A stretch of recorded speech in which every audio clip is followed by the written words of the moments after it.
The Royal Commission into Defence and Veterans Suicide is in session. Please be seated. Good morning, Mr. Singleton. Good morning, Commissioners. Unless there are no other housekeeping matters, I'll proceed to this morning's panel and introduce them with a few remarks. Please go ahead. Thank you.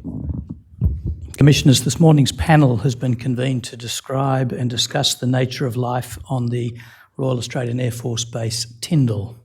As you know, the base is near Katherine and hosts both the 17 Squadron and the 75 Squadron, among other units.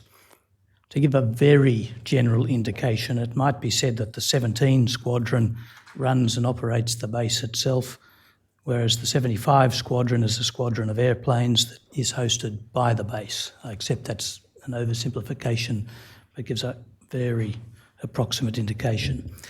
The base, or personnel on the base, also support an even more remote base at Delamere.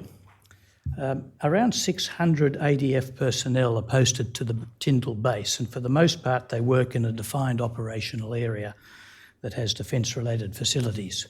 I don't think it will reveal too much to say that those facilities have an aviation focus. Just outside the operational area are defence housing facilities. More than 1,000 dependents of ADF personnel occupy homes on the base and in the town of Katherine. It may be that Tyndall and its serving members and their families experience issues in common with other bases.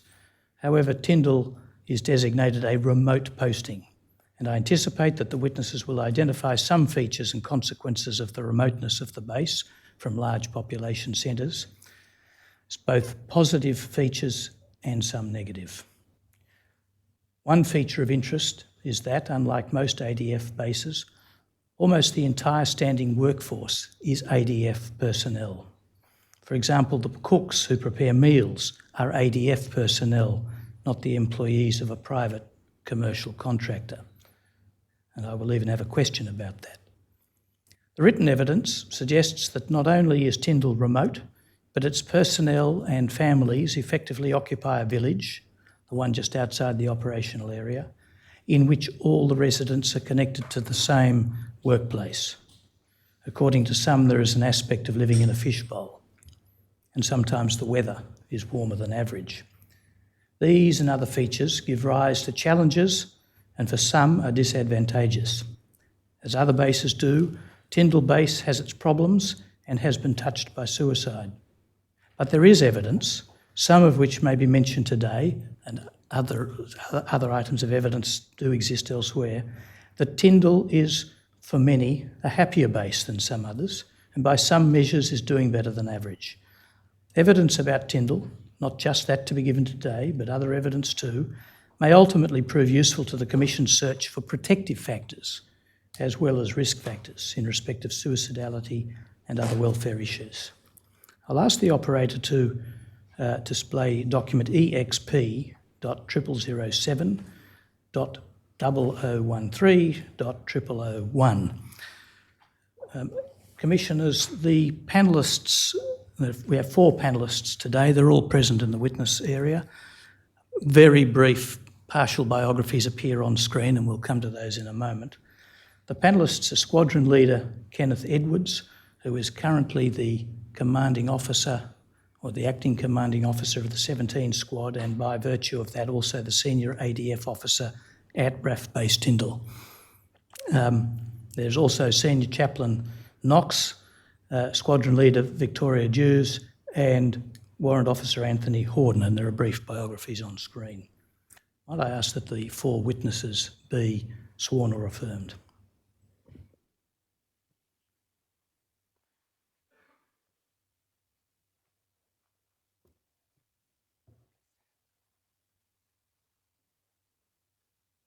Squadron Leader Kenneth Edwards, do you solemnly declare and affirm that the evidence you shall give will be the truth, the whole truth, and nothing but the truth?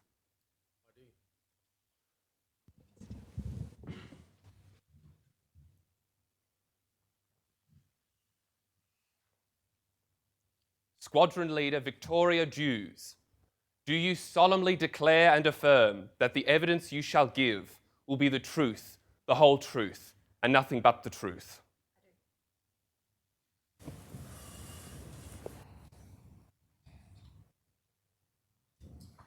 Chaplain Andrew Knox, do you swear by Almighty God that the evidence you shall give will be the truth, the whole truth, and nothing but the truth? I do.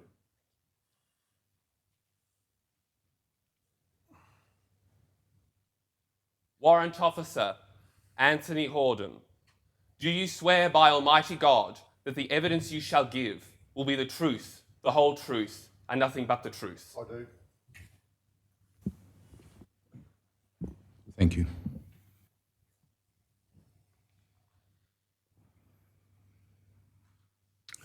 I'll just go down the table and address some formalities. Squadron Leader Edwards, have you made a statement for the Royal Commission?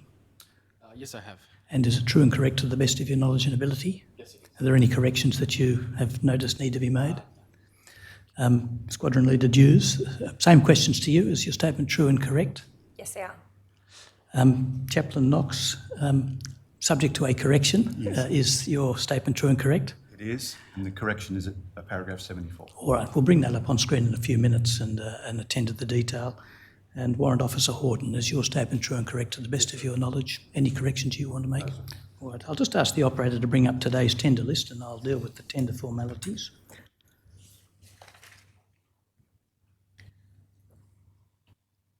There is one redaction has been made to document 1, and that is in accordance with an agreed position. There are no disputes left with respect to any of these documents, and I just tender the lot. That's good to hear. Thank you, Mr. Singleton. They'll be accepted into evidence and allocated the next consecutive numbers.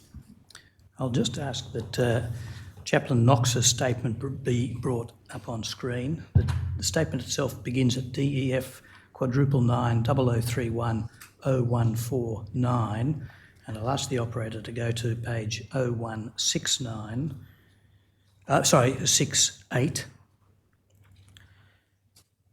and to highlight or expand paragraph 74. Chaplain, there's a word you wish to correct, I believe. Yes, it's on the 5th line. I've used the word assessments. It should say interventions. And that's just after encounters dash? Yes. Or? Yes.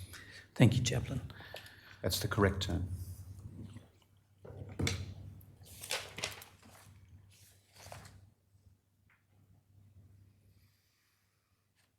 Chaplain Knox, I'll begin with you.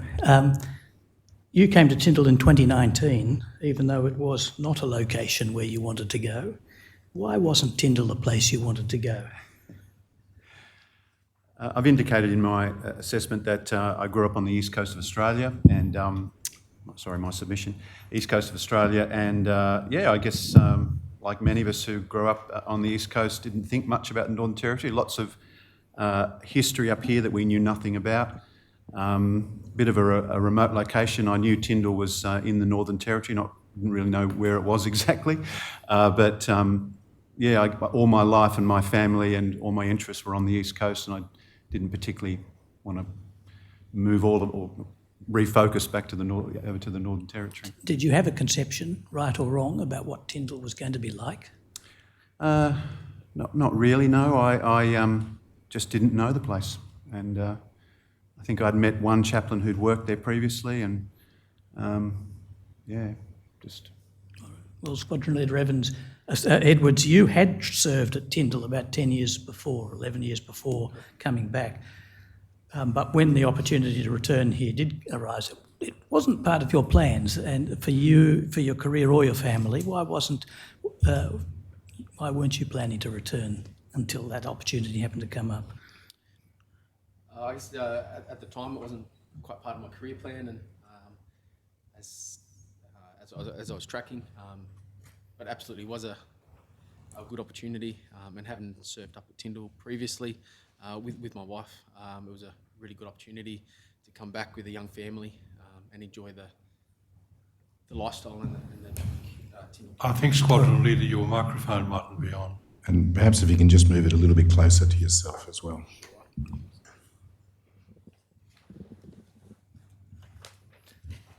I'll just go to you, Warrant Officer Horton. Are you aware of a perception among some that Tyndall isn't a place that one would want to be posted? Sorry, I didn't hear the question. Are you aware of a perception among some, people elsewhere, not at Tyndall, that Tyndall isn't a place you would want to be posted? It's probably my own perception. I've got nothing to back that up or to support it. But yeah, I believe that Tyndall is probably, because of its remote location and the isolation from family and support networks, a lot of people probably would not place it at the top of their list. All right. Sorry, could I just interrupt as well? Could the warrant officer also bring your microphone forward and just check that it's actually on? Looks like it's on, but thanks.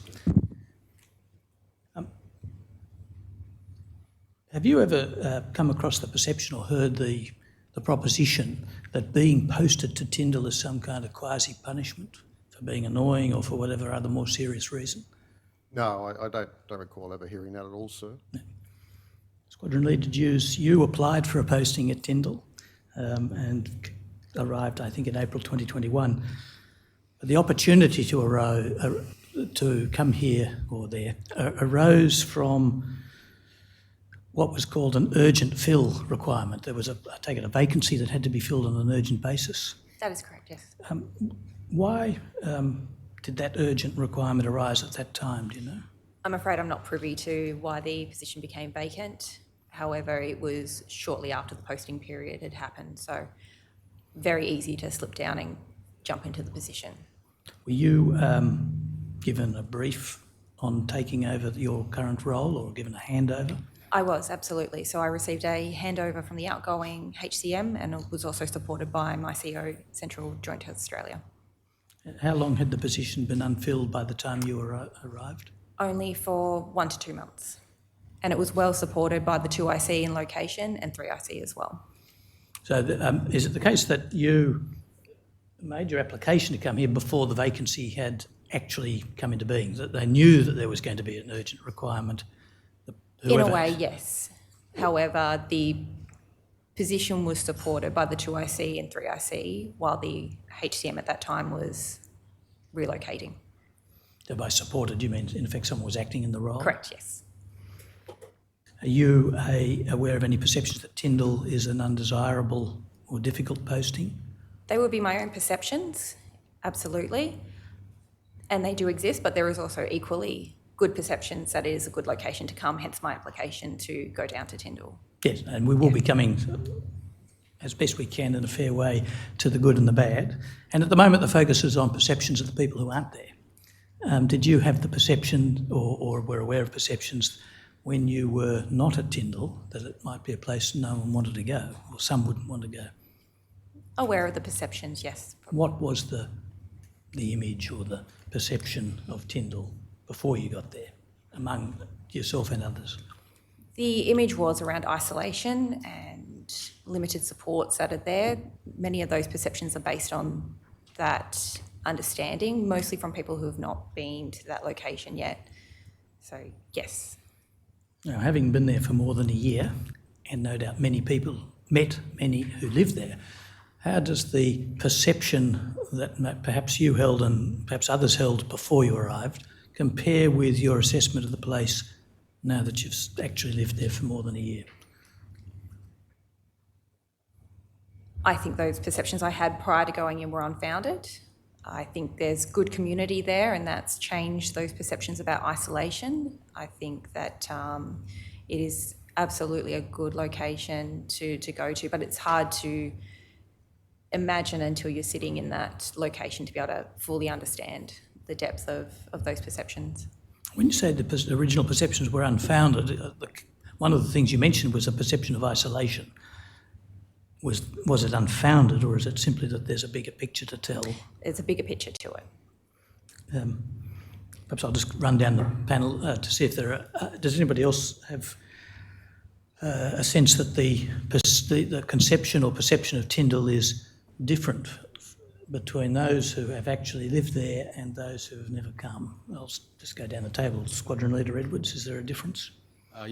Mic check, I guess, is... Can you hear me now? Well, I can, I'm the closest. But I think bring it closer. Thanks. I think the perception between someone that's been to Tyndall and hasn't been to Tyndall is different. Absolutely. Which is better? I think those members that come and experience Tyndall and throw themselves into the community and Tyndall itself generally enjoy their experience. So it'd be positive as opposed to someone who hasn't visited Tyndall and doesn't understand the context.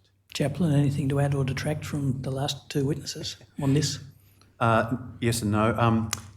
I think Tyndall is a place to be experienced, and I think for those who do come and enjoy the life and work at Tyndall, that's a very, very good thing, and often will extend or stay longer and seek to come back again. But for those who don't enjoy it, who don't seem to fit there, they have the opportunity, of course, to post out early if that's what they want. But it is something to be experienced. Officer Horton, anything that you can add to the remarks just made? No, I think probably most personnel, probably when they're posted at Tyndall, if they've not experienced it before, will feel some sort of apprehension, again, with the remote location and everything. But I think once they do arrive, most people assimilate pretty well and they start to enjoy their experience at Tyndall. I'm just going to shift a little bit from perceptions before people arrive to how it really is. Officer Horton, you've had a relatively long career on many bases. How would you compare your experience of living and working on Tyndall with having lived and worked on a number of other bases? My experience of Tyndall is it's a good place to work generally. You have your challenges with the remote locations, the lack of services, everything from retail through to medical. But unlike other bases, there is a close community feel within Tyndall itself. Everyone supports each other from the command structure down, and there is a great deal of support, or as much as possible can be provided for the families and children of the members at Tyndall as well. In your assessment, is the morale and happiness of the base as a whole, and I know there are many individuals, but as a whole, how does the morale of Tyndall compare with the morale of other bases you've worked on? Because we live and work very closely together, you get to know a lot more personnel, a lot more intimately than you would on other bases, where when you knock off in the afternoon, there's an exodus out the gate and they all head home and they all have their separate lives. At Tyndall, for me, from my office to my house is about 1.9 kilometres. So you don't physically leave work. So I think the experience. Sorry, sir, can you just rephrase that question again? I'm basically just trying to get a sense of how you'd compare life on Tyndall with other bases. What's better, what's worse, what's different? Yeah, look, I think it's that close community feel and that integration with personnel and their families on a 24/7 basis, if you like, that fishbowl effect, as the good chaplain has described it as. It has its positives. You do have a tendency to look out for each other. You do notice when somebody is maybe having issues or maybe in distress, and there's always that good support mechanism there as well. By all means, jump in, especially when you want to add or to disagree with anything, but I'll move, subject to any jumping, I'll move to you, Chaplain Knox. Some of the features of living on Tyndall arise from some rather immutable factors, like where it is and its remoteness, and perhaps other factors are more mutable, like the culture and procedures and so on. What do you see as the major factors that influence the nature of life on the base, both during work and after work, both for families and for the members themselves? Again, in my statement I've issued, made reference to a number of the negative factors, that certainly the isolation, the single lane highway, lack of support services in the local community, as Warrant Officer Horton has said, lack of retail, just that kind of normal metropolitan large town kind of services are just not there. On the positive side, that sense of community, and we've talked about that in the statements, that sense of connectedness, that people are far more, get to know each other far more better and in appropriate ways on the base than they do, say, somewhere else. As Warrant Officer Horton has already said, most bases, people just drive out the gate and they're gone. We don't live like that.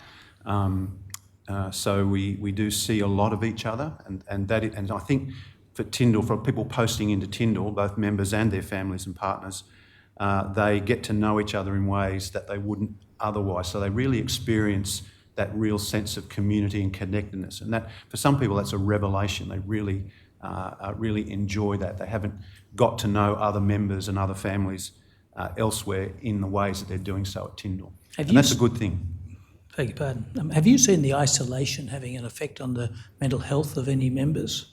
Oh, yes, of course, yes. Particularly our younger members who missing family and pets and simple things like that, and they find that the distance and the isolation is difficult, not debilitating, but certainly difficult.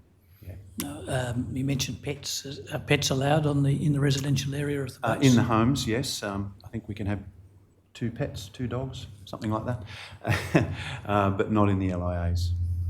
So now, what was that acronym?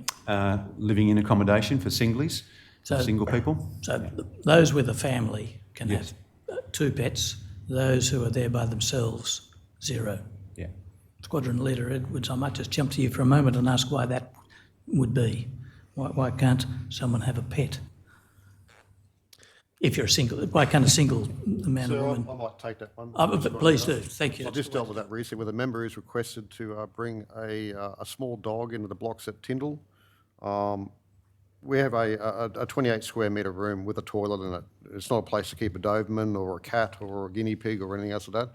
Unfortunately, as a single member, they if they're living on base, it's one of those things they have to forego. It's not reasonable, it's not practical to keep animals in there, particularly when members are going away. 75 squadrons heading away on exercise very shortly for 6 weeks. It'd going to be that burden of those animals being taken care of by who. There are limited facilities in town for kennels and catteries and the like.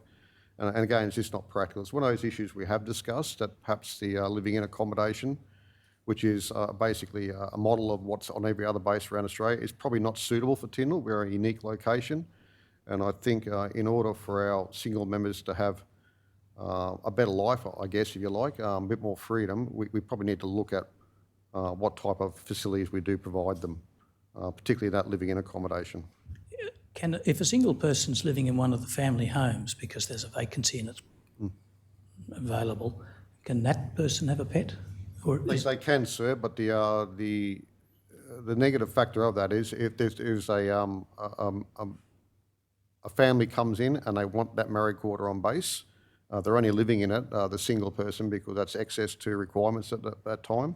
But if a family does come in and they specifically want to live on base and there's only one married quarter left on base and it happens to be occupied by a single person, they will be evicted from there. And then they're, again, either a choice of going into town and trying to find somewhere to live and or accommodate that pet somewhere else as well.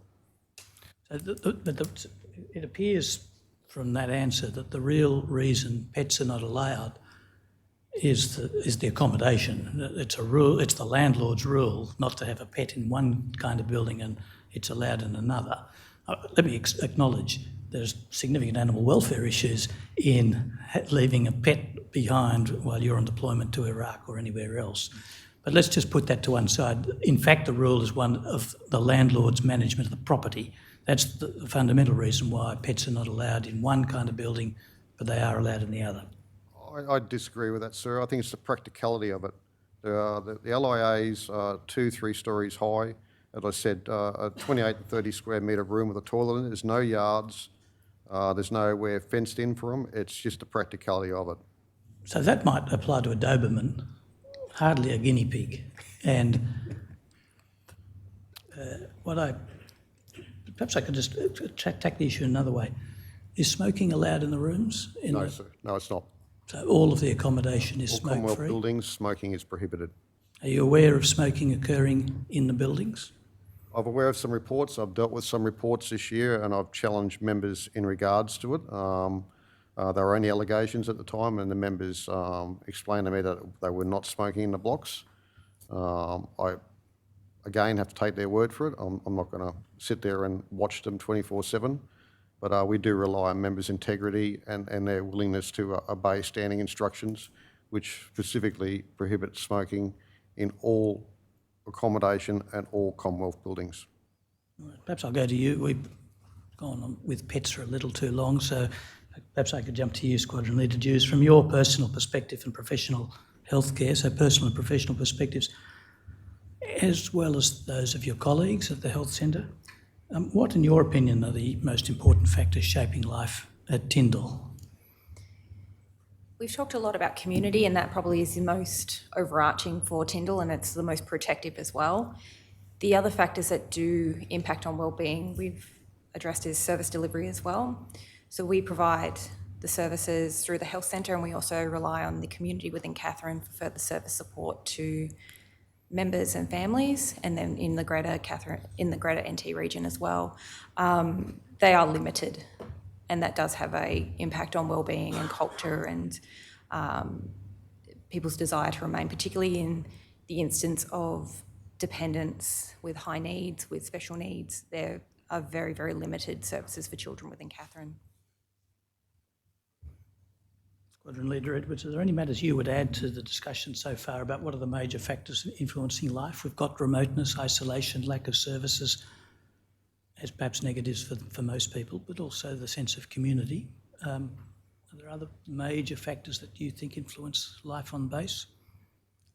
There's definitely the challenges that we've just heard about, and they are real, I believe.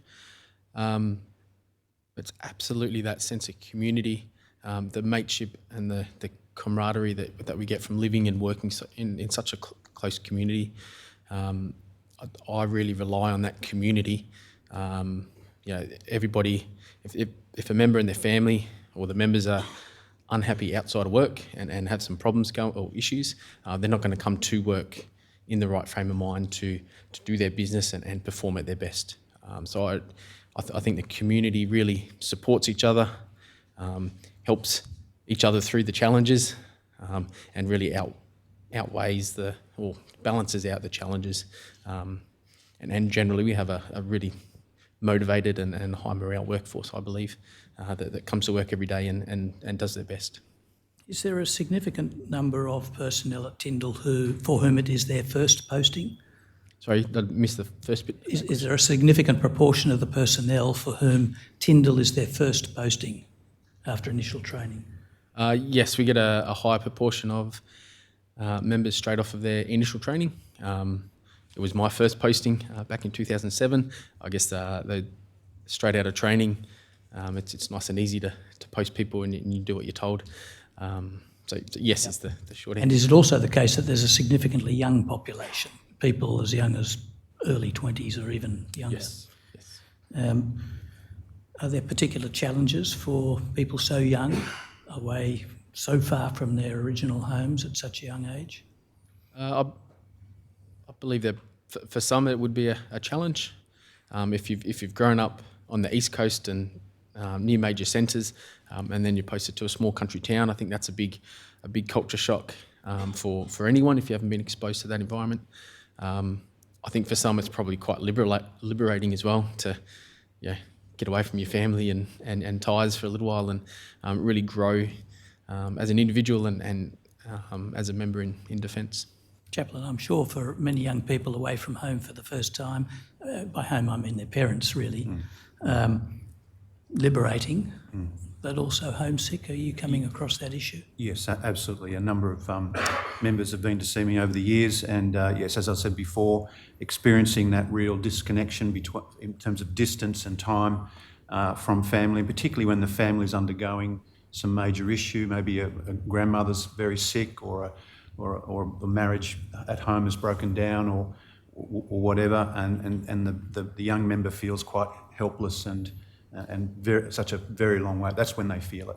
So and then if the case is of a particular concern, very happy to refer that member to command, who can then make decisions to either get them home for a time or whatever it might be. So yeah, it is true. I suggest that many young people who've finished school or their other education, first job, they're still living with their parents. So the big adjustment of going into the workforce doesn't happen at exactly the same time as a big adjustment for going to a remote location, far away from supports. Do you see these two things happening at once, aggravating one another? Yes, that is true, and certainly their first job is in the military, so it's another life, and it's not just down at Woolworths. It's a new career, a new life, its own culture, its own hierarchy, rules, regulations, all that kind of stuff. It's a new life, new world, and then they come to a remote location. Yeah. So do you agree with that, Officer Horden? New life, departure from family, significant new career, not just any old career, all at once at a very young age. That's a common feature for many? Yeah, it's a common feature, but Tyndall, unlike other bases, has a very large live-on population of single members, and I believe that benefits those people who are struggling because they're supported by their mates that they live with. They've always got camaraderie there, I guess, if you like. And there's also those social factors that they will soon find themselves involved with across the base as well. Are there any special programs or efforts of any formality other than relying on mates to help young people on their first posting adjust to isolation and a new job? Every year, posting period for Air Force is generally at the start of the year, about second or third week in January, and I think next year it'll be 16th of January. We're already planning, even though that some of us won't be here next year, we're already planning for the Welcome to Tyndall Expo that we run every year.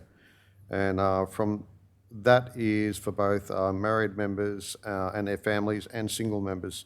So people, when they're posted in at that time of the year, they'll come in, we'll have all the support services there, all the admin staff talking to them about what their RLLT entitlements are, leave entitlements, remote locality entitlements. We'll have DHA there, Defence Housing Authority, talking about what's available to them in town if they already haven't chosen a Marrick order. We have a whole raft of retailers, City Council in there, talking about everything from dog registration. And we have NT Parks and Wildlife who talk about what parks, what sort of activities are available to them as well. So that's one of the things that Tyndall does very well over any other base with those expos. If you're posted in, particularly throughout the year, you might miss out on those if you're out of sync posting, coming off IET course or a short backfill or that sort of nature. But it doesn't stop you from attending it the following January when it is run. It's one of the first things I noticed when I got the Tyndall, and I thought it was a brilliant idea. Would it be fair to say that much of what you've described amounts to the presentation of information, what's sometimes called an orientation day or days, Yeah. or initiations probably could be misunderstood in this context. Orientation or induction was the word I was looking for, that kind of thing. No, it's different to induction. Induction is pretty much a stand and deliver type session where we talk about everything from suicide awareness onwards. This is usually run in the gymnasium or in town, in the community centre in town, and they're set up with stalls so people can just go around and integrate or could discuss anything they like with any of those stall holders there and the like. But these things aren't year-round. Are there any ongoing programs that last for the whole year that are specifically designed to support young people with all of those sudden new things in their life? Perhaps I can see your hand trembling, Chaplain Knox. No, I'll give you the chance. I just wanted to say that Network Tyndall, which is our community organisation down there, has focused in the last 18 months or so on what they call, I think it's called a Palmy Thursday, and that's specifically aimed at the singles, and they provide them with a voucher, and I think they can go and have dinner together at the golf club in town. It's just for single people, so to get them a cheap meal and get them out and connecting with each other. So, Without in any way suggesting that liberty is a bad idea, liberty's good, some freedom for young people, but is there a risk that a system that in significant part is reliant on mates supporting one another, and those mates are the same young age, is there a risk of bad behaviour emerging from such a culture, sort of the boot camp, summer camp, bad culture? Is it a risk, and B, is that risk occurring? I've not seen it. At the level of theory, is it a risk that needs to be watched for? I guess there's a risk in everything, but the other thing I wanted to say was that not only the singlers are not just on their own, they're also connecting with older, more senior, more experienced members as well. So there's all that wisdom and that experience that is shared and which gives comfort and direction to the younger members. So they're not just on their own in clumps. There's a real interconnectedness that can go on. So. All right, before we move on, does anyone want to add anything about this issue of supporting young people, the risks that they might face and so on? Squadron Leader Edwards. Yeah, back to the original question around how do we prepare and support members before a member even arrives at Tyndall. So once they get notification of their posting, CO and the SADFO will send that member a welcome letter,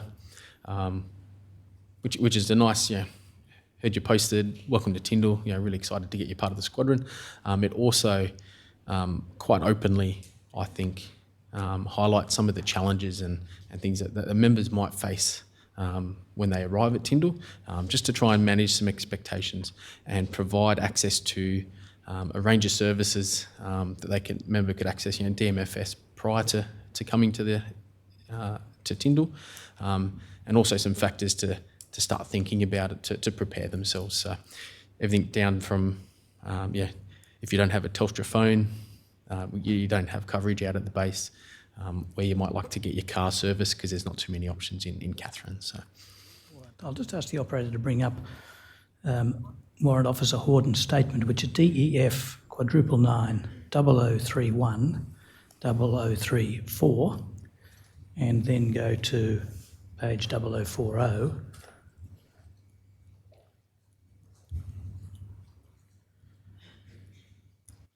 And I'll just ask the operator to expand paragraph 30 so that we can see that.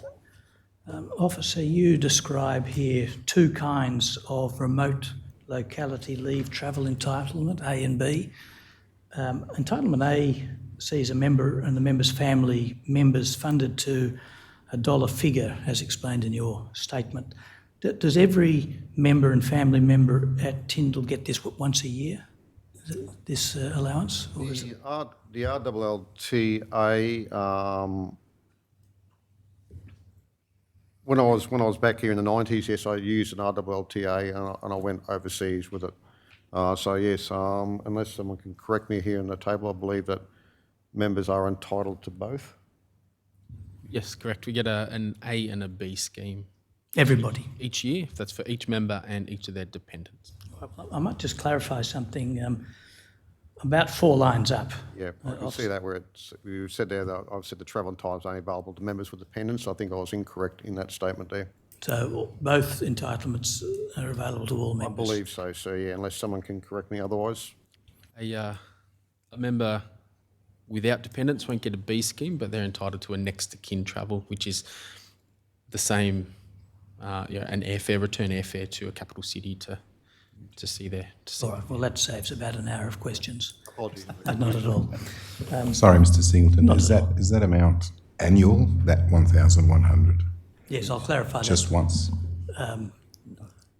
There's an A and a B. Does each member, I'll break up a little bit. Does each member get both A and B, or a variation of both A and B?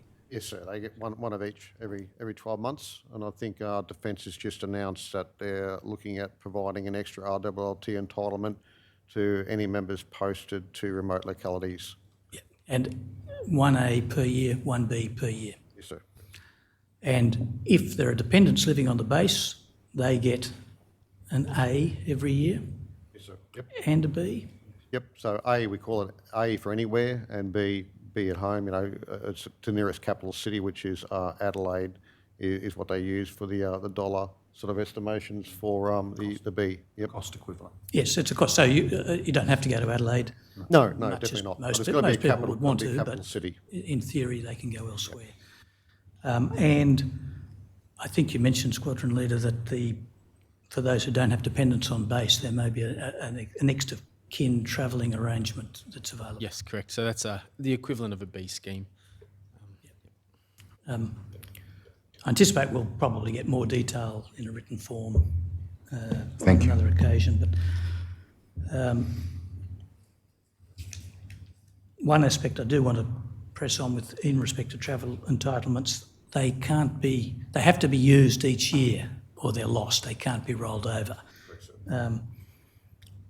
Even if the reason the person couldn't take up the entitlement was because of operational duties.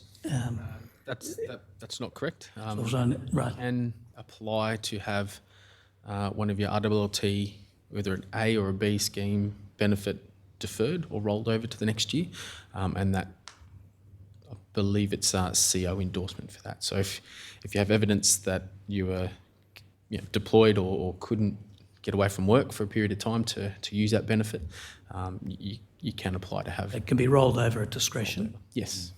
Perhaps that message, Officer Horden, isn't getting out to the members. You thought that it couldn't be rolled over. Perhaps you didn't know. No, I'm not being critical, I lost four RWLTAs this year. When I returned from deployment last year in September, October, I applied to carry them over throughout the whole year. I wasn't aware at the time, as my supervisor, rather than carrying them over till January 23, which is what I asked for, only carried them over till June. When I went to utilise them, they'd expired, and therefore I lost them. But again, during COVID, it was explained to us that COVID restrictions didn't factor into the use of RWLT entitlements, and if you didn't use them, you just lose them. So it does look like Squadron Leader Edwards, although you can get something of a rollover, there's limits to that. Do you agree, as Officer Horden got it correct, that you can't just roll over indefinitely and you can in fact lose them? I believe there'll be a time and some constraints around that. Yeah, absolutely. I'd propose commissioners to get the true details, but in a more convenient forum. Can I turn to you, Squadron Leader Dews?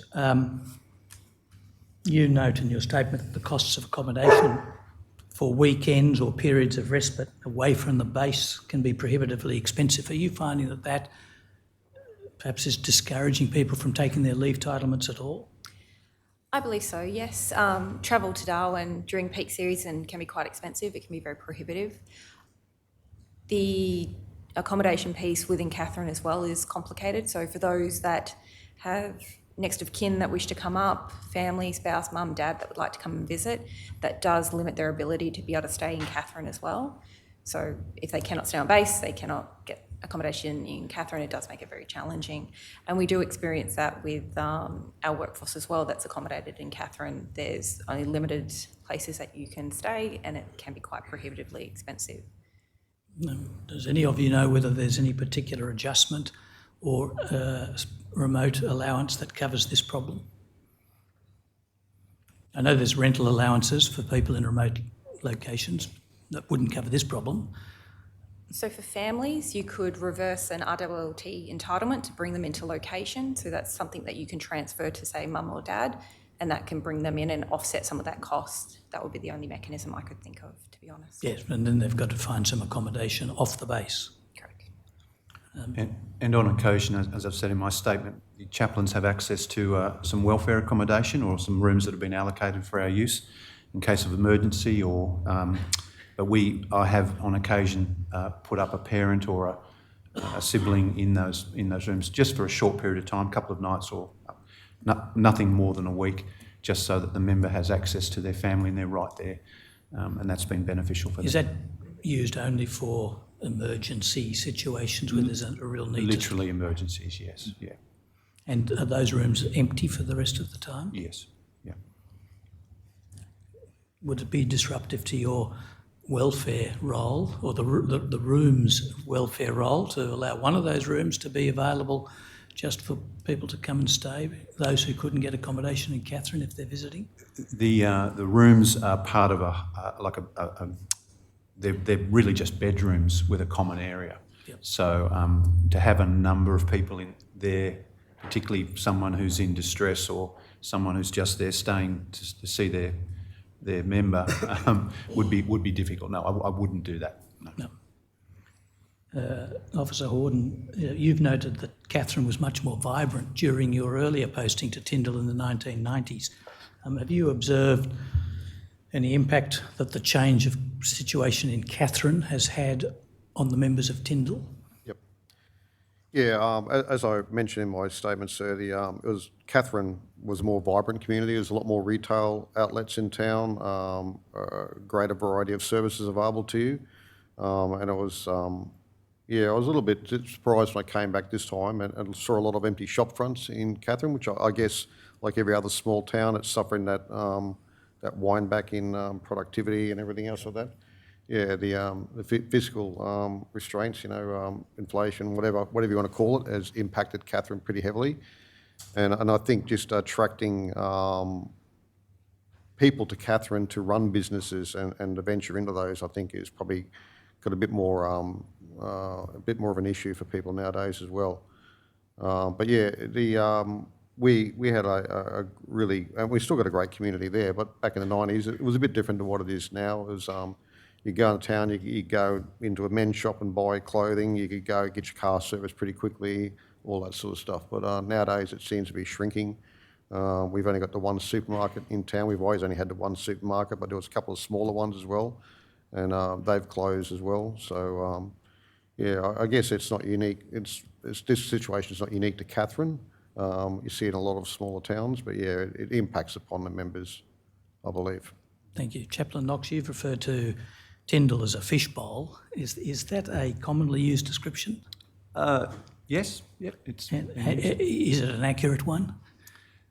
in the sense that it's a metaphor. It's a way of describing that we do see a lot of each other, and get to know each other in ways that you wouldn't elsewhere. So yeah, it's reasonably accurate. Yeah.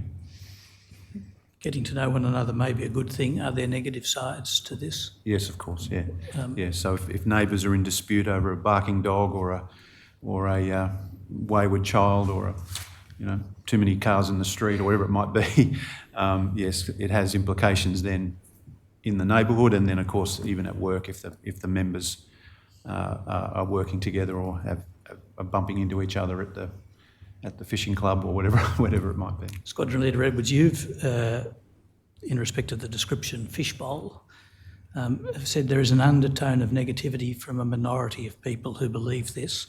What did you mean by an undertone?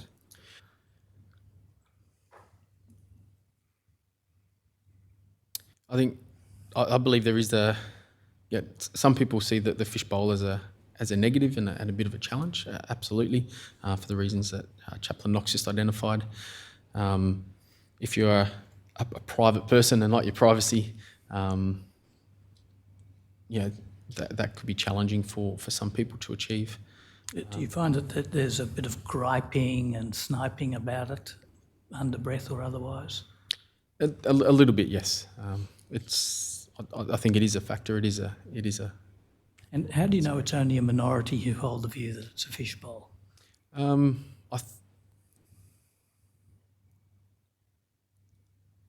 personally see far more, positives out of the fishbowl or having that tight community, and I guess it's for those people that don't buy into the community politics and respect each other's privacies, and I see a lot more of that than the negative sides of.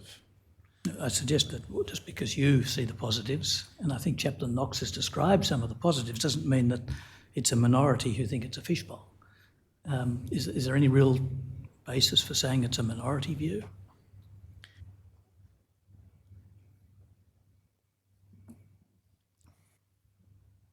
I'm sure most people at Tyndall will probably say that yes, we live in a fishbowl. It's those that see that as a challenge and negative compared to those that don't, just acknowledge it and sort of live in the fishbowl without buying into that politics. I think the challenges is probably more the minority piece is where I was heading in my statement. Even if it's only a minority who, on balance, think it's a bad thing, is that affecting morale on the base, not just for them but for others? In isolated pockets, I would have to say yes. Why do you think it's an isolated pocket? It's ones and twos. I believe in. Can these different attitudes? Some people, on balance, thinking it's a good thing, but a minority thinking it's a bad fishbowl. Can that lead to the ostracizing of the minority? Are they perceived as whingers who should be avoided, or who should be told to toughen up? No, I don't believe so at all. Chaplain Knox, are any perhaps being perceived as whingers on this issue, or any other for that matter? I would hope that those who and certainly been my experience, those who aren't happy at Tyndall would come and talk about it. And I certainly have spoken to members and their partners who have not been happy at Tyndall. And having said, using this metaphor of a fishbowl, not everybody is in everybody's pockets either. Certainly, you make very good friendships, and they can be very positive, very healthy. I've known of groups of singles and even say sections of sections who will go on holiday together, go on a drive and go to Lake Argyle and spend the weekend away together. So there's that lovely sort of connectedness there. But having said that, there's also a group of people who don't wish to engage in that way and can be quite anonymous, really, and they step back from all of that, and that's fine. That's who they are, and that's what they choose to do. There's no compulsion to engage, or so we have a mixed. So like everywhere, we have a mixed bunch of people, different personalities and outlooks on life, and some for the majority it works very well, and for some it doesn't, and that's fine. We hope they will come forward and speak about that. But you're not seeing any significant blowback on the minority? No. Officer Auden, do you see any blowback, any criticism of the minority? Are they seen as whingers or anything else? No, I haven't really experienced that here, sir. I'll support the chaplain's statement. You do get your ones and twos, I guess, but yeah, I think it's generally a positive base. I think there are positive aspects of that. I'll just ask the operator to display Squadron Leader Dews's statement. It's DEF 999 0031 0001 and go to page 7 and expand Roman 6 on the page. Squadron Leader Dews, you say here that family assessments are conducted by Defence members and family support, part of the Department of Defence, and that they're beneficial. And do I take you to suggest that they might be done before members are posted to Tyndall? So may I clarify, they're not an automatic process for families moving up to Tyndall. So once identified on posting, the requirement or the desire to have a family assessment undertaken sits with the losing CO. And that really does rely on their knowledge of the member and their family and their circumstance.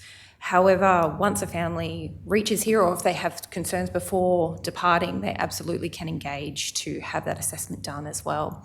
We quite often engage with or make the recommendation with Command, particularly through the IWB setting, about a family assessment where there's a requirement for better clarity to support the member about while they're in Tyndall and what we can do to link them in, and particularly where we're looking to help support a member that can no longer stay in Tyndall or they're due to family circumstance. That's a mechanism that we use to help with that conversation with DP. How often do you understand assessments are actually ordered before someone comes to Tyndall? I wouldn't have any knowledge of how many. You've used the term family assessments. Do single people get an equivalent assessment when ordered? When ordered, there's no reason why they're not allowed to have a family assessment, even as a single person. They have their own social aspects to life and absolutely could jump into that as well. And they are done by DFMS? I wouldn't be able to comment to the volume or how oftenly they're done by DMFS. But do you know that they happen? Or are you I'm aware they speculating? happen, but I couldn't tell you the volume. Right. You've used the term losing commanding officer and outgoing commanding officer. That's the commanding Correct, officer of yes. the previous base? Or Yes, posting? correct.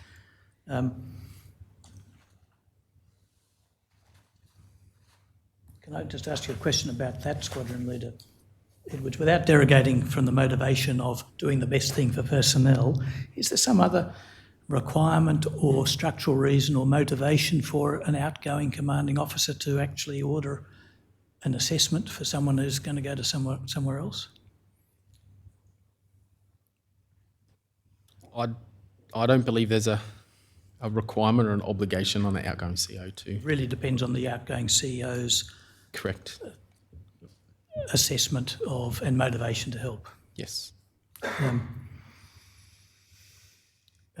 Squadron Leader Dews, when an assessment is done and a person comes to Tyndall, do you get a copy of a report of the assessment? No, we don't. The copy goes to the commanding CO. So you, at the moment, you would get it, Yes. Mr. Edwards. And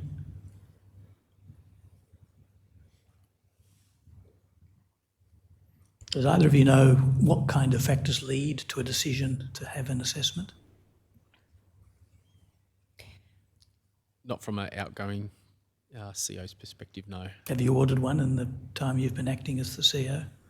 Not in my time. We've definitely used the family assessments for members, both single and with families.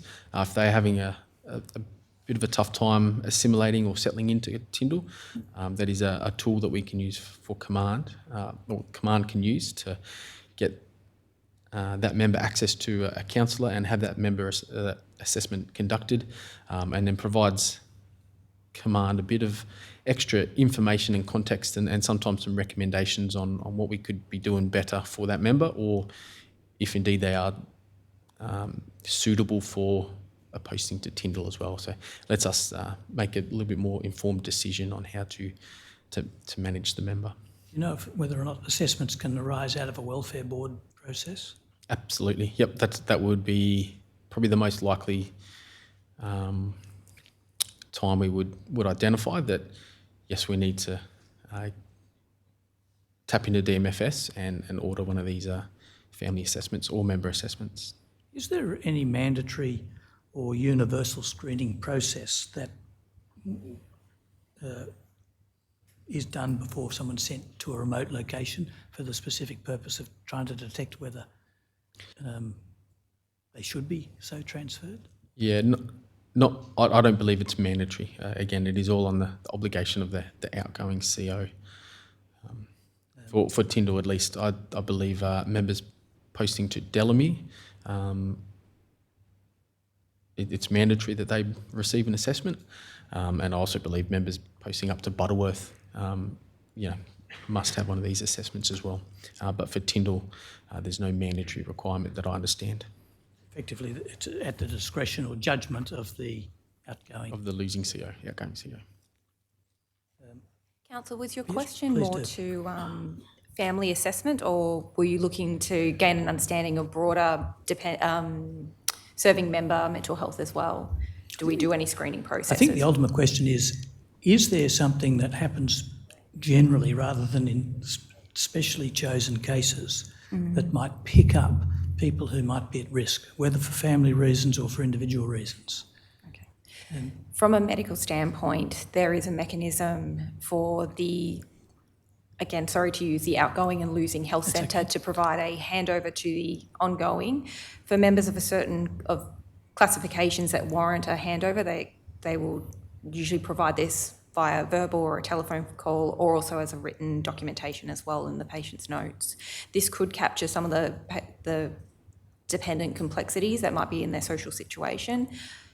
It's because the onus sits with the outgoing health centre as well, that does leave an opportunity where it may be missed, or a misunderstanding about the services that are available in Katherine. If a health centre in Sydney is assuming, no, they'll be okay in Katherine, they're 3 hours from Darwin, there's plenty of support there, that does leave a vulnerability for those members not getting the appropriate handover that needs to occur. So it does rely, again, on that outgoing location to know their member, to know their member's family and the services that they require, but also know what's available here as well. Given the small number of professional mental health resources at Tyndall, does the chain of command at Tyndall rely to some degree on the chaplaincy service to be the first point of contact for members who might be experiencing difficulties related to mental health? Yes, absolutely. Well, so I better go to you, Chaplain Knox. What sort of support are you and your fellow chaplain at Tyndall able to offer? So chaplaincy not just at Tyndall but everywhere, is available 24/7. So we have a duty mobile that we promulgate far and wide. Members and command can ring that number at any time. Of course, we make ourselves available. If someone walks through the door, we certainly make ourselves available. And we basically create or give members a safe space in which to sit and share what's on their heart and on their mind. And our task is to listen to that carefully and to help them sort through what it is that is actually going on and how they're feeling, and then provide resources to help address that. And if that means, as a chaplain, I walk with them to medical, or I go with them to command to help address the situation, and that's what we do. So there's no guarantee that we are the first point of contact. There's no guarantee in that. As I said in my statement, a member has 1-800 numbers they can ring, and those are widely advertised and distributed as well. We may be the last person to find out that someone's having difficulties, but certainly if we're seeing a trend or we're seeing issues emerge, we will certainly relay that to command. There's 2 chaplains for Tyndall? Yes, that's right. Yes. You serve not only the members but their families? Yes. So it's a ratio of something in the order of 1 to 600 or 1 to 900? Well, I'm advised there is no official ratio. I think currently at the moment it's about 1 to 4 across Defence or across the Air Force. So 1 in 4? 1 to 400, sorry. 1 to 400. There's a lot of chaplains. Yeah. We'd like some more. Yes, that's true. So, and there's historical reasons why there's 2 at Tyndall. Well, is it enough? Are the 2 of you occupied full time? I think so. Yes. Yeah. I mean, would another chaplain just then become part time because there's not enough demand on the service? It would be lovely to have a reserve chaplain nearby, but we don't. And we're working hard at the moment with Darwin to see if we can achieve some reserve support up here. But yes, that's two is sufficient, I think. Squadron Leader Hughes, you lead a multidisciplinary team. Could you just quickly list the professions and corresponding services on the team? I absolutely can. So we're a blended workforce between ADF serving members and civilian staff as well. So I have medical officers that are GP trained and also aviation medically qualified. I have 2 registered nurses, 2 ENs, a mental health RN. I have a rehab consultant and a physio as well. I believe I haven't forgotten anybody, but... Do you have a dentist? Oh, and I do have a dentist. Sorry, my apologies. No, you were very quick and used some acronyms, so forgive me if I missed one, but have you got psychology services available to Tyndall? So I have a mental health RN position.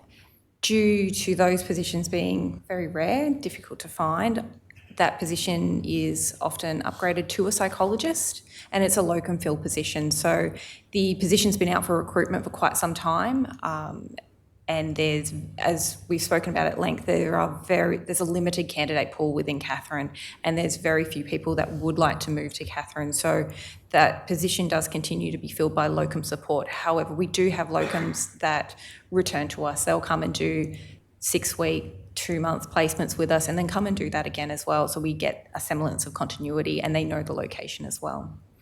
Psychological services with psychologists available via Zoom or equivalent technology? So for the position within the health centre, that is a physical body in the health centre, and then through our off-base service providers, we have psychology services that are blended, so they can be face-to-face and they can be via Zoom or via telehealth. What technology and privacy is available to a member who wants a Zoom appointment with a psychologist?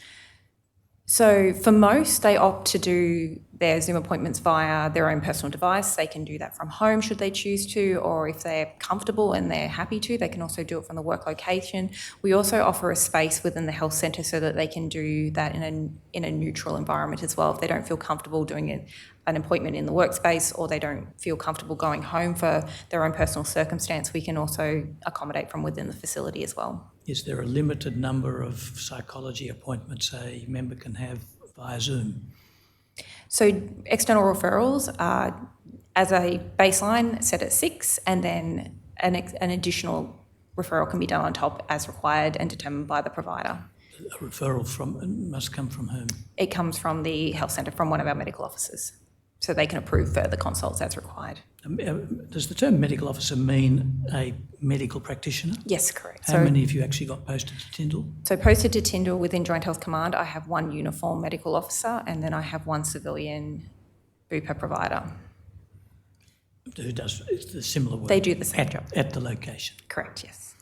How long does it take to get an appointment with one of those two GPs? Currently- in ordinary circumstances? Currently 2 weeks. For routine care, for acute care, same day. Dental appointment, how long does it take to get? 2 weeks. But And again, acute, same day if it's required. physio?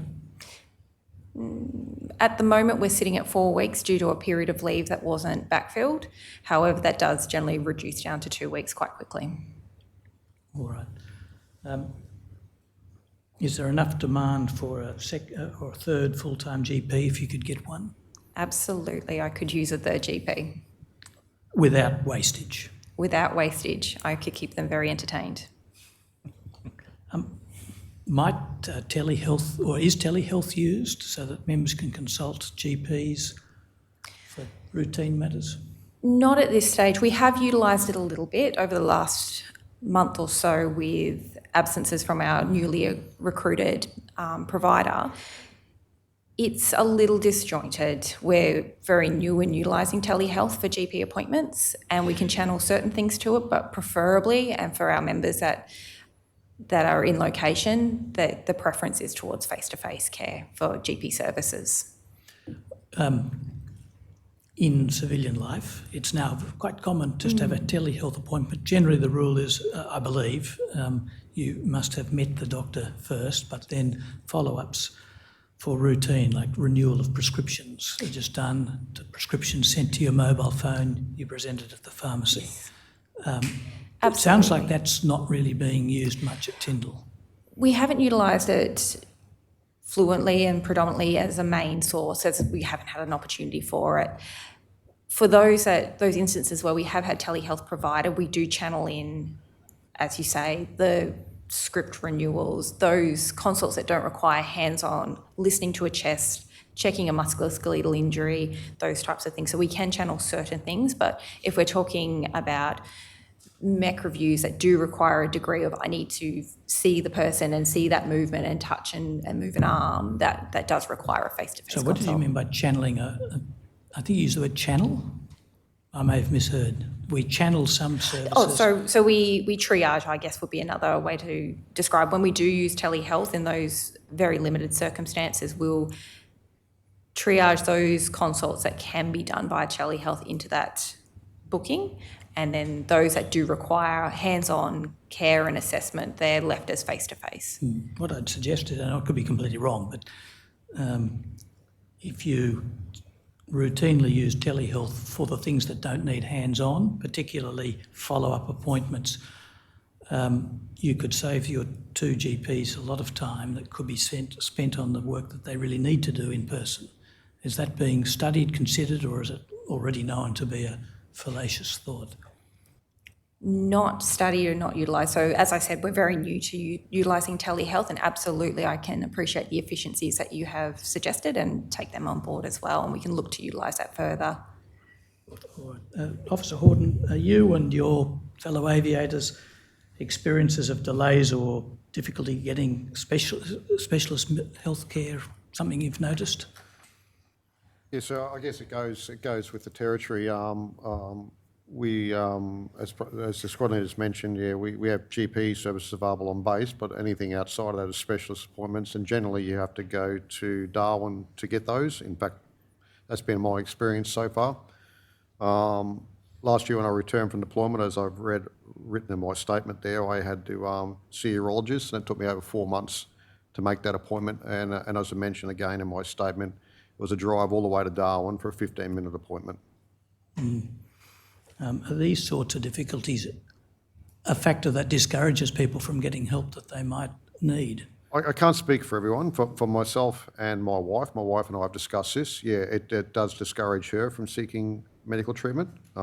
She's put a lot of things off with the knowledge that we're posting out at the end of the year, and she'll take care of them next year. It's the issue of having to get a appointment, having to claim the travel for the dependent specialist travel, going to Darwin.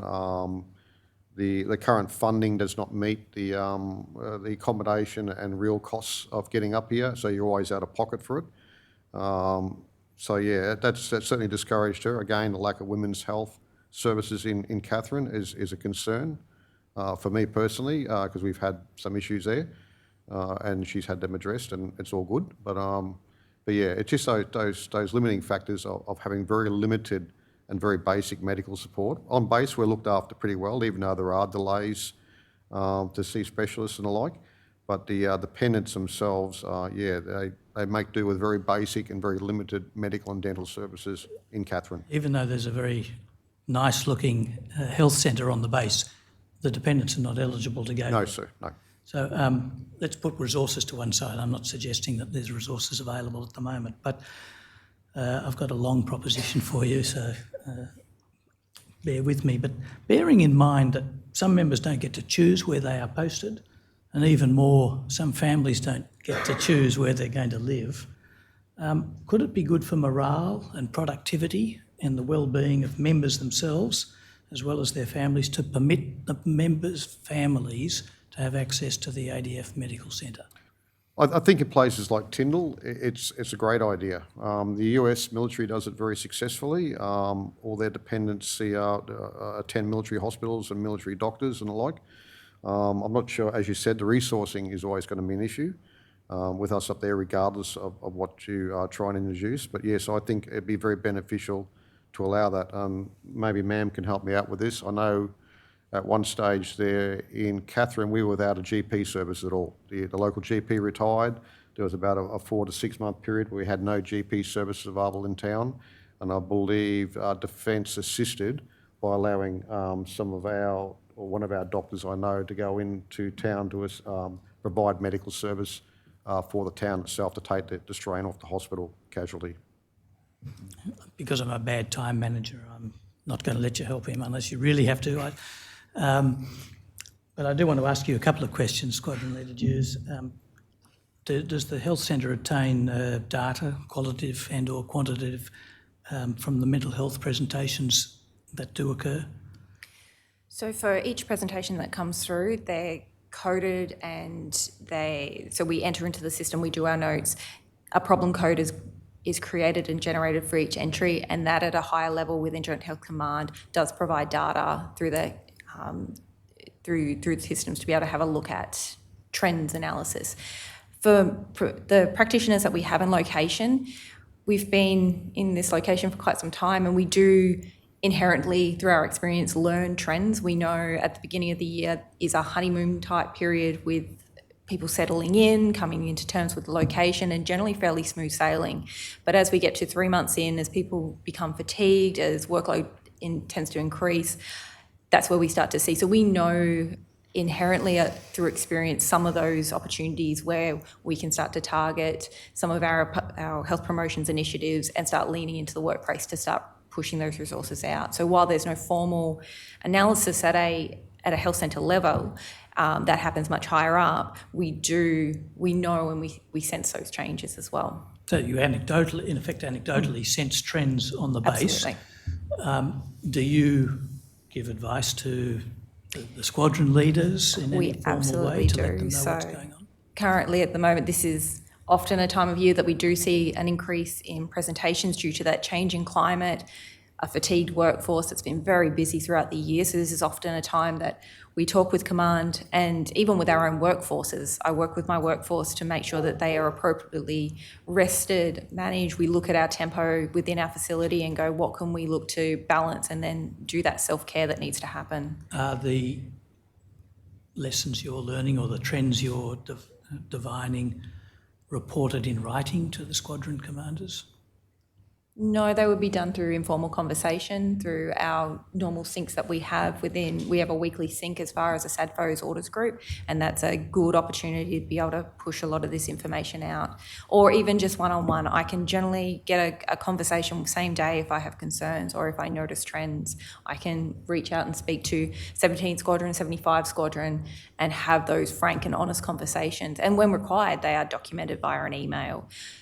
I also can push those concerns as well up through my chain of command as well to reflect what we're seeing on the ground, to get that communicated up through Joint Health Command. You mentioned that the more formal data analysis is done at a higher level. It's done at a higher level, We'll yes. call it Canberra, for want of a better word.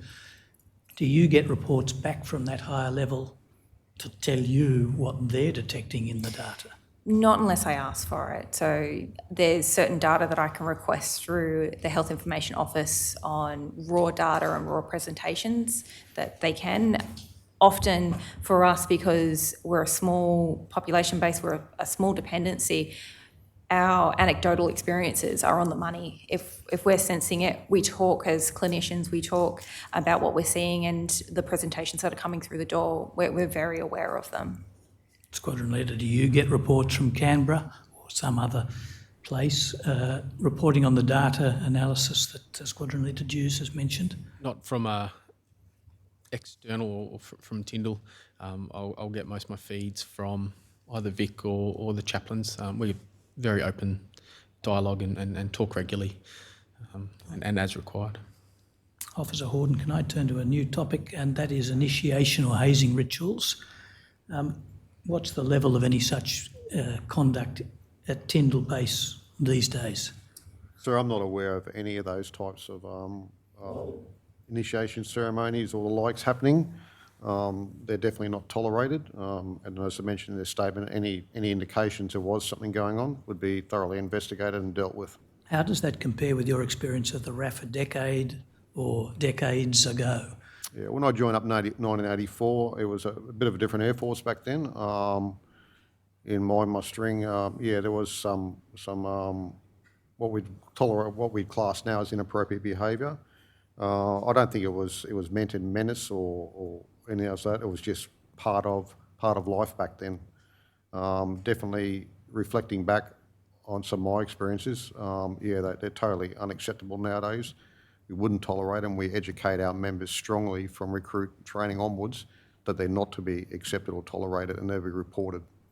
To the extent that hazing, etc., might still be occurring in the ADF, and I'm not referring specifically to Tyndall, not even to the RAF specifically, but would you expect it now to be done more covertly or secretively, to be hidden from the chain of command, more so than in the past? I really couldn't comment on that. I'm not, as I said, I'm not aware of any going on. If it is happening covertly, and we're not aware of it. I think people who engage in that type of behaviour generally aren't articulate enough. I wasn't specifically asking whether you're aware, because you've already answered that question. I'm asking whether you would expect such conduct to be more covert or secretive these days, if it was occurring, than it was in the past. I can't comment on what people do, but my expectation would be if it is going on, it is happening covertly. And, Squadron Leader Edwards, are you aware of any of these unacceptable behaviours at Tyndall? Not aware at all, no. And I'm not putting the contrary to you, but how can you be confident that it's not occurring? I suggest it stands to reason now that it's been prohibited by official order and also by new social standards in our whole community. It would be covert, it would be secretive. How can you be confident that it's not occurring? Unless my friend puts the word "if" into that question, it's not admissible. Can you read the word if? I'm not, as I said, I think I put it expressly, I'm not putting the contrary, I'm not suggesting it is happening at Tyndall. My question is about how you can be confident about your belief that it's not. If it was happening, I'm confident that my workforce, my members would be speaking up. Yes, why are you confident? I think we empower, or we absolutely have a expectation that unacceptable behaviour is not tolerated, and we deal with it appropriately. And every member's empowered, obligated to to voice up, to speak up if they're subject to any of that behaviour, or even witness, any of that behaviour. So I'm confident in my workforce that they will speak up. You say in your statement that Tyndall has a strong reporting culture. How has that been measured? Why do you say that? In the context there, I believe we were talking about WHS culture, where I believe we do have a strong reporting culture around our WHS incidents or near misses, if that's the context you want to question. I'm just wondering how is it measured? Do you have ways of measuring how many matters are reported and how many are not?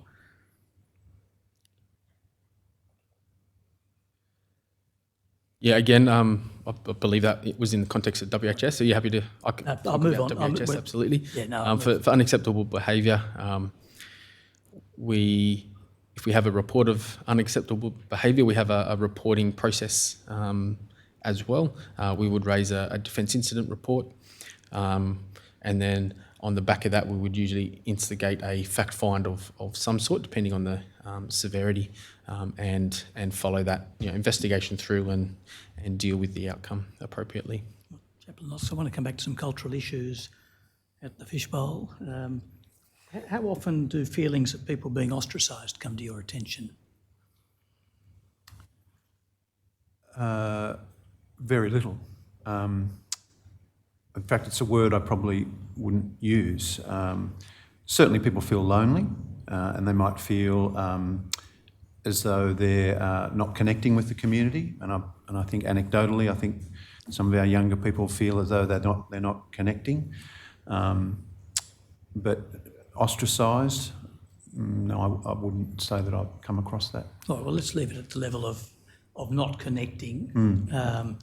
Sometimes that may just be a matter of shyness or a personality We're all matter, different, yeah. the opportunity to meet people or whatever. But sometimes, in theory at least, it may be big for other reasons like ethnicity, sexuality or religion, other factors of that kind. Are you finding, or have you come across people who have had difficulties integrating into the community for those sorts of reasons because they are different from the typical member? No, I haven't. I've had many conversations with members who have from different religious backgrounds, different cultural backgrounds. Conversations with people who are same-sex attracted and with gender issues. I think our attitude in Defence now, and certainly in Air Force, is very inclusive, and we welcome and accept those people and treat them very well. And I personally know I've not seen any exclusive or ostracised behaviour in that regard. Squadron Leader Dews, we'll move away. If you've seen ostracism, by all means tell us, but let's not use that term otherwise. Has it come to your attention that any members are feeling isolated or not fully engaged with the Tyndall community because of these types of issues, religion, sex, sexuality, race or so on? And we obviously don't want to know about an individual. We don't even want you to say, race or sexuality or anything, but that kind of broad issues, any of that coming to your attention? I can answer quite quickly. Yes. No, I'm not aware of anyone that has been ostracised, whether on the grounds that you've raised. No. Yeah. No. Officer Horden, again, without in any way identifying any individual, has anyone come to your attention as having difficulties based on these kinds of features? No, sir. No, I've not experienced that at all throughout my time at Tyndall, or I can't recall any other occurrences on other bases either. Squadron Leader Edwards, again, we're not going into any details descriptive or let alone identifying, but you're aware of one person, I believe. And you took some steps to assist, is that right? Yes, we did. I don't think ostracised was the... No, I'm not suggesting we've abandoned that Not the word. case. I just want to give you the opportunity to say no more than this. You were aware of a case and you took steps to assist, is that right? Yeah, absolutely. And it wasn't ostracised. No, absolutely. But the person had some difficulties. Don't want to talk too much about that, or just with some confidentiality stuff there. Chaplain Knox, could you just tell us a little bit about the role of the base's liaison? I'm moving to a new topic, let me say, the Indigenous liaison officer. A little bit about that? Just briefly, is there one? Yes. What does he or she do? So the ILO, or the Indigenous Liaison Officer, we had two female members appointed 2018, 2019, and we currently have a male member who is the ILO, and their role is to help develop community connections with the Indigenous communities around Tyndall, and there's a range of those positions across Air Force now. I was privileged at East Sale when I was there, the chaplain at OTS, to see the first crop of ILOs come through, and it was a great privilege to be part of that journey with them. And yes, we've had great benefit from the ILO position at Tyndall as they connect with local schools and the Indigenous communities around the area. You've had, and I'm skipping to a new topic already, you've had some involvement with a small number of complaints of bullying and intimidation. What kind of conduct was involved typically, and what was the worst level of conduct, without identifying anyone, of course? Yeah. Mainly in the workplace where members have felt that they were intimidated or pressured unduly or spoken to harshly, that sort of thing. In most cases, it's been the case where it's a younger member who's, again, coping with life in a remote location and first job, military life, all that kind of stuff, and not used to taking orders and being given direction. Always, in my case, when I interview these people, I have this conversation with them. Again, it's a confidential conversation, and I always encourage the member to take it further, to report it up the chain, to go through the process of making their discomfort or concerns plain, and offering always, as usual, to go with them if necessary to help support them. There is a difference, isn't there, between bullying and a disciplined culture with orders being given? Yes, but some people don't see that. But so I'm asking about the bullying, not what someone thought might have been bullying, which perhaps wasn't. You've seen what would be an example of actual bullying that you've seen, if you're able to give one that doesn't identify anybody? I can't think of, without specific examples, where a member has tried to, has been receiving direction or instruction and has felt that was heavy-handed, tried to respond appropriately, was ignored. The other member continued in this manner, and then it ended up with a fact find and it being reported and a fact find happening and so on. So that'll be documented. Yeah, that would all be documented. Yes. Yeah. That gives us the chance to move on. Yes. As I try and make up time. What, however, is your assessment of the level of bullying and similar misconduct at Tyndall compared with other bases to which you've been posted? In all my experience, but very low. I mean, again, we're not necessarily the first people that they come to. Most people are empowered to speak up directly to their chain of command about it. So, and I guess in most cases that's exactly what happens. And then we might be called in to support the member. But yeah, I'm very low, so if at all. Your perception is that Tyndall's no better and no worse than anywhere else in the RAF that you've been posted? Yes, I would say so, yeah.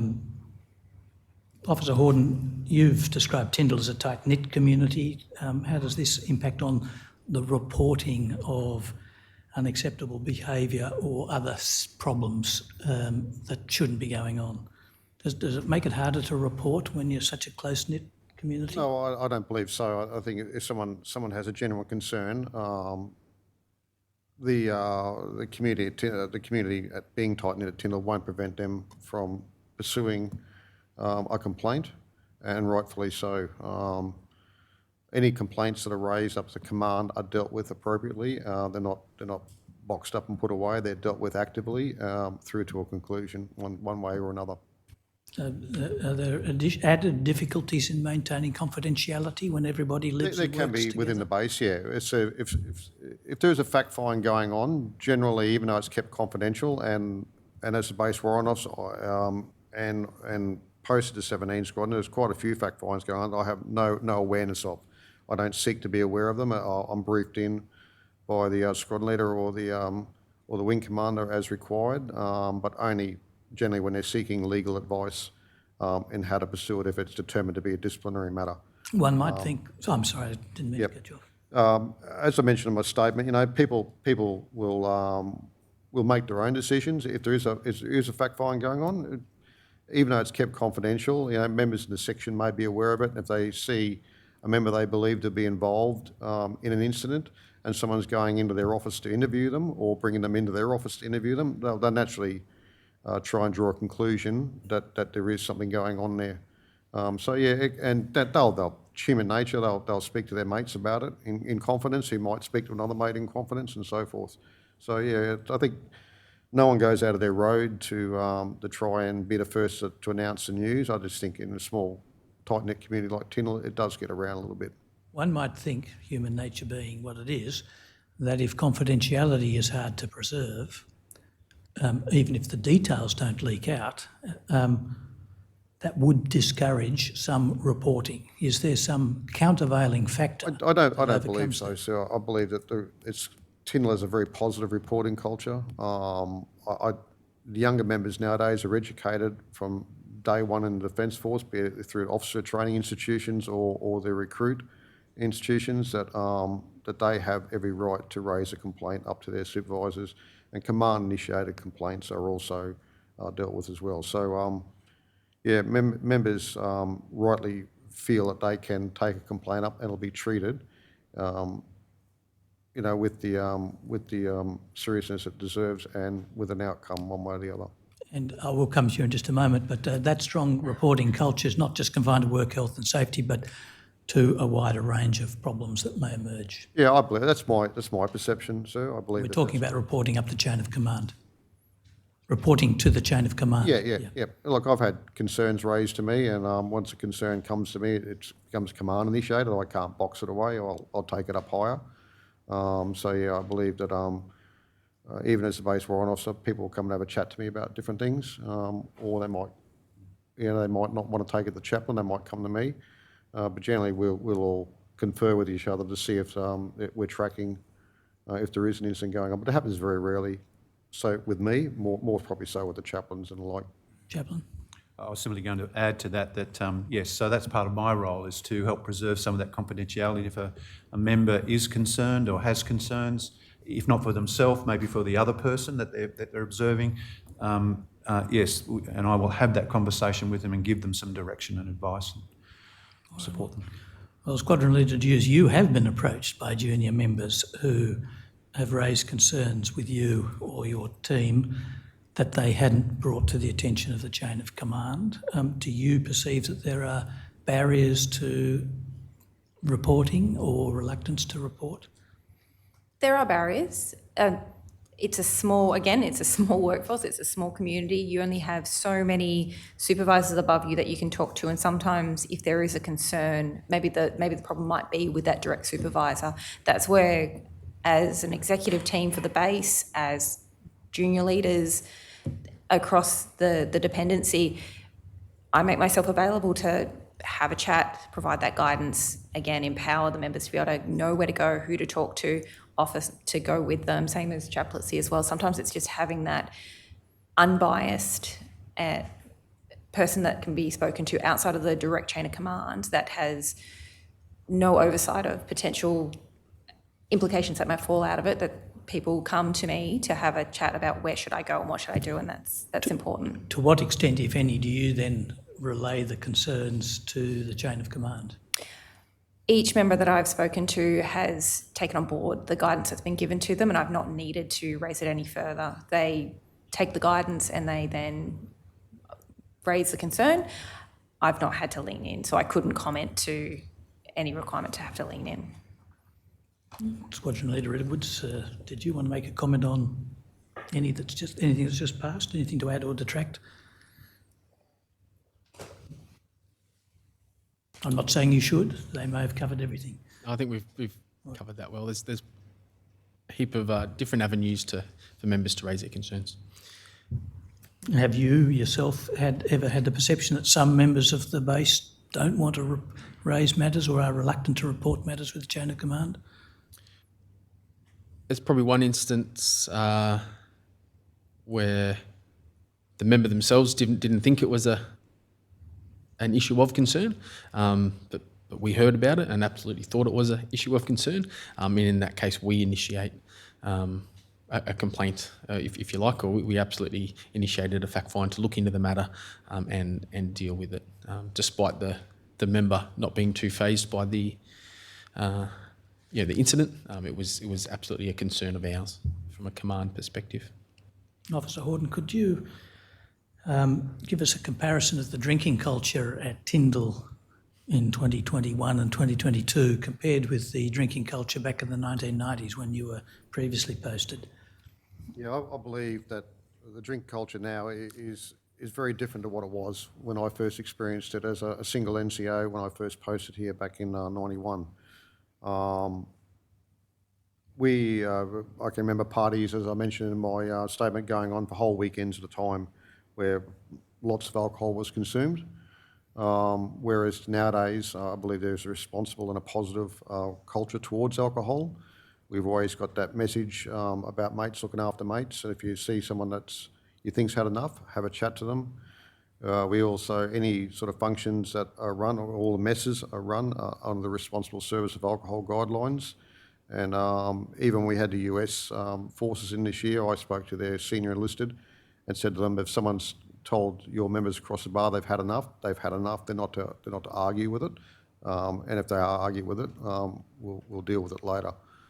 So I believe that the culture now is well improved over what it was back in the 90s, definitely. And I think that's across Air Force in general, from my first enlistment back in 84 to what it is now. I'm just going to throw some stereotypical imagery just to get a sense of it. Back in the 90s, would you see an aviator drunk in the street on the base, going back home from the bar? I don't think it was to that level, but definitely there would be parties going on with music going 24/7 over a weekend, with dozens of people there consuming alcohol. You wouldn't see people rolling around in the streets drunk. It would generally be restricted to that place where the party was being conducted. You don't see, well, as my experience in Tyndall today, I haven't seen that in my 3 years there this time around. Have you seen late night parties with the loud music this time around? I had one instance of a report of a party, which I spoke to. I had the two members paraded in my office and reminded them about their responsibility, both towards drinking and also good neighbourly behaviour towards the other people that share their LIA. And I think that was enough to convince them not to do it again. Squadron Leader Hughes, do you have a perspective on alcohol consumption at the Tyndall base? Are there any issues? I flip-flop on this thought because part of me as a health provider would like to say alcohol's terrible. No, there's a problem. However, from a social perspective, there is no problem in that. So no problem or a problem? No problem. Right. It's done in a healthy manner. There are good lefts and rights on where alcohol is appropriate. There are alcohol-free events where families can get together to do a healthy activity. There's a nice balance between having limitations on what's appropriate and where an event needs to stop because a person's been taken too far. I have no data to represent consumption or usage or anything like that to support that there is a problem. So I can't come to that. Do you have anecdotal evidence? We previously spoke about the data that goes to Canberra and the anecdotal observation of trends by your own staff. Are you or your team seeing anybody with a drinking problem on Tyndall or any other alcohol-related issues? Every opportunity and every interaction that we have with our patients is an opportunity to talk to mental health, to talk to wellbeing factors that impact on that. So alcohol is a discussion point when patients present, and we do talk holistically about those things. There's been no anecdotal evidence that there is a higher than normal proportion of alcohol consumption that I could bring to the table. Your view, I think, is that alcohol use is underreported and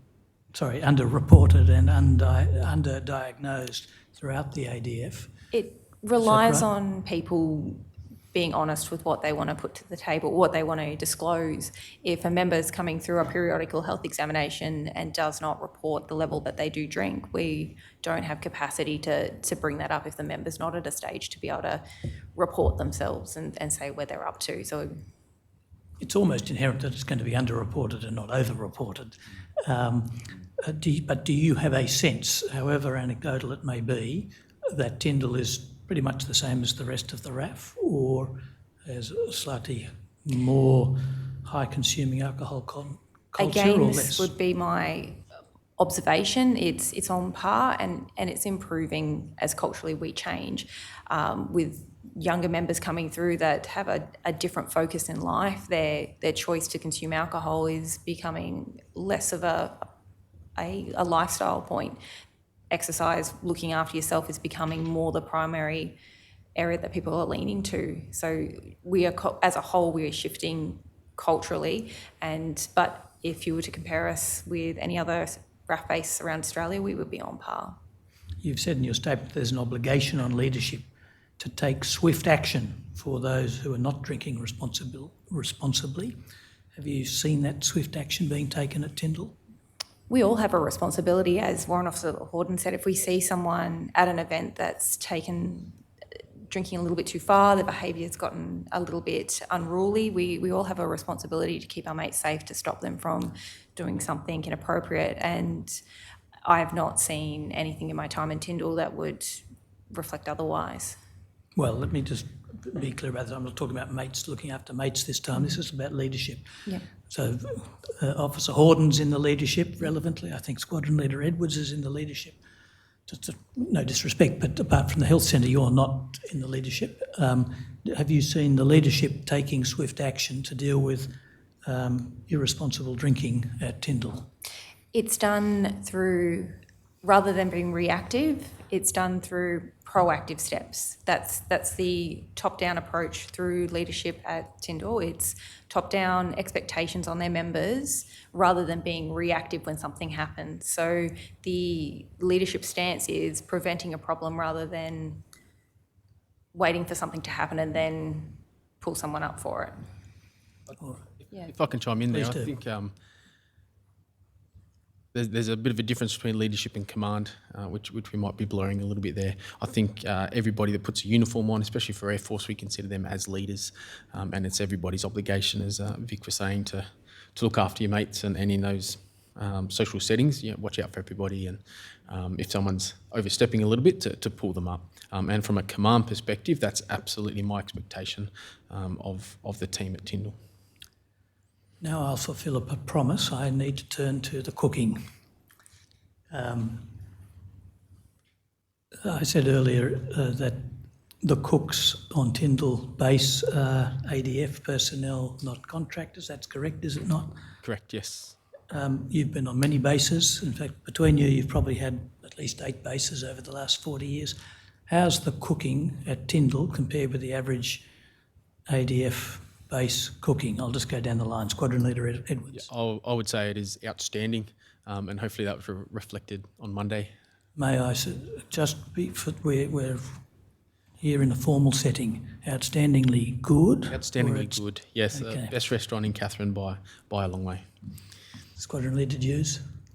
I concur, it is outstandingly wonderful. Chaplain Knox? I concur. Warrant Officer Horden? They're outstanding. Outstanding. They're a credit to their mustering. All right. Whoever has the best explanation, why would it be that they're better cooks than the contractors? I can take this one if you like, team. Being Air Force and being at Tyndall, I think our chefs take a lot of pride on themselves to look after us and our families in when they have the opportunity. good food is really important to good morale, especially in a Tyndall-like setting or a deployment. So you can be having a bit of a tough morning, and you go to lunch, you sit down with a few of your peers, you have a good meal. It absolutely helps you, pick up and get through the day. If you're turning up for pretty average meals every day, and we've got nearly 200 members which live on and eat breakfast, lunch, dinner at the mess. If they get an average food, that's going to reflect in their performance and morale, absolutely. So it's not just the cooks. This is an ADF, almost virtually everybody is in the ADF. Very few contractors, if any, working there regularly. You command a squadron that does a lot of technical work, mechanics, hangar operators, forklift drivers, I imagine. We don't need to go into the technical detail, but they also are ADF members, whereas in other places they might be contractors. Is that right? Correct. And do you have any sense or insight into whether those workers are performing better, those ADF members are working better than their private contractor counterparts elsewhere? I like to think we get a bit better service out of, you walk into a clothing store with a blue suitor and you're greeted with a smile and you help get measured up. And so I think just having Air Force people doing work and supporting each other on base, we take pride in what we do, and we want to make sure we're providing the best service and outcomes we can for each other and for Air Force across the base. So I think there's that little bit of service and pride aspects in it, which maybe a contracted workforce wouldn't have, and especially in a place like Tyndall where we've got that mateship and camaraderie, it's quite strong and evident. Earlier this year, the Inspector General of the ADF reported on a town hall discussion held at Tyndall that found that morale on Tyndall Air Base was 9% higher than the Air Force average. They're not here to ask how they measure that, but taking it as true, to what would you attribute the higher morale than average at Tyndall?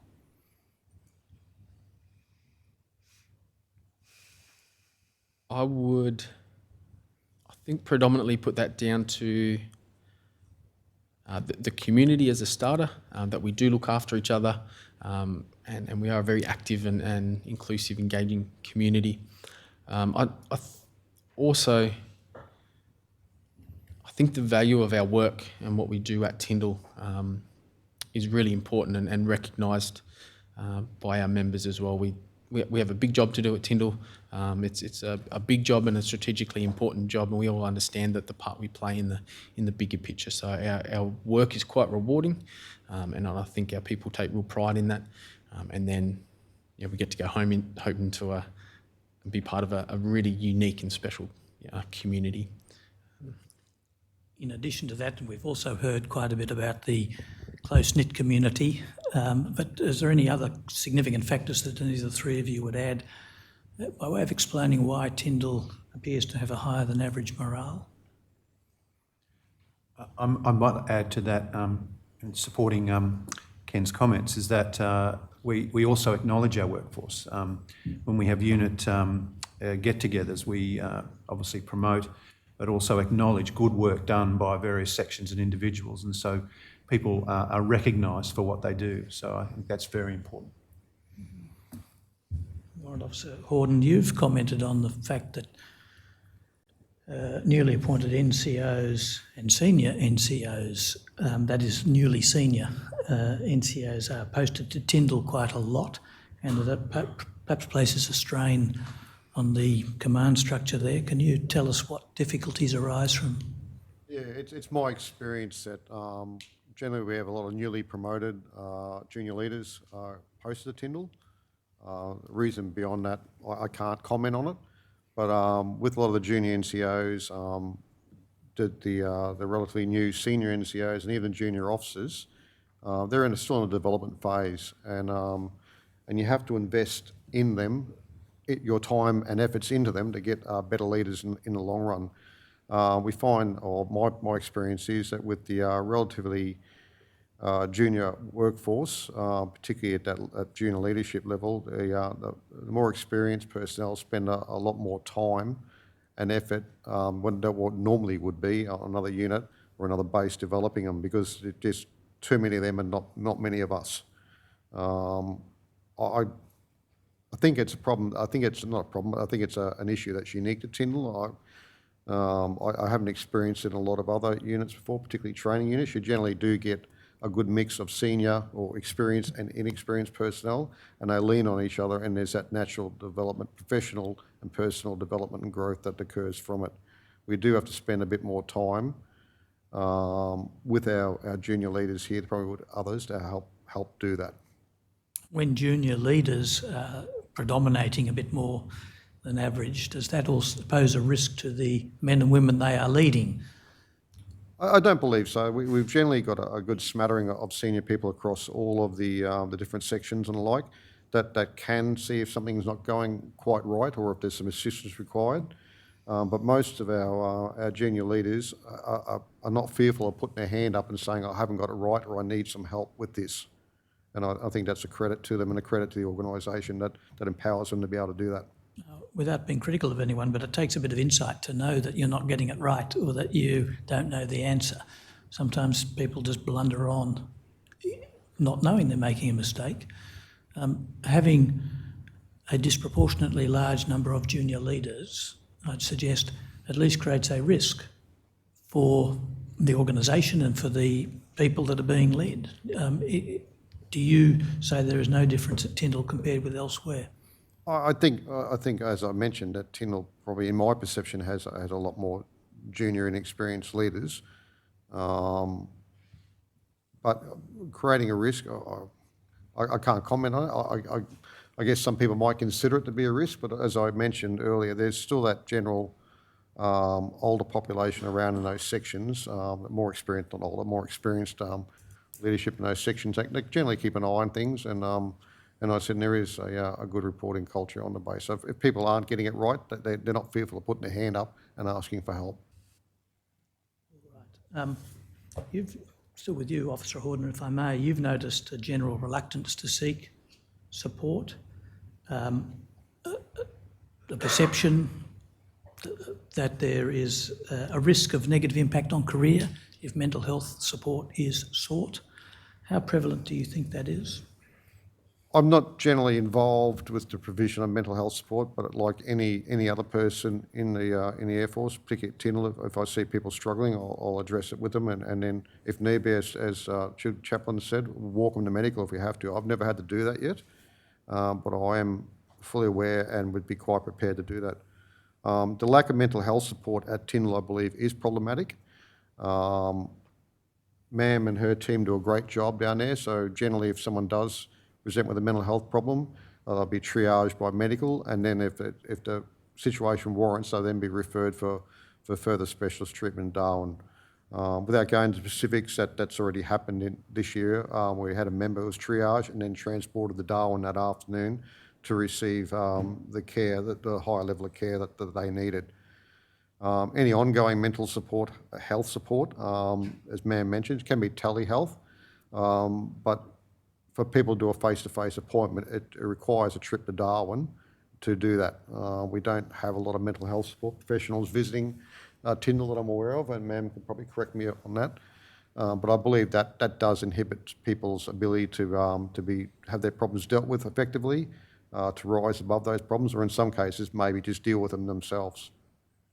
Squadron Leader Edwards, do you agree that there's at least a perception or a concern among some members of Tyndall that reporting mental health problems could be detrimental to their career advancement?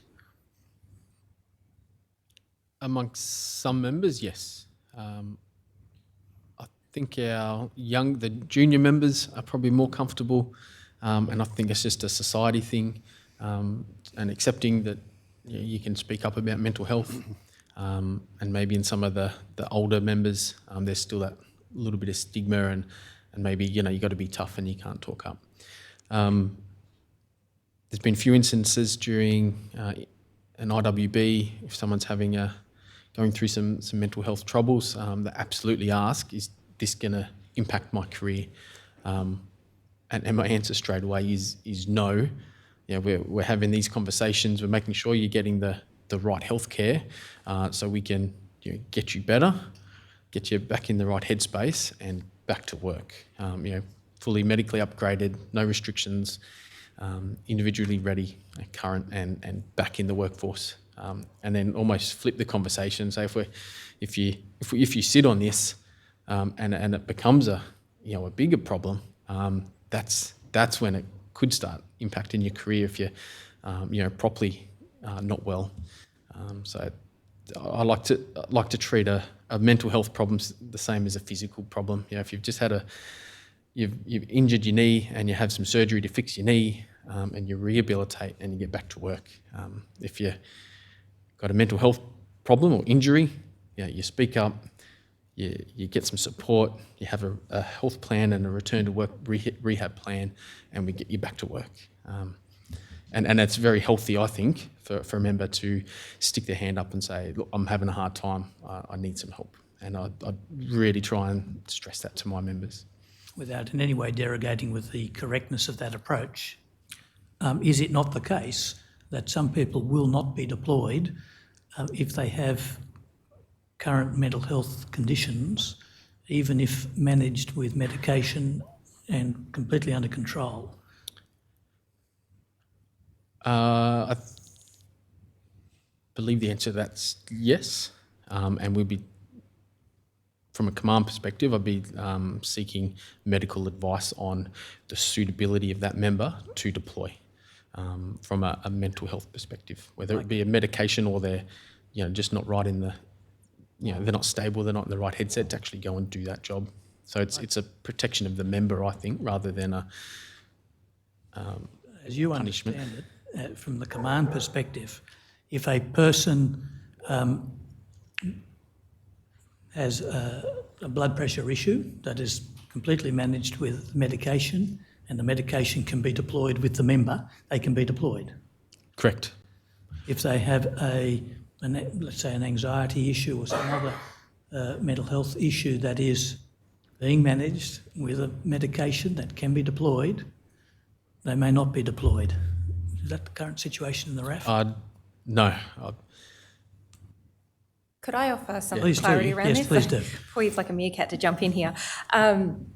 So we use our classification system to determine whether a member is deployable and what restrictions.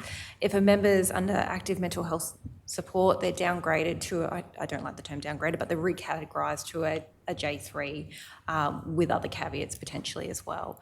That's not a forever position for them. It's to provide them with that time and that rehabilitation to get better. And it's our role as a health centre and as health providers to make sure they understand that it's not a forever, it's not a career-ending position. It's to afford them the time to get better and to look after themselves.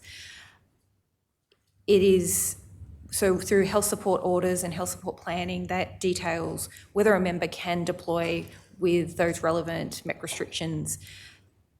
Some opportunities, yes, members with blood pressure issues that are well managed, well medicated, they can absolutely deploy, but there's also other settings that are far more austere and remote that even a very well managed condition is not appropriate to go into. So it's very much a case by case assessment, and that's done through a pre-deployment medical and pre-deployment screening. So we're currently doing that at the moment, where we are going through and we are looking at members, those that are from J1s through to J3 ones, to ensure that they meet the criteria that's detailed out in the health support plan, and those that potentially are very, very mission critical, that do need to deploy, it sits at a higher level.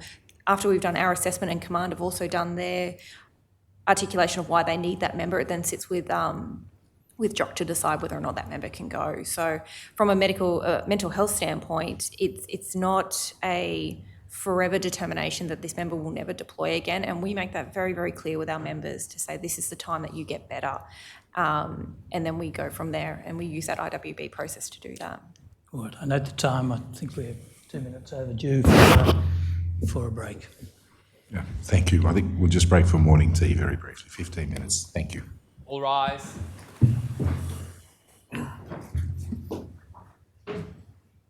The Royal Commission is adjourned for 15 minutes.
The Royal Commission into Defence and Veterans Suicide is resumed. Please be seated.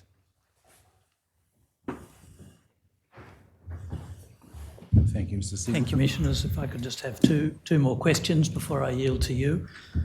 Squadron Leader Edwards, you've noted in your statement that commanders don't receive training specific to responding to a suicide or what's called postvention. Do you have any thoughts on what sort of training would assist a commander to deal with such a tragedy? How to deal with it, I guess. Right. You're proving the point that some training is needed. Possibly, yes. We do have a lot of support and other people around us in the event. We lean on our chaplains, and DMFS provide a really great service to command and members and families there as well. So my approach is I don't need to know everything. I just need to know my team and people around me and when to tap into them. You've suggested the idea that the ADF or the RAF might have a specialist team that could be deployed after an incident to wherever it occurs, and that would be their job, would be to move where the need arises rather than, and that, could you just explain why that team would be a good idea and what help you envisage it would give to a commander and the base?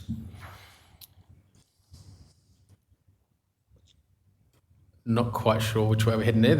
I believe there is a team that can come and assist command with some bereavement support, and I believe that gets turned on. Actually, I'm not too sure where that gets turned on for. Right. If there's a specific, there's another section in my statement. I'm not sure if that's. There's a section in your statement, but I think what we'll do to save time, we'll see if there's time at the end. Yep. I'll yield to the commissioners now to ask any questions they have. Thank you, Commissioners. Thank you, Mr. Singleton. Commissioner Brown. Thank you, and thank you to the panel for their participation today. I wanted to start perhaps with some health questions, if I could. Just in relation to the telehealth options that you described are available, both GP and psychology where required. Can you just tell me where and by whom those services are provided? Or from where, sorry, and by whom? Thank you, Commissioner. So predominantly our biggest use of telehealth is in the mental health space. So we have several psychologists within the Northern Territory that provide telehealth for our members, and they administer their own system. So they'll provide the member with a link that they then log into and utilise.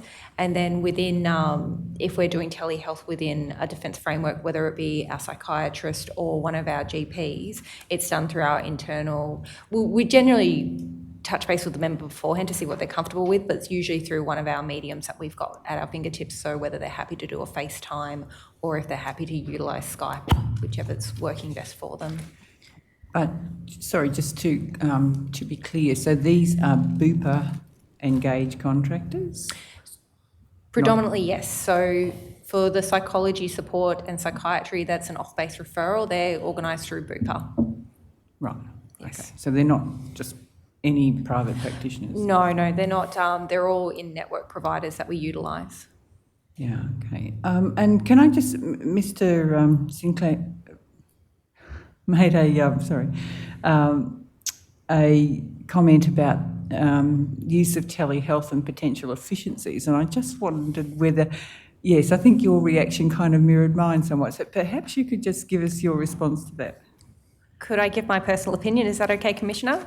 Yes. When we're living in an already disconnected society where we're talking about isolation and member wellbeing, face-to-face healthcare is paramount. We need to be able to give our members, even if it is something that could be done as telehealth, that needs to be the primary way of communicating with them so they can have that contact, so we can talk to a mental health patient, see their reactions and see how they genuinely are, rather than having a screen between clinician and patient and not seeing the full picture of how well they are at that point in time.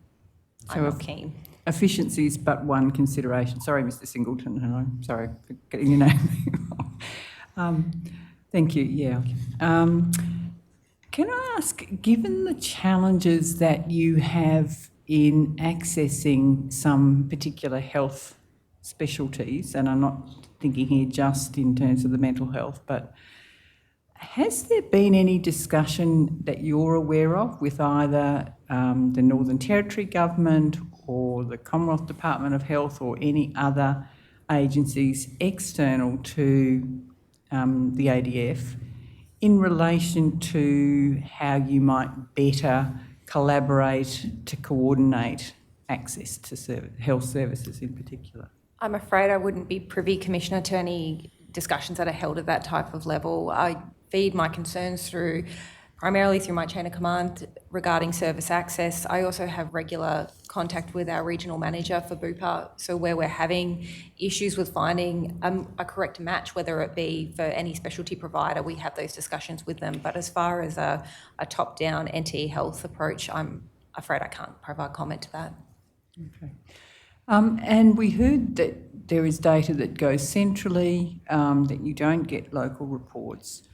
Could I ask whether you think there would be perceived benefit in getting local reports? Commissioner, personally, I'm very fond of data. I'm a little bit of a data nerd, so I would, as a healthcare provider and a clinician in my background, I would see great benefit in that, but that would be for myself personally. I couldn't speak to the broader health centres whether they would find it valuable, but personally I do see good value in getting data and statistics. However, it must be taken with a grain of salt that it's based on good data going into the system, and if it's not being inputted correctly, it does skew what you get back. But I guess those of us who've worked in those kind of systems know that you have to use the data to actually improve the input. Absolutely. So it's a bit of a circular argument, Absolutely. isn't it? So if you were to ask for that data, what response would you likely get, do you expect? And again, I appreciate that this is... Where I've asked for data, I scratch that, sorry. All requests have been provided. The quality depends on how I phrase the question and what I'm asking, so I've learned to phrase it so that I get more. Otherwise, I just get an Excel spreadsheet to be, I guess, the easiest way to explain it. If I'm looking for data, I try to be quite specific in what I'm looking to. So if, I guess to use a very broad example, if I want to look to vaccination statistics, I will tailor it down to which demographic do I want to look at. Do I want to look at operational vaccinations? Do I want just a particular squadron? So I do, through experience, I've learned I need to, if I want good reporting back for for the question I'm looking to pose, I need to pose my question to them in an appropriate way, if that helps. Okay. And do you think there would be value, or would it be informative to actually have a periodic report on the data coming back, whether that's, and I'm thinking here not just quarterly or 6 monthly, but perhaps every 2 years, every 5 years, to try and understand what are the issues and perhaps trends over time? You've piqued my interest, Commissioner. That would be wonderful, because I can talk to presentations that we have today and through my time as health centre manager, but to know whether we're heading in the right direction, I need to see that in the context of what happened 2 years prior, what was 5 years prior, and which direction are we going into, and perhaps even that could further tease out what interventions are actually working. So there would be good value in that. Okay. Just changing topics, we talked about, Mr Singleton asked about the use of alcohol. Could I ask about the use of illicit drugs? Because we hear a lot about the use of illicit drugs, particularly in some more remote areas. I'm just wondering whether that's an issue in the Katherine region and whether it impacts in any way on those at Tyndall Base. Absolutely, Commissioner. Illicit drug use is not something that's come to the attention of the health centre. There is a monitoring program that perhaps my panellist colleagues could talk to further about how we monitor usage within the Royal Australian Air Force. But as far as my time at Tyndall, we've seen no use or reported use of illicit drugs. Could I ask Squadron Leader Edwards? Yeah, thanks, Commissioner. Use of illicit drugs, I think the statistics are we haven't had a positive test since 2018 or 19. So I think that's a really positive number and gives me confidence that drug use at Tyndall, it's not my concern. I'm not not aware and not concerned that there's drug use in my workforce. We conduct regular prohibitive substance testing and alcohol testing in the workplace. That's random or targeted throughout the year. So, and we exceed our quota, if you like, of tests that we need to do each year as per policy. Okay, changing topic again, we heard the glowing reports around the outputs of the chefs on Tyndall Base and the overall model that's utilised there by necessity of having in-house servicing and the benefits of that. I'm just wondering whether that's a model that you would promote across other bases or for the ADF more broadly. I'll take that one if you like, team. Thanks, Commissioner. I think over the years with workforce pressures and operational pressures, Defence has shifted more to a service provider model for a range of services. And I think what that does is keeps uniformed people in, I guess, operational positions, so we can focus on our core business rather than some of the other services around the edge, which can be contracted out.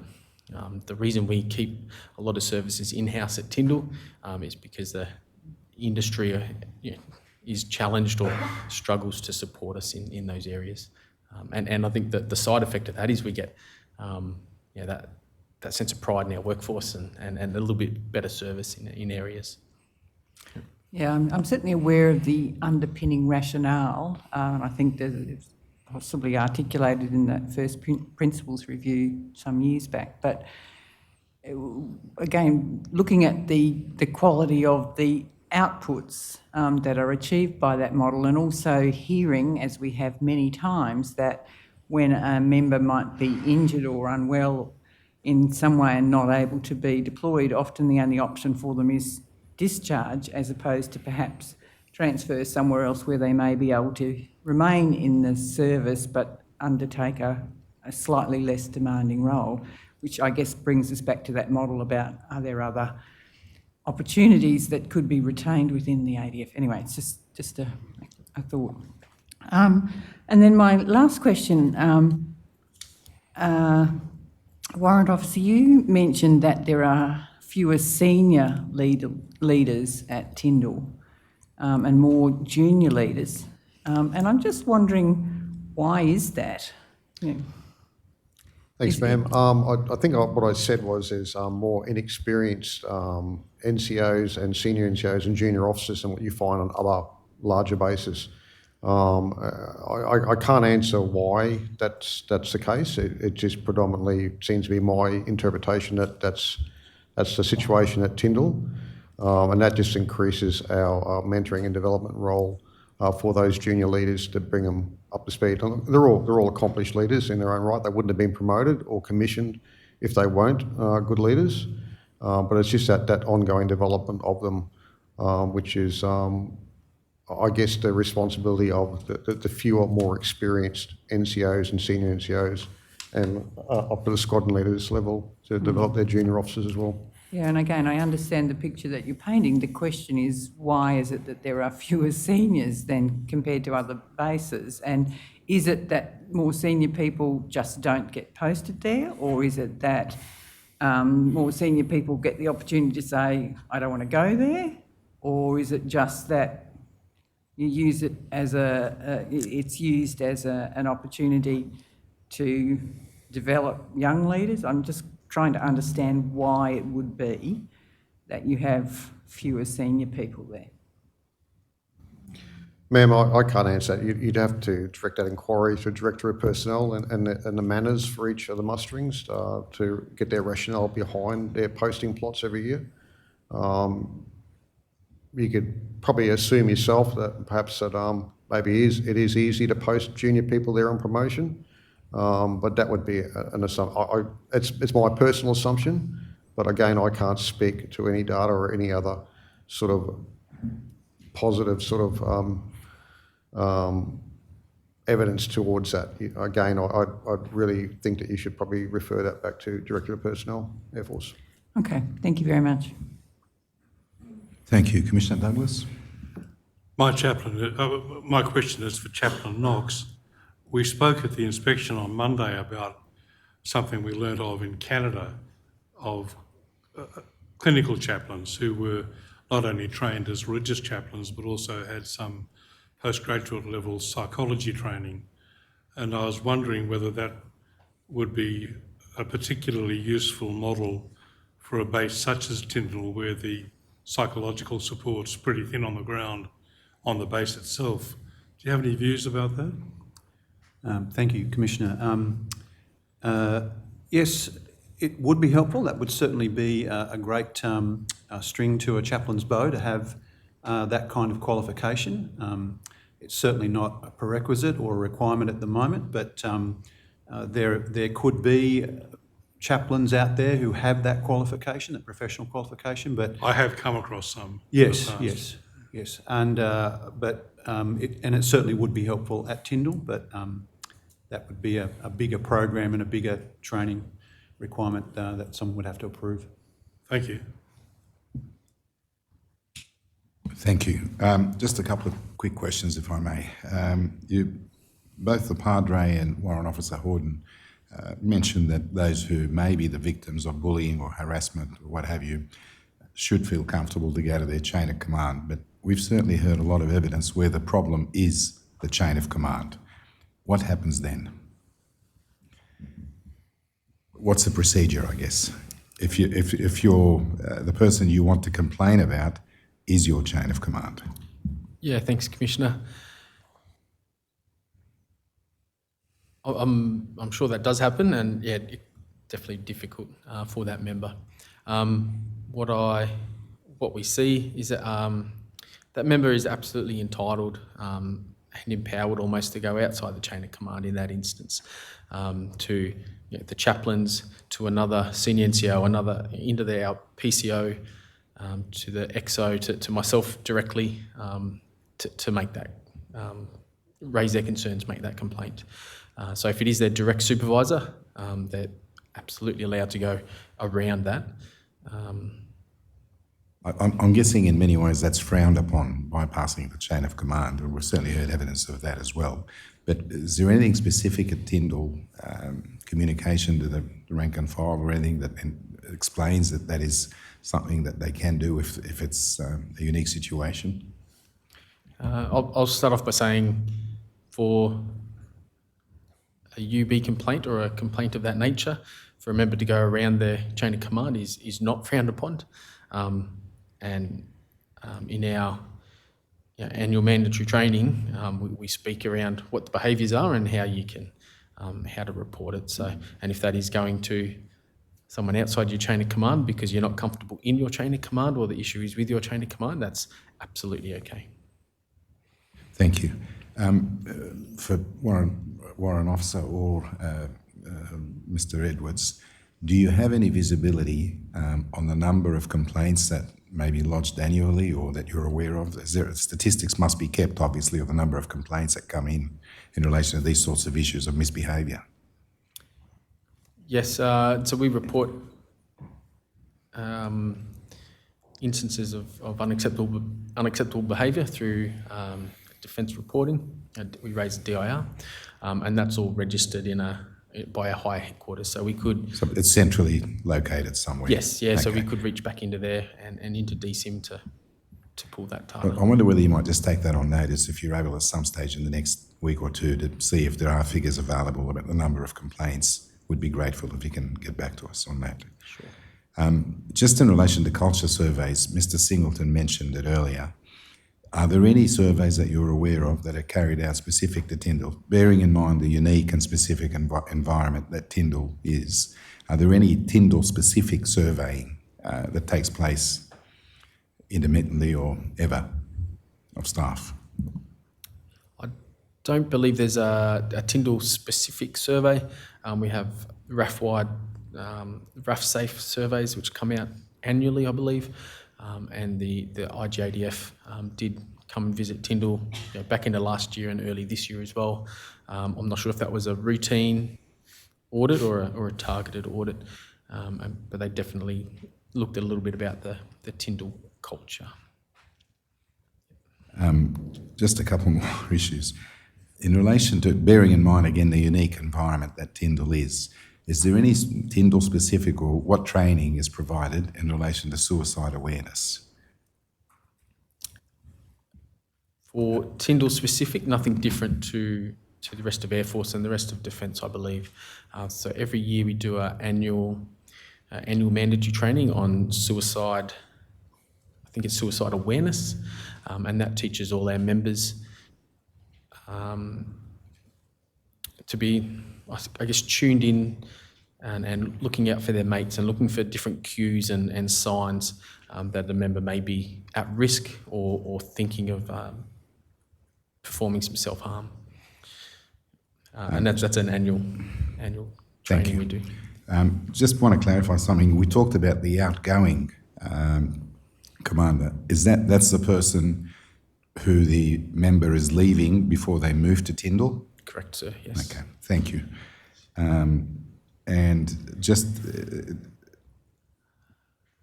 in relation to people who may obviously come from some other part of Australia, and we've discussed the transport allowance they may get to travel somewhere, and the annual leave is however many weeks a year. Is any allowance given for the length of time where people have to travel? Someone who comes from Tasmania, for instance, it's going to take them a couple of days out of their annual leave in both directions. Is that taken into account at all? Yes, it is. Anytime we post or move, we'll get given travel allowance or travel leave to cover your movements, and whether that's a day because you're flying or 8 days because you're driving from here to Canberra.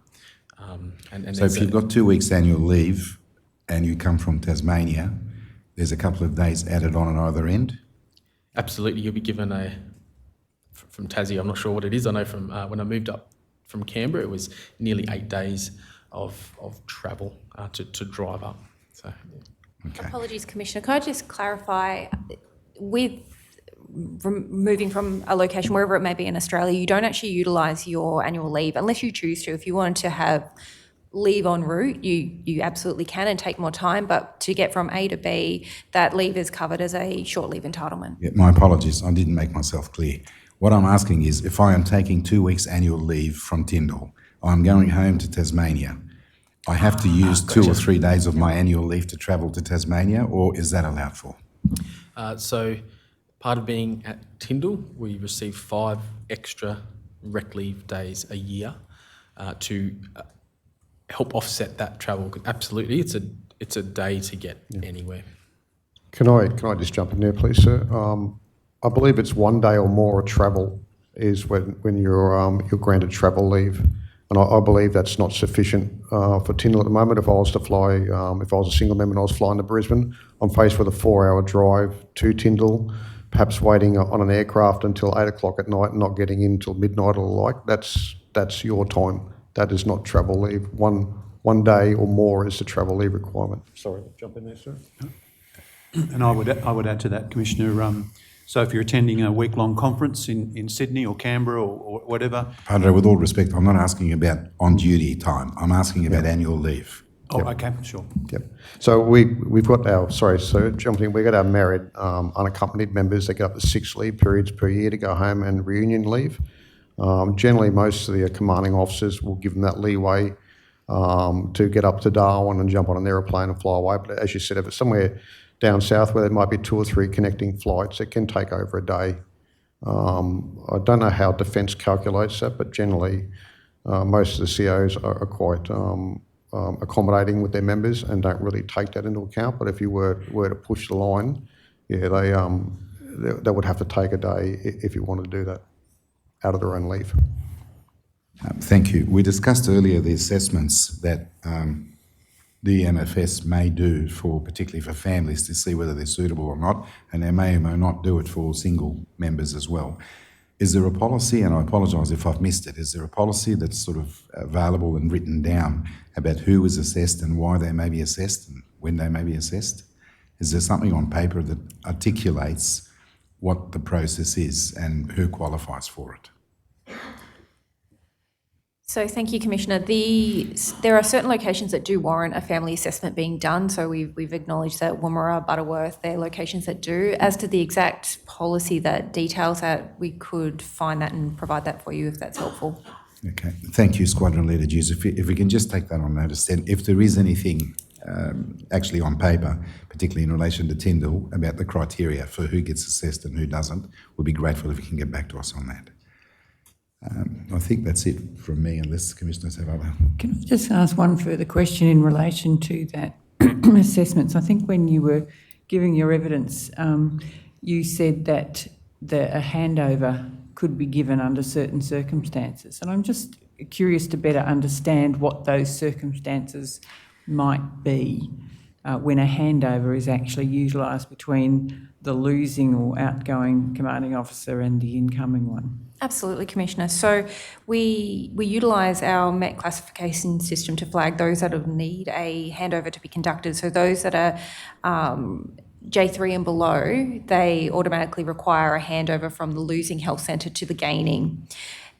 Those that are 3 and below, additionally, there is a mechanism through Defence Personnel Air Force where the losing health centre will be required to, through an e-form, determine that that member is fit to go to a remote locality. However, it doesn't routinely come to us as the gaining health centre that knows the region and knows the specialty providers. It very much sits with that losing health centre that may be in Sydney to know that, okay, there's not a lot of specialty providers in this niche area to be able to look after this member. So we are getting a better relationship with DPAF to be able to get them to lean in and say, hey, health centre, we have this member coming to you. Could you have a look and let us know if they're suitable? And then we're supported by our regional medical advisor when we do push back to say, not right now. It relies very, very heavily on that losing health centre understanding our limitations. And if it was flipped on its head where we were approached as the priority, that would be a preferable measure of doing that type of analysis. I think I covered most things. Was there anything I missed, Commissioner? No, thank you. Thank you. Thank you. Mr. Fordham, is there anything you want to raise? Not by way of question, but in partial answer to your Commissioner's question about complaint, paragraph 147 of Wing Commander Parker's statement has a table. Thank you, appreciate that. Thank you. Ms. Chalmers, any issues? No, thank you. Thank you. Mr. Fraser, any issues? No, thank you, Commissioner. Okay, thank you very much. Mr. Singleton, any matters arising? No matters arising. I did flag the possibility of coming back to two questions. I realise we're over time, but if we have your leave to ask two more questions, Please go ahead. Thank you. it. Thank you everyone for your patience. We are slightly over time. I'll ask the operator just to bring up Squadron Leader Edwards' statement, which is DEF *90031 0191 at page 0234.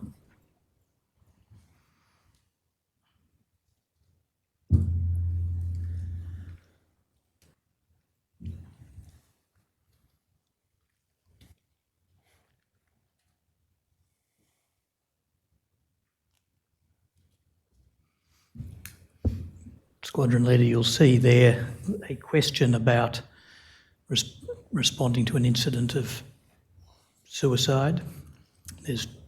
You mentioned there's no post-vention training for commanders, and at 221 you speak of the possibility of a trained team to attend the base following an incident to provide support and assistance to a commander, particularly regarding administration, which would allow you then to focus on the welfare of your members. Did you want to elaborate on the benefits of having a team like that, and might it include some non-administrative functions like some counsellors to come and support you with the more substantive work? Yeah, thanks for the question. This was my observations on the suspected suicide last year at Tyndall, which was really tough for the base. And yeah, I saw the command team work through the process there, and I'm aware of the other people in the room, but there is a heap of really demanding, quite significant admin and actions on command after an event like that. Including in that instance, going to the members' private residence and individually cataloguing every piece of their personal effects and packing it up for removal. There was a good 3 months worth of effort and work on the command team, and in that instance, the CO didn't get a chance to grieve or the loss of someone that he's worked with before and a good mate, and it was quite taxing on the command team. So if there was an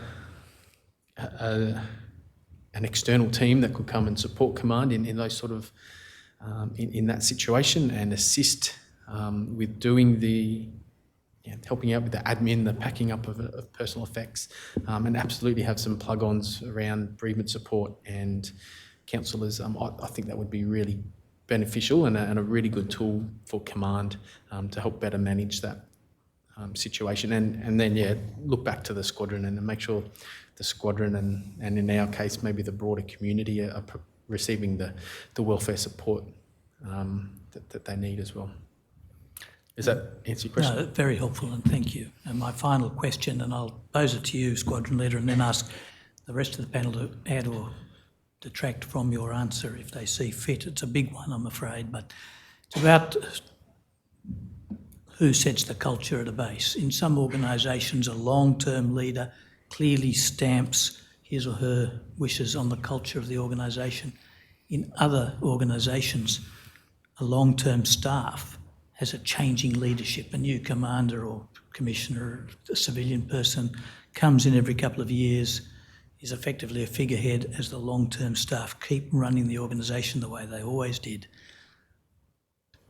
Two of you arrived at Tyndall in 2019. Warrant Officer, you came out in January 2020. Squadron Leader Dues came more recently, but on an outer cycle. It does appear to be that the leadership of Tyndall is here for a short term, as do perhaps a lot of the members. How are you managing to inculcate culture, and where is the culture coming from if it's not coming from a long-term leader? Big question, thank you. I think organisationally, Air Force, from the chief down, and probably Defence from the CDF down, really clearly outlines behaviours and cultures through our defence values and the behaviours to achieve those values. So I think that's consistent across defence, and then it's up to local level command and leadership to deliver that at the base. So yes, leadership and command sort of changes every 2 to 3 years, as we all do in our jobs. That's part of Air Force, part of Defence, but we're still working under the same direction, the same expectation and values, which inform and shape our culture on base. Thank you. Does any of you disagree with that or think there's a major omission from that answer? Councillor, if I might add, storytelling is a really big part of, I guess, the defence culture. We look back and we look at Anzac Legends, we look at the culture that we have that's really rich and steeped in history.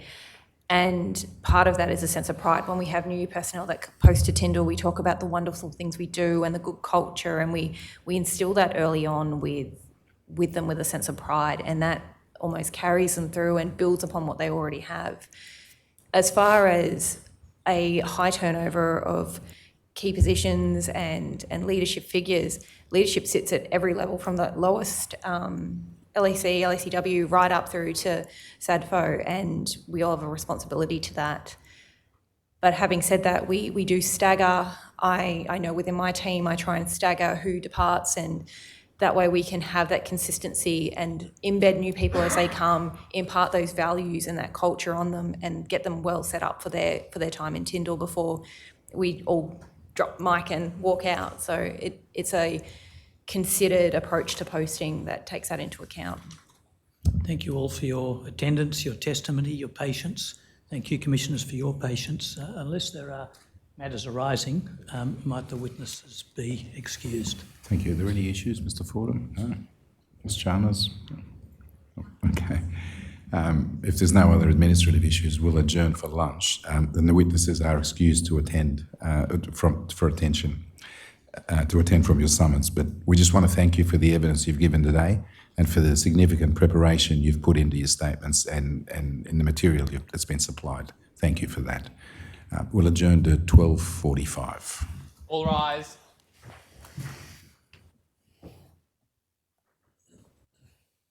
The Royal Commission is adjourned to 12:45 p.m.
The Royal Commission into Defence and Veterans Suicide is resumed. Please be seated.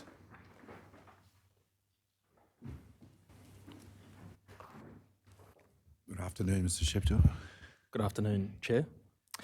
Commissioners, this is a panel concerning post-deployment. It comprises Group Captain Bredden, Captain Chloe Ryan, Commander Michael Halpin, Colonel Whitworth, Group Captain Wesley Perrott, and Colonel David Reddy.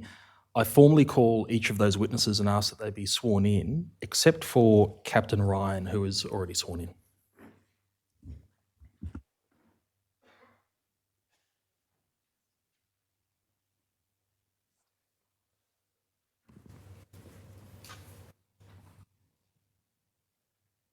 Group Captain Karen Braden, do you swear by Almighty God that the evidence you shall give will be the truth, the whole truth, and nothing but the truth? I do.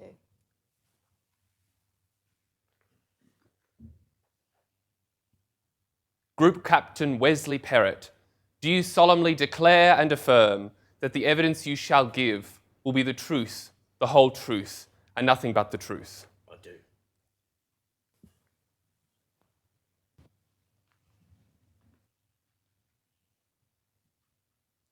Colonel Andrew Whitworth, do you swear by Almighty God that the evidence you shall give will be the truth, the whole truth, and nothing but the truth? I do.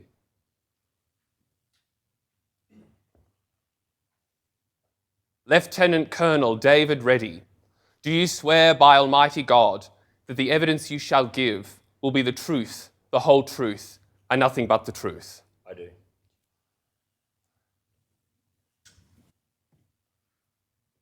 Commander Michael Halpin, do you solemnly declare and affirm that the evidence you shall give will be the truth, the whole truth, and nothing but the truth? I do. Thank you.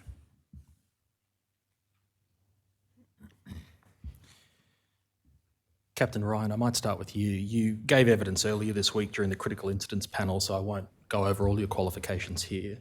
However, can I just ask you to confirm that your current role is Director Health Headquarters Joint Operations Command? That's correct, and also J07, Headquarters Joint Operations Command. And you're appointed to that role in 2022? That's correct. And in your current role as Director Health Headquarters Joint Operations Command, you're responsible to Commander Joint Operations for operational health support planning and specialist medical advice? That's correct. And you've also deployed extensively in both the Royal Australian Navy ships at sea and the Joint Land Environment. That's correct. Group Captain Bredden, can you please tell the Commissioners your current role? Director of Personnel, Headquarters Joint Operations Command, the J1. And you were promoted to that role in 2021? Correct. And prior to that, you occupied a number of positions in the Australian Air Force, including being promoted to Wing Commander in 2012, where you provided support to Headquarters Air Command as the Deputy Director for Military Administrative Capability Development. That's correct. Subsequently, you assumed roles within Combat Group, including Staff Officer 1 Personnel, Executive Officer Headquarters 96 Wing, and Commanding Officer Number 23 Squadron. Correct. And you've also deployed on numerous occasions, including Operations Catalyst, Falconer, Slipper, and Accordion. Correct. Commander Michael Halpin, can you please tell the Commissioners your current role? I'm the Fleet Medical Officer. And you were promoted to Commander to assume that role in August 2022? Correct. And prior to that, you served as Deputy Fleet Medical Officer in 2017 and 2018, and Senior Medical Officer in HMAS Catabal in 2019 and 2020? Correct. Now, I won't canvass your extensive career in defence, but I note that you joined the Royal Australian Navy in 2007 as an undergraduate medical student. Correct. And you've also deployed on various operations and exercises, including Operations Resolute and Augury, as well as multiple Southeast Asian and Northeast Asia deployments. Correct. Colonel Whitworth, you're the Senior Medical Officer, Headquarters 17 Combat Service Support Brigade. That's correct. And you're also the Medical Officer for Defence Adaptive Sport. That's correct. Can I just check, is your microphone on? It is now. Thanks.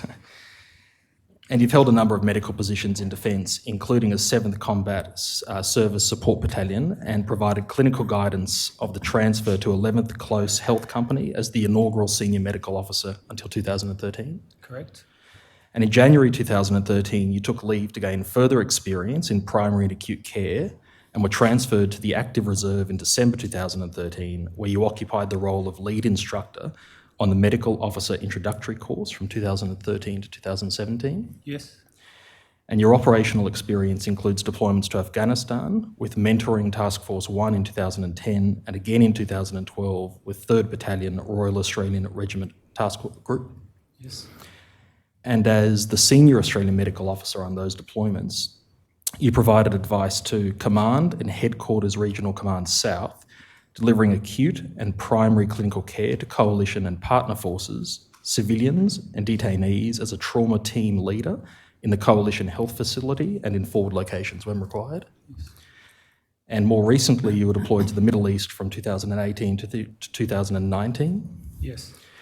And you're also subsequently assigned to Operation Bushfire Assist and Operation COVID-19. Yes, I have. Group Captain Wesley Perrott. Can you please tell the Commissioners your current role? I'm Director of Personnel for Air Force Air Command. And you joined the Royal Australian Air Force in 1992 as a service policeman, prior to commissioning in 1996 as an Air Force Administrative Officer? Yes, that's true. Now, I also won't canvass your extensive experience, but in 2014 you were posted as Commanding Officer Number 13 Squadron, where you also assumed the role of Senior ADF Officer for the Royal Australian Air Force Base Darwin. Yes. And you've deployed on Operations Catalyst as the Theatre Personnel Manager, and more recently to Operation High Road as the NATO CJ1, responsible for the personnel management of over 15,000 multinational personnel. Yes.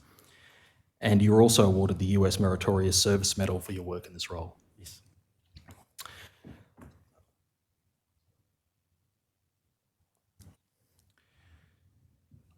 I've just been told that I think your microphone might also not be on, so... That's right. Yeah, thank you. Is that on now?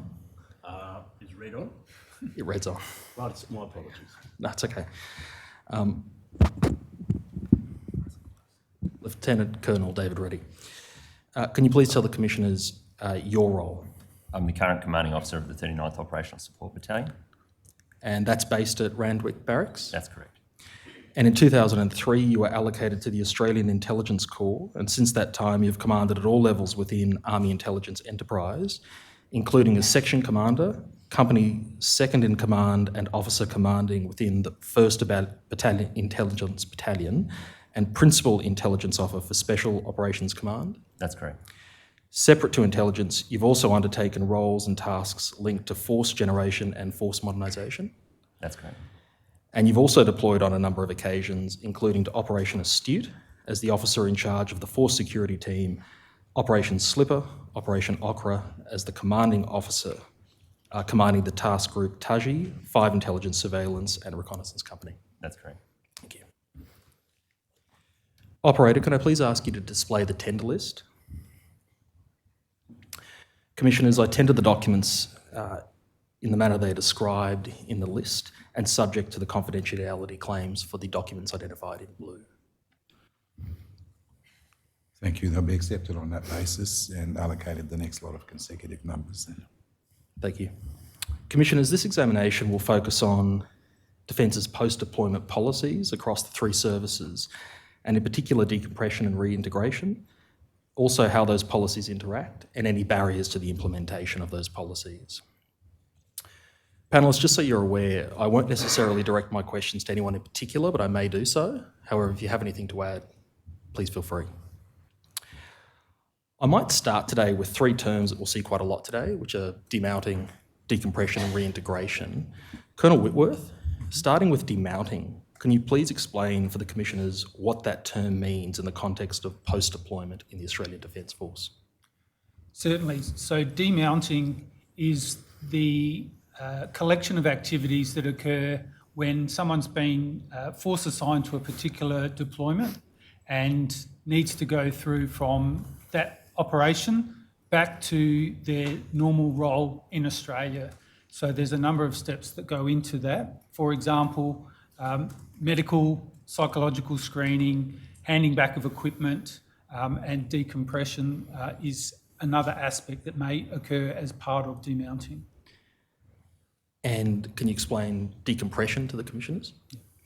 So for decompression, that is a separate activity that often is used for high intensity or longer duration deployments that are part of a graduated return from that high intensity back to their normal lifestyle and work routines back in Australia.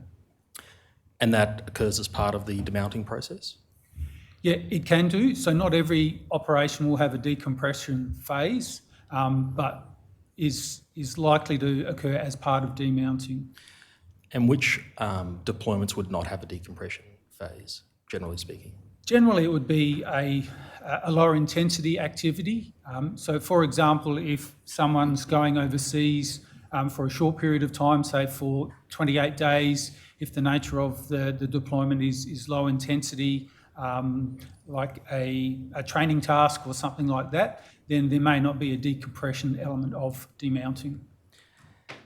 And can I then ask you to speak a little bit about reintegration? So reintegration is where people, again, because for larger operations, which I believe has been covered previously, people will be force assigned out of their normal unit into either under control of Joint Operations Command or the mounting headquarters for that operation. Reintegration is where they then get handed back to their home unit. And over what period of time does reintegration generally occur? So reintegration is generally the final bit after demounting, where they go back and often there may be elements of taking leave before people resume their normal posted jobs. Operator, please display document ID DEF.1058.0001.0498 at .0609 and highlight paragraphs 8.32 and 8.33.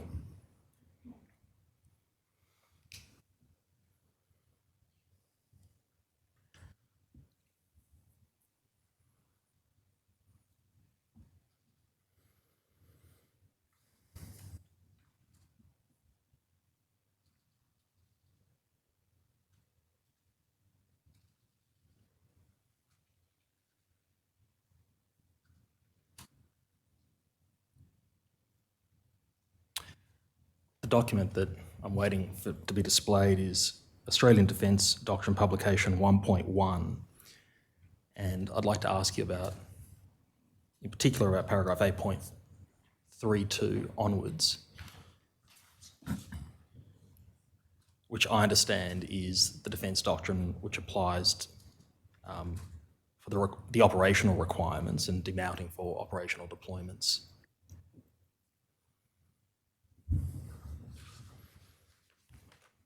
So I'll ask the operator to please display that document at .0609 and to highlight paragraphs 8.32 and 8.33.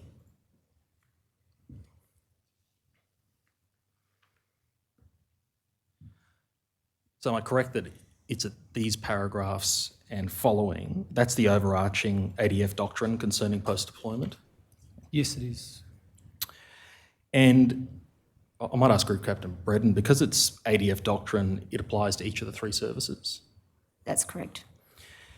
And in paragraph 8.33, it says, and I'm paraphrasing, that because of the possibility of personnel experiencing long-lasting or permanent mental health difficulties from deployment, factors which reduce the likelihood of these difficulties include a properly structured decompression at the end of deployment and reintegration once back in Australia.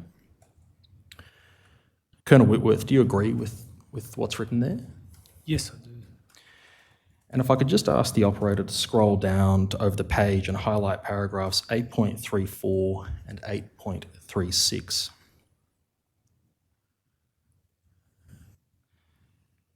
And these paragraphs of the doctrine discuss decompression and reintegration.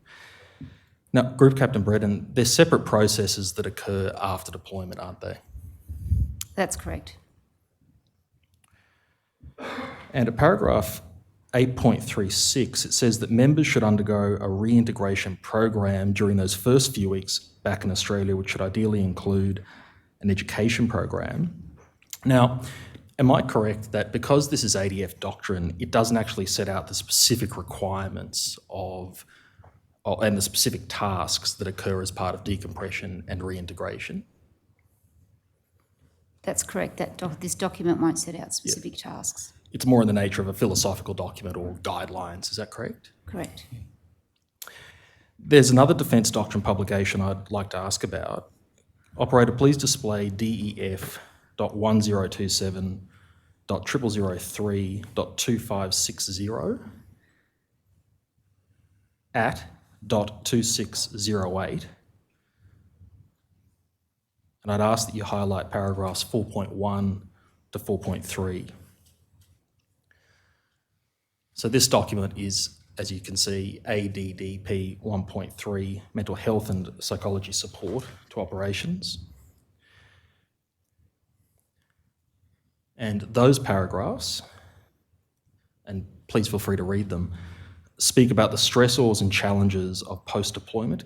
And in the second sentence of paragraph 4.1, it says that often the pre- and post-deployment stages are more stressful than the actual deployment, and it goes on to explain why.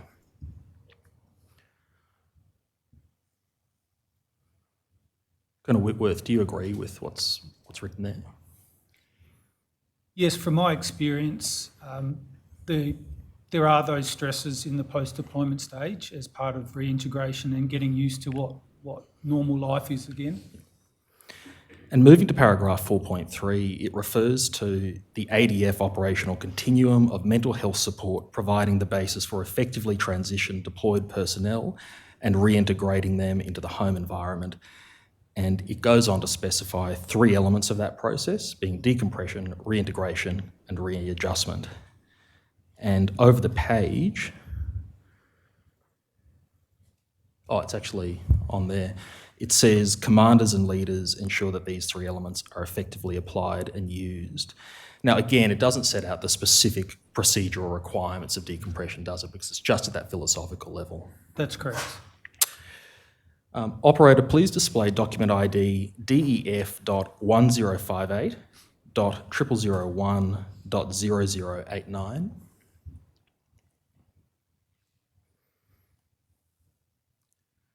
Now, am I correct that the document which does contain at least some of that information is this document, which is Chapter 1.3 and Part 2 of Volume 1 of Headquarters Joint Operations Command Online Support Library?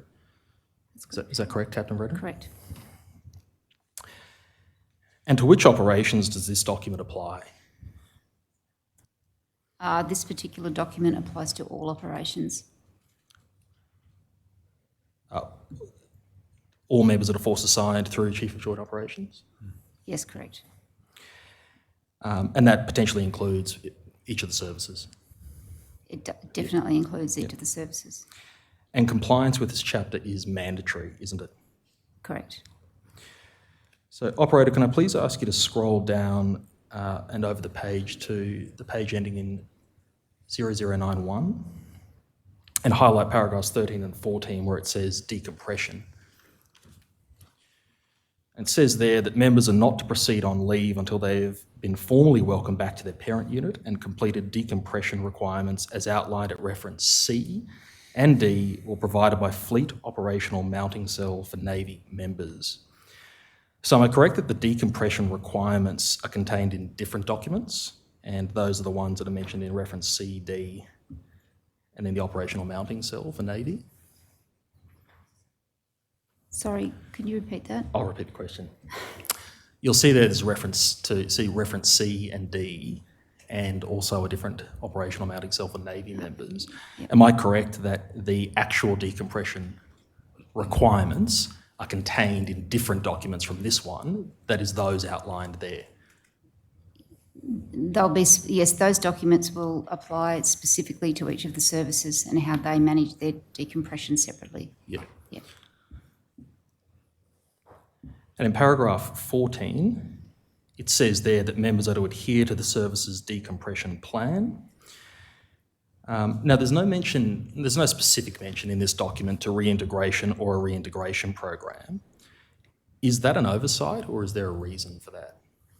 That won't be an oversight because this is a headquarters JOC policy. So a member is force assigned to headquarters JOC only for the duration of the deployment. Once the member returns, has demounted and started decompression, they are under the command of the parent service. So the parent services will then take over that responsibility. So it's the parent service that will take over the reintegration process? Correct. Operator, can I please ask you to display document ID DEF.1058.0001.0059? This is the document that was referred to as reference C in that last document that we just saw. And it's the 1st Division and Deployable Joint Headquarters Directive 04/19. Lieutenant Colonel Reddy, am I correct that this is a directive which applies to the post-deployment demounting of all personnel assigned to conventional Army collective force elements or as individuals mounted through 39th Operational Support Battalion? That's correct. So it's really an Army document? That's correct. And these are all operational deployments? Yes, at the time of this writing, yes, absolutely. Has that changed? In the sense of Army has changed the way it views some of its deployments into the region. Some of those might not necessarily be under force assignment to Joint Operations Command in the true sense, and they would relate to exercises offshore. And do those, is there a different decompression policy that applies to those exercises, or is different? No. The same policy applies, and the way that a commanding officer will approach that, as Colonel Whitworth alluded to before, depending on the duration and the tasks involved, will determine the requirements to go through some of those formal decompression or reintegration. I think you would find in the main those units actually train together, would deploy together and come back, and there's such a short duration that there wouldn't be as great a need. And certainly these documents allude to that assessment of what that need is, and where it's not required, it doesn't actually have to occur. Just to be clear, just so I understand it though, there's not a specific document that applies to those particular exercises that you're talking about? No, and we do use this as the directive at this stage, and as you note that it's 2019 and hasn't been revised as yet. Yep, thanks. I just want to confirm that the document, compliance with this document is also mandatory? That's correct. Operator, can you please highlight paragraph 8 on the page ending .0060? And there it sets out 4 phases of the demounting process. Can I just start by asking who conducts the demounting process, who administers it? So the demounting process is conducted by the mounting headquarters. For a large contingent or a main force body, that would likely be, in the Army's context, a formation headquarters. So for example, an element coming out of 3 Brigade, it would be the 3 Brigade headquarters would be the mounting authority for that. So they would do the planning, redeployment, decompression and reintegration. However, it would come down to the mounting headquarters, which is likely to be the entity that's doing the deployment, their responsibility to conduct that planning on behalf of the formation. And it's their responsibility to determine what happens during those phases? That's correct. In terms of phase 1, which is planning, can you just please explain how this phase is conducted in practice? So really what I'm asking is what this phase sort of comprises and when it begins and the next phase ends. So phase 1 would begin with the warning order being struck by Army to suggest that there's a contingent required to go or do something, to do a task. The planning would commence to identify what force element that might be. If it's being force assigned to JOC, headquarters JOC for a deployment, they will then engage with the headquarters JOC level to understand the planning requirements and what's needed. If it's a simple Army task, it will be done at the Army level, and those orders will come down through the Director of Land, or DLAND as we refer to it, which gives those orders out to initiate those planning timelines. Okay. And is that planning phase also used to sort of plan a decompression or reintegration? Potentially it could be. Certainly in my experience, a lot of the time the planning is more for starting to commence the initial training. For a large contingent, which that paragraph sort of alludes to, it would look at what are the mission-specific training requirements that we would need to plan for in the timeline that we have available, and then how we would put that together, and then as well as that, starting the certification requirements for preparing people for their deployment. In terms of the redeployment, it may not go into that detail at that point in time. It often depends on the time available for planning. Okay. And in terms of redeployment then, can you please explain what that phase comprises? So the redeployment phase is essentially the reverse. It's once those orders are struck, to identify which element that might be coming in to either replace you, or whether your element is actually closing that, potentially closing that site down.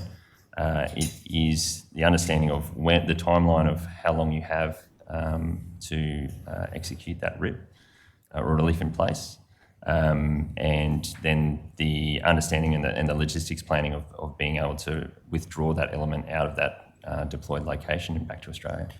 And is that when decompression starts? It can do. In some instances, so for example, our experiences in the Middle East, because of the logistics, timeframes of trying to withdraw elements from the Middle East, you would often find that we would have time in our staging base in the United Arab Emirates at AMAB. At that location, some of that demounting would start to occur, but also decompression in the sense that you're out of the deployed or out of the forward location. You are de-kitted, so that relief of wearing, in often cases, body armour and or carrying weapons and ammunition for the entire deployment is taken away from you.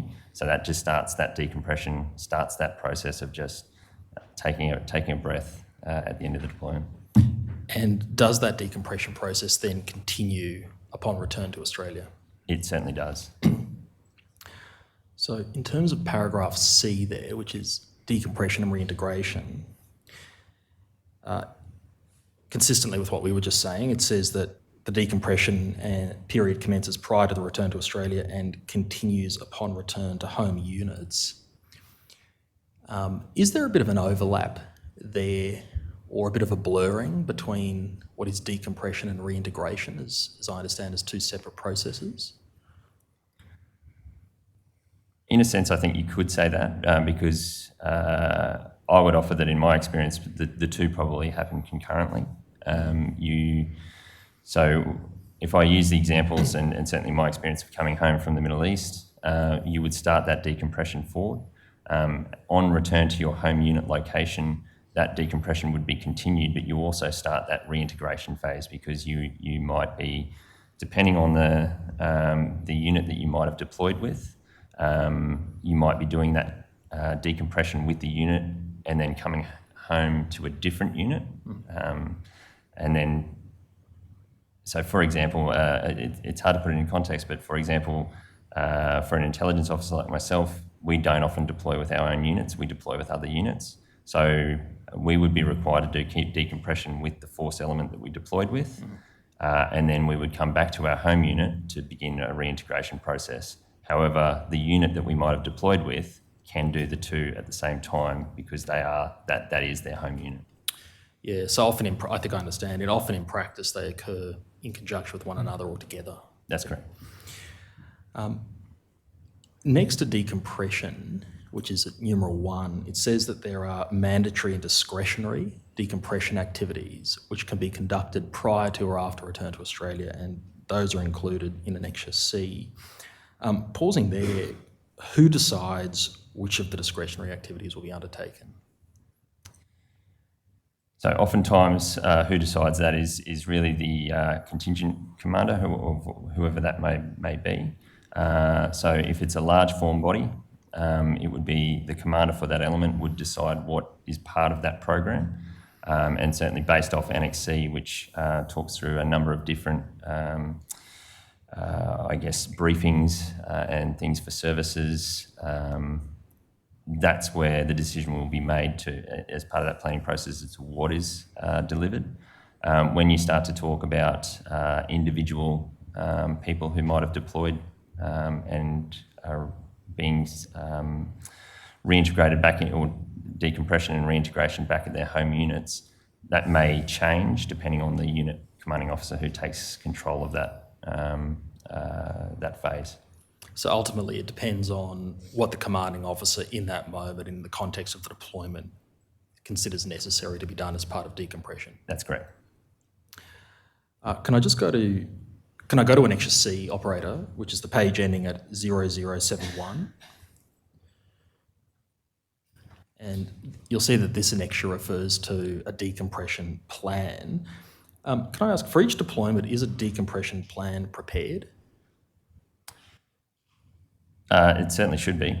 I can't comment to say whether it is or isn't because I haven't seen the decompression plan for every single deployment, but yes. For the ones that you've been on, have you seen a decompression plan? To be honest, I haven't seen the plan itself because of I would offer at the level that I was at, I wasn't necessarily conducting the planning. But for example, where you have the schedule there in paragraph 5, you would certainly know what's planned for each day because you would be given that schedule as a junior member of whatever that element would be. So you know where you have to be each day and what your requirements are. So as a commission, we could request those schedules because they'd be in writing and documented? It should be, yes. So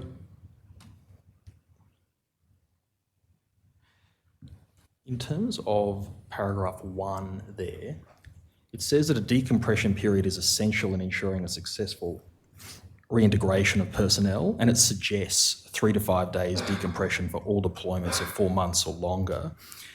Again, is the length of time for decompression, is that decided by command as well, or that commander that we were speaking about? That's correct, and it's based, as Colonel Whitworth said before, on the actual operational deployment that they were on.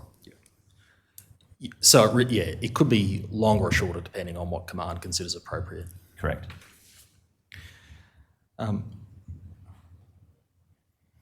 So we'll talk about those decompression schedules. In terms of that decompression schedule, I was wondering, Colonel Reddy, are you able to, Lieutenant Colonel Reddy, are you able to just step us through one that you did on, for example, your last deployment? What that decompression schedule sort of looked like for you? Yeah, sure thing. So for my last deployment, I actually didn't decompress or do that with the form body that I deployed with because I deployed with a unit or an element that formed out of Townsville, and my home location was Brisbane. In that example, I was straight back into Brisbane, where I was met by my unit and taken back, and then essentially the standard Army way or approach to it is usually a week of half days, which is come into work, do some PT, associate with the unit, and then conduct some of those briefings and things like where it has their DVA, RSL, they're all the services that are offered at that point in time. So they're reminded to you of the existence of those because you've certainly, on your deployment, you were made aware of those services as well. And we work through a program of basically half days just so chain of command can start to get eyes on you to make sure that you are reintegrating and are operating well. In that example that you gave, you didn't do that with your force element? No.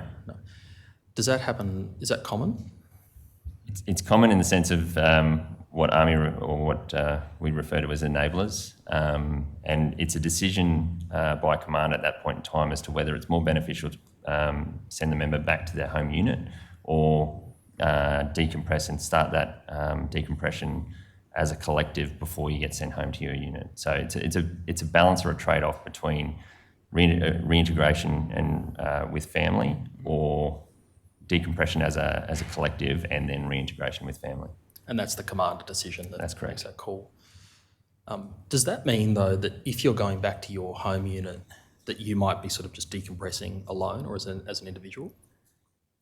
Yes, that is correct. But it's still the responsibility of the unit commanding officer to conduct that. And oftentimes, I've deployed several times in that same manner. It's better to be home with the people you know and the chain of command that knows you, potentially as opposed to, in this case, I would have been in Townsville for an additional week before even coming back to my home unit. Yeah. But in those circumstances with an individual, it's probably pretty unlikely you're going to be given these briefings as an individual, isn't it? If I can offer, Absolutely. Certainly I've deployed in a similar way. So my last deployment to the Middle East as the senior medical officer, I was a reservist, so I came on full time, and I, for the same reasons, conducted decompression in my home location because I came back and there wasn't anyone else as part of a form body to redeploy with. And so a lot of the briefings were done remotely, so watching videos that were provided to get those briefings. So there are ways that you can still have the briefings, even if they're not face-to-face. It can be provided as videos or as online courses through Campus or Adele or those platforms. I was going to say, if I might add as well, we did identify recently with one of the returning elements that potentially weren't set up well to execute that. And over time, certainly my unit has transitioned a lot of our force preparation into the online platforms. And we're in the process of developing essentially an exportable pack that could be given to unit commanders across Army to be able to then just run that online training for those people. And would that then dispense with the need for face-to-face briefings? It would potentially dispense with face-to-face. However, I think you would find that commanders would still go ahead and do that if it was a large enough body. So to pull in the support from, say, DVA, RSL and some of those other organisations for one person in multiple locations might be a bit onerous for those organisations. If we can execute that online, that's where we'd like to move towards. But I myself as a commander, if I had a large body, I would prefer a face-to-face to enable that question and answer session as opposed to having to then rely on potentially phone calls later for clarification.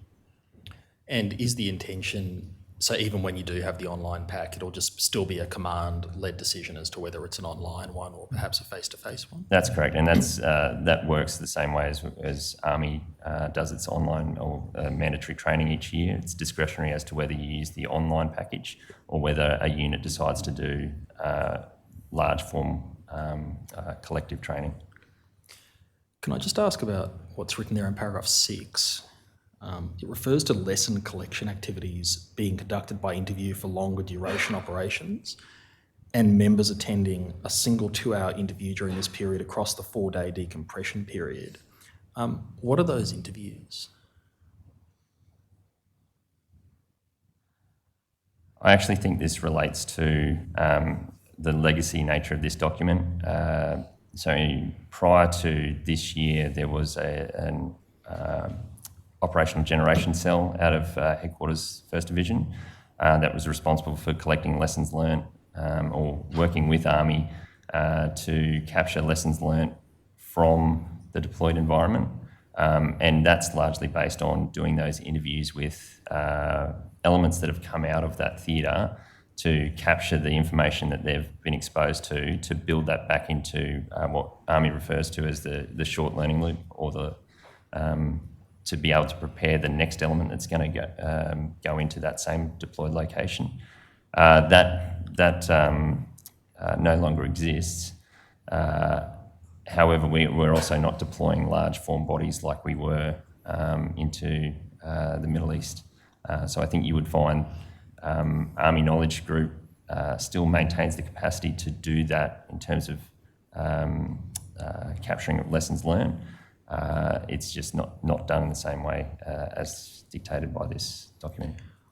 I think I'm right in saying it's operational lessons. It's things that you've learned over there. And that's correct. Can I just go over the page then to Table 1? Now, this is a table which identifies mandatory and discretionary decompression briefings. And I'd just like to focus on the discretionary briefings. Can I start with reintegration, which is about halfway down that page? And that deals with reintegration from a family and community perspective. Do you consider that to be an important briefing? I'm sorry, can you just say that last bit of the question again? No, that's okay. Do you consider that briefing to be important? Look, I actually do. I consider that to be important from the perspective of just preparing people for some of the stressors that may come with reintegrating back into the family environment.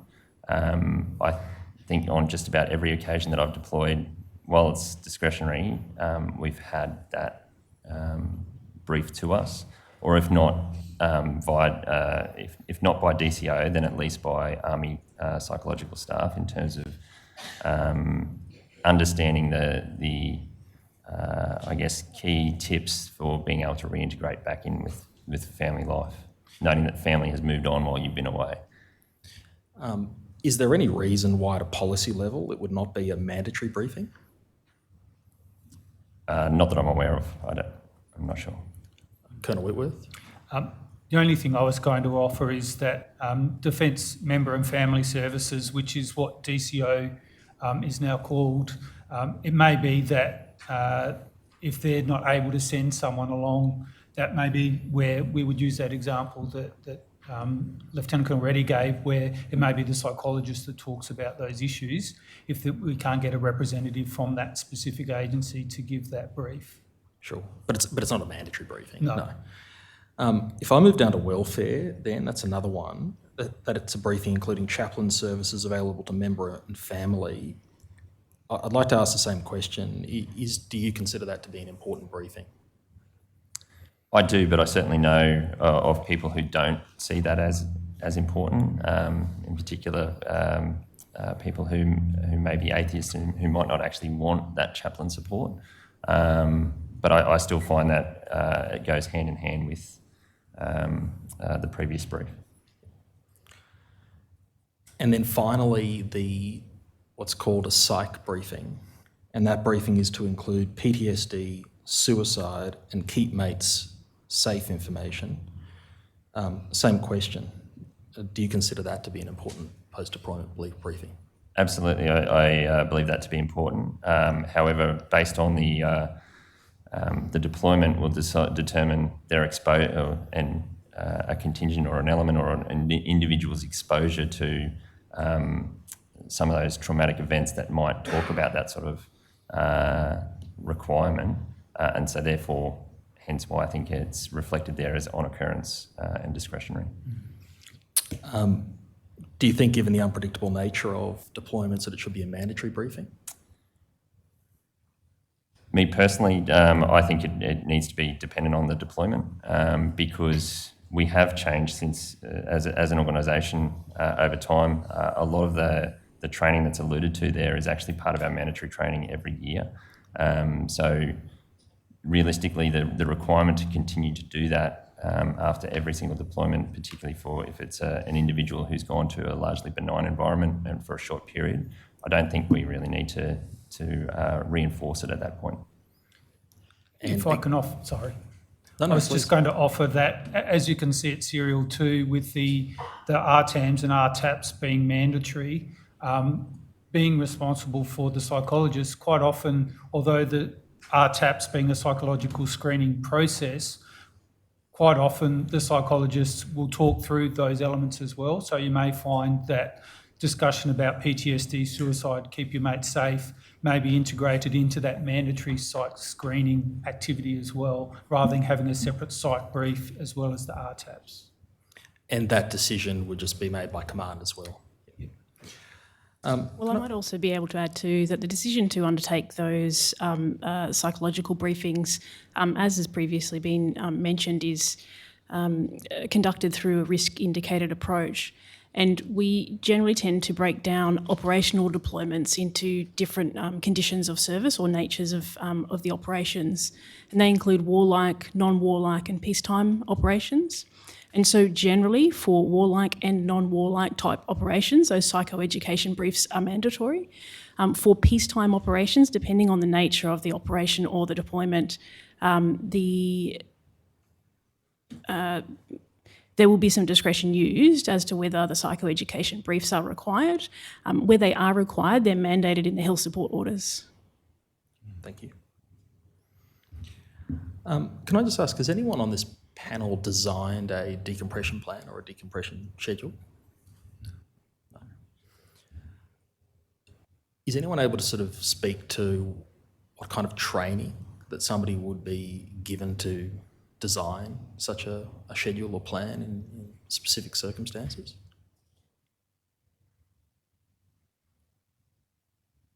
What I would say is I'm not aware of any training, formal training. I think most people who are likely to design the plan are people who have deployed several times themselves. So it's very much an experiential thing that they've deployed themselves. They've looked at what is usually included and would have looked at post-activity reports from previous operations in the same area. And as Lieutenant Colonel Reddy mentioned, that short learning loop where a previous rotation to the same area would look at what was involved in the last decompression plan and would look at what do we need to tweak, what do we need to change based on what happened last time. Is it still relevant or not? So they are looking at prior decompression plans. Yeah. So is there an evaluative process around how a decompression went, like a formal evaluation? I'll jump in here. So I won't speak to this document because it's a Commander 1Div document, but previously with our formed bodies when we had thousands of people in the Middle East, it was much easier to do decompression in the UAE. With the drawdown of that and the change in operations, we have been trialling between Headquarters JOC and 39 OSB. We have been trialling a demounting and overlapping to decompression program, if you like, and that includes all of our global and UN operations coming back into Sydney, demounting through 39 OSB, and part of that will be, depending on the length of time they're there, could be up to 3 or 4 days. That would form a part of a decompression program. Which brings me to your question. One of the last contingents that we had come through was a contingent of 26 members that were coming back from overseas. They were the first contingent that came back that was more than 1 or 2 people, and they provided the deployed commander provided us with quite a lengthy document of feedback and lessons learnt, and how the members who came back through that new trial program, just little things that could have been done better and things that were done really, really well. And we take that document at Headquarters JOC, and we immediately changed some of the aspects to the decompression and demount directly because of that feedback we got at the time. Can I ask you to elaborate a little bit on that? What was the feedback that was received? So one specific part of the feedback was, so we had 26 members all coming back together, and the original direction to them was that they would not be released from the decompression until all of the members had been demounted. So that means all the members, regardless of where they lived in the country, would have to remain at 39 OSB at Randwick Barracks for the 4 days until, it was a one in all in scenario, I guess, so until that all completed, then they could all bomb burst to their home location.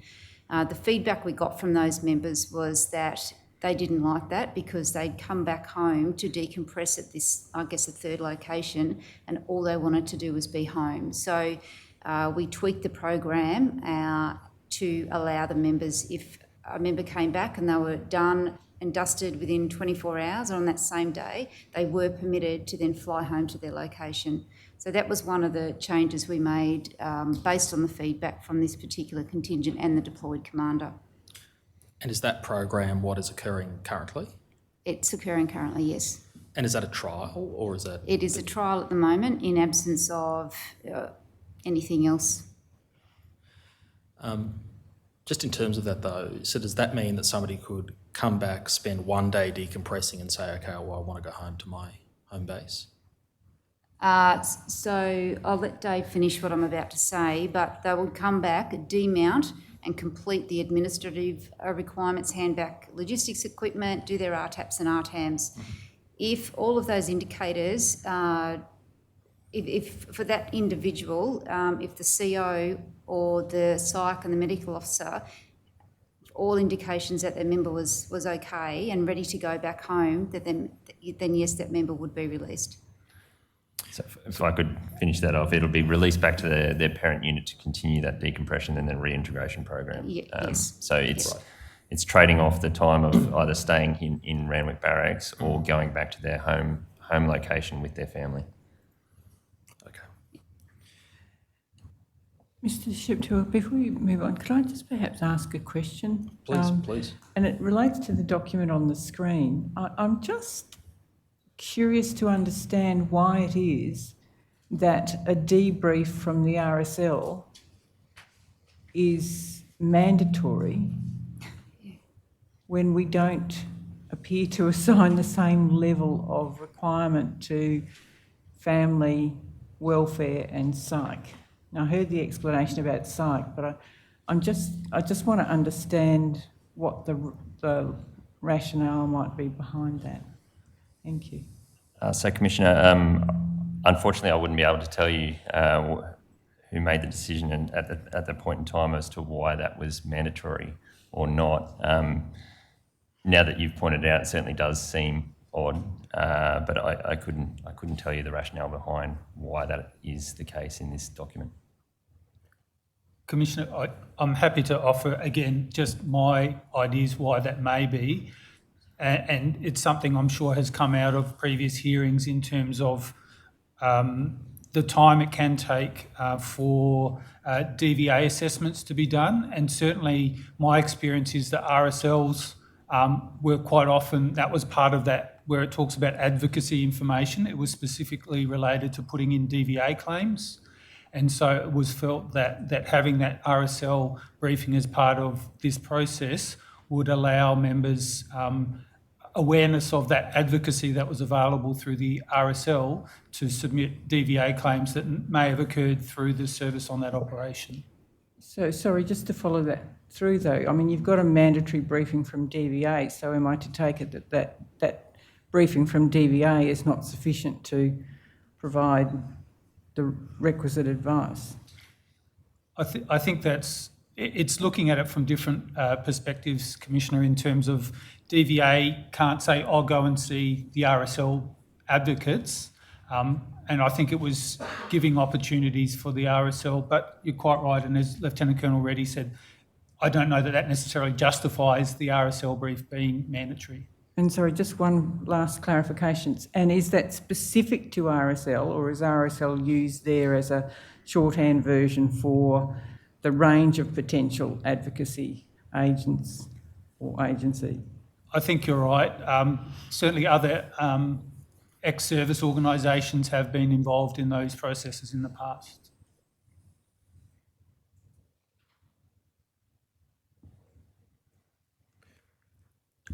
Can I just ask just a little bit more about that trial? I was just wondering a couple of things. When will the trial end? Is there an end date for that trial decompression to end? Or? There is no specific end date, but we are continuing to assess how things are going. We've got another large contingent coming home soon, so by the end of this year, there will be a decision about the end of whether it's a permanent decompression or demounting program, or whether we move on to something else. And is that going to be based on the feedback given by the members who are Partly it will be, yeah. what else? Well, the decision of the commander, the headquarters JOC commander. What else is informing the decision? Is there research that's being undertaken? No, there's no research, but in the absence of any permanent policy at this point in time, we need to give our members direction, like absolute direction, what they are to do when they come home from a deployment. And more importantly, it just helps them with setting expectations when they move off onto their deployment, what they're expected to do when they come home. And do you know if you're sort of looking at any other countries and what they do in terms of decompression? At this point in time, we are not looking at other countries, no. Thanks. Before I move on to some other service-specific policies, Captain Ryan, you mentioned the health support orders. When are those given? Are they given the pre-deployment? That's correct. Yeah.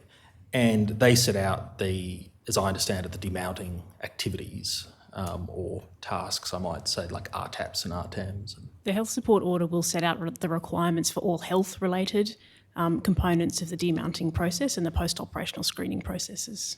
But it doesn't include a decompression schedule or the decompression activities, because that's something for command. That's correct. That's not a health responsibility, but it does outline the health components of those processes. When you say that, you just mean RTAPs and RTAMs, don't you? I mean, screening and other briefings that have to occur as well in relation to health and mental health. Yeah, like whether you'd have a psychological briefing. Correct. Yeah, but that's determined pre-deployment. It is. We may make changes to the health support orders if circumstances change along the way, but they're articulated in an updated version of the health support order. And I think I'm also right in saying that the personal directive that is issued in some cases also doesn't include the decompression activities or requirements of decompression. Sorry, did you say doesn't? Doesn't, include? yes. Not specifically, no. Again, it's a command decision. Yes, that's correct. Can I ask the operator to display document ID DEF.1058.0001.0039 at .0048? This is the Chief of Army Directive 49/09. And if I could just ask for it to be put over to .0048, please. Now, this document also contains, for Army, some information on decompression and demounting. Can I just confirm my understanding of this document with you? Am I correct that it just contains guidelines about those matters and it's not the actual prescriptive process to be followed? Yes, that's correct. And that's because that's in the other two documents that we were just discussing? Yes, that's correct. Noting that the date of this document is 2009 and then 2019, so it's the shift in that policy over time. Yeah. Is this document's not OTOS though? Sorry, it's not. It hasn't been replaced. It's no longer. It is of current relevance. It's just a directive, isn't it? That's correct. Yeah, an overarching sort of philosophical guidelines. That's correct.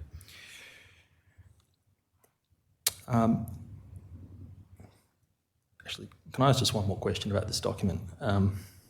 There's no specific mention in this document to reintegration. Again, is there a reason for that?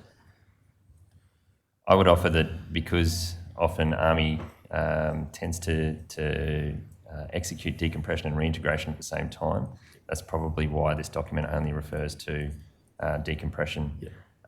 Also, the date of the document, I'd have to have a look to see where it sits in relation to the doctrine rewrite, which outlined those points that you made, that you're referring to, and to see where that aligns with the date of this document.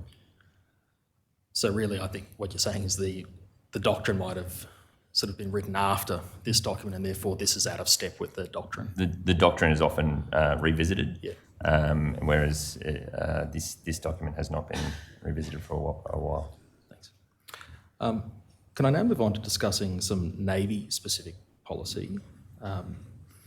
Commander Halpin, I understand from Defence's response to this Commission's notice to give that Navy's use of deploying differs from the other services because Navy traditionally considers a period away from home port as a deployment. Yes, that's correct. So can I ask then, in what circumstances would Navy personnel be required to demount post-deployment? And within that, can I just include decompression and reintegration? For Navy to, for Navy to demount and decompress, it would typically be an operation where they were force assigned to sea drops, so falling under a health support order under Joint Operations Command. Typically the smaller deployments of an exercise or transiting from Fleet Base West to East, something like that, would not require demounting or decompression. Can I ask the operator to display document ID DEF.1058.0001.0634?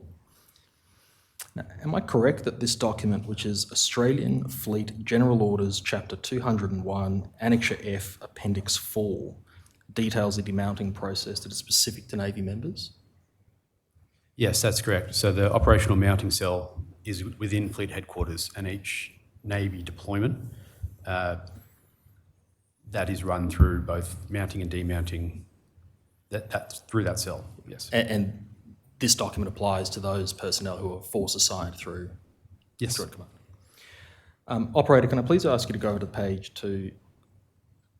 ending .0635 and highlight the passage under Return to Australia?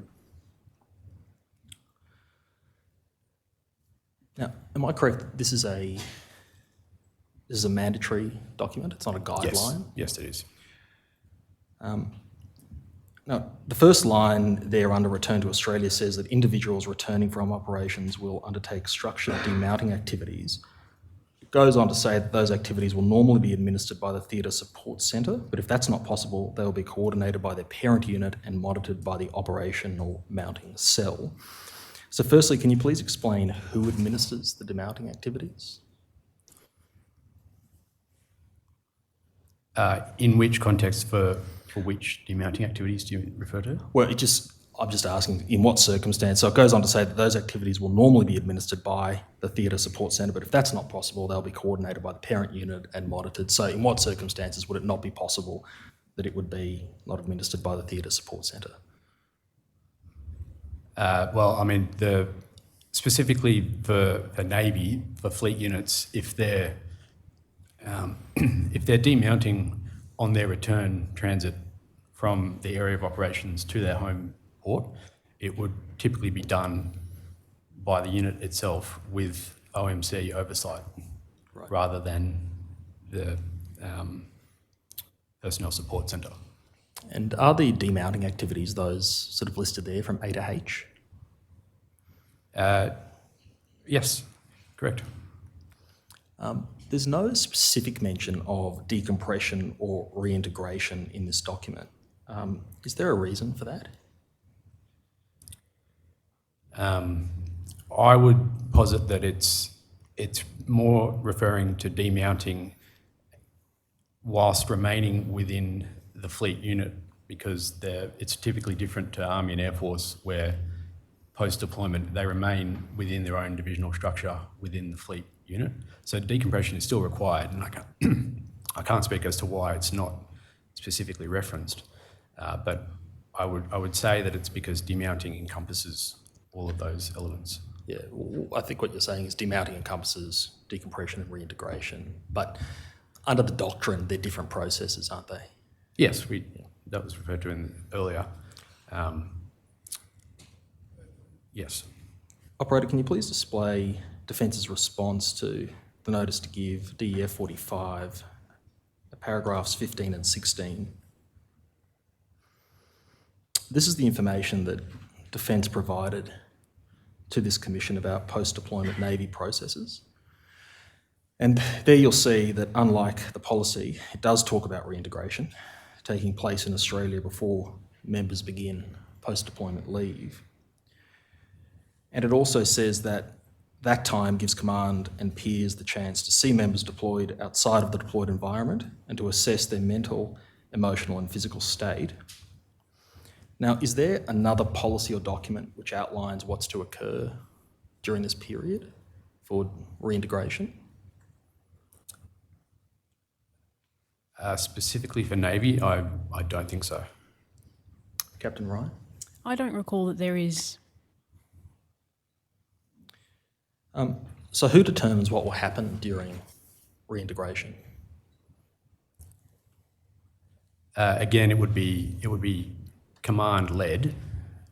The CEO of the vessel would be ultimately responsible for overseeing that, and how they choose to approach that is a command decision. And for Navy, when would that commence? For reintegration specifically? Yeah. On return to home port. And decompression, however, I understood maybe from an earlier answer you gave, occurs perhaps on the way back on the ship?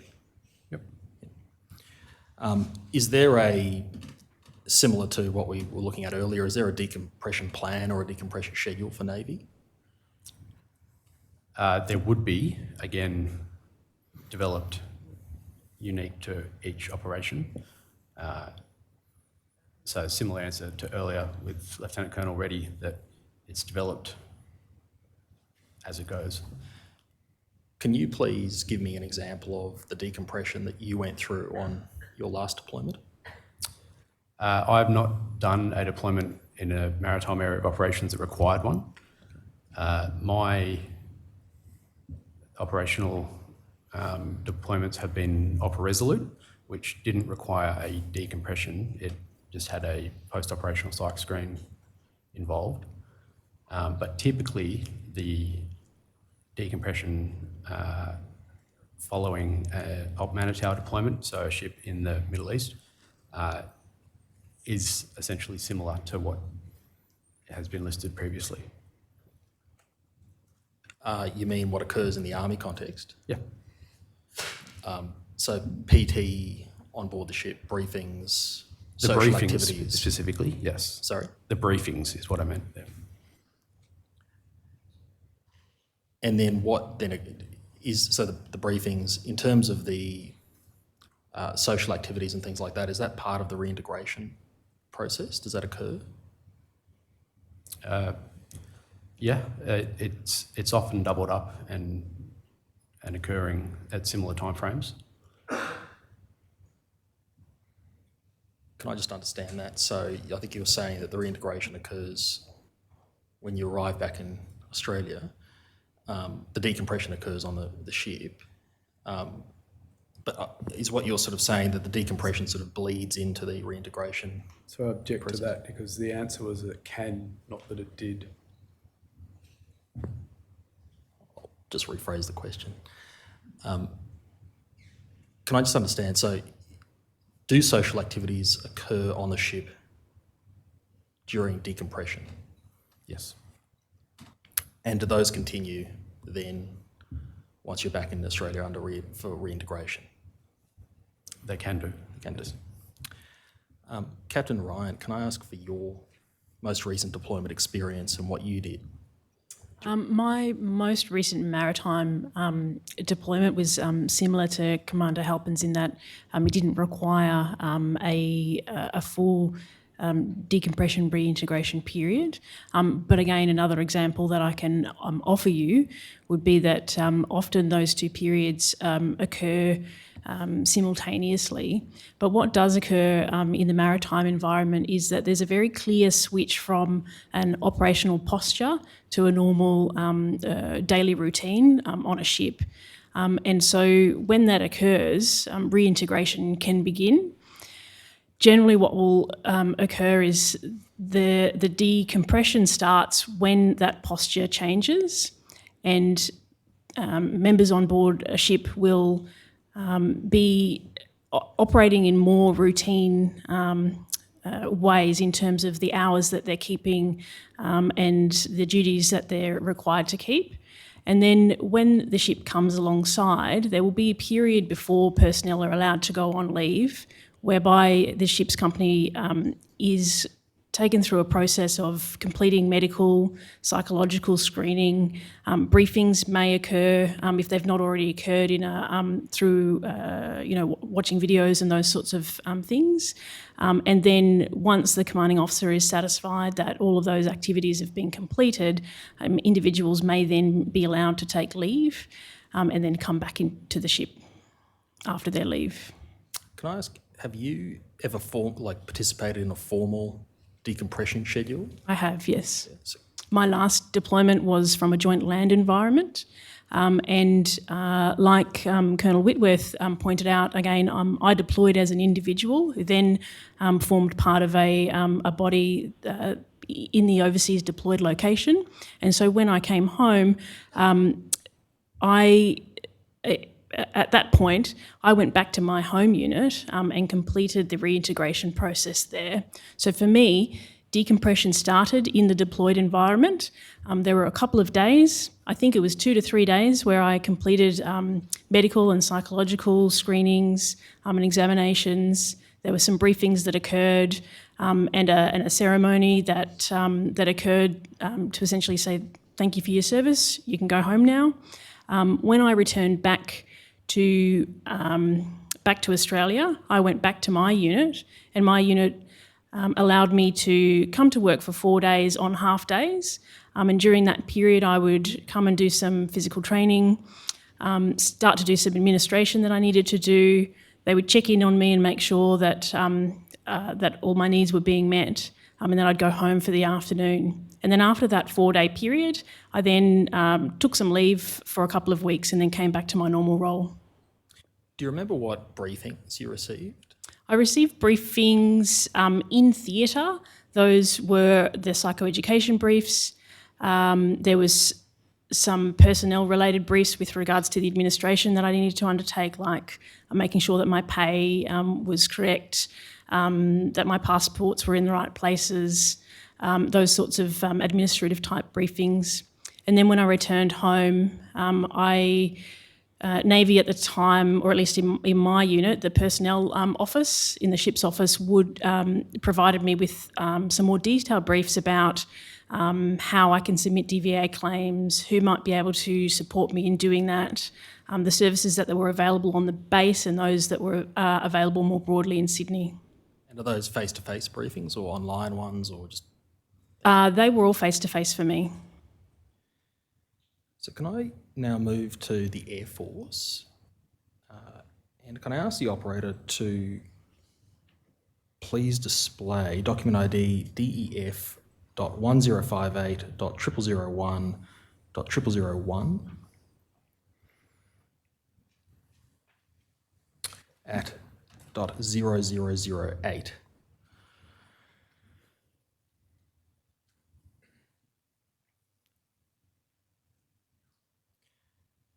Group Captain Perrott, am I correct that the policy document which governs the Air Force demounting is this document, which is Air Command Standing Instruction PERS 33-02? This pertains to Air Command, not all of Air Force. Okay. So Air Force is broken down into Air Force. Sorry, could you use your microphone? Microphone's off. Sorry, this document pertains to Air Command, not all of Air Force. So Air Force is broken down into Air Force headquarters, which includes some non-service groups, so Air Force personnel supporting CASG and other service groups inside of Canberra predominantly, and Air Command. And Air Command comprises around about 10,000 of the 14,500 people in Air Force.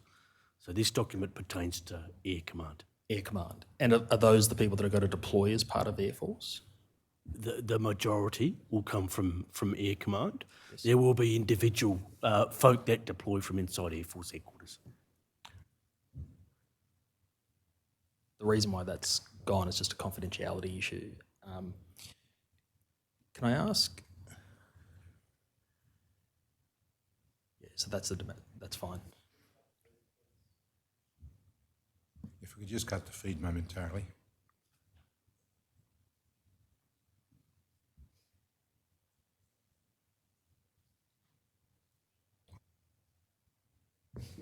Just getting some instructions as to whether or not that is a document that can be live streamed, if I can put it that way.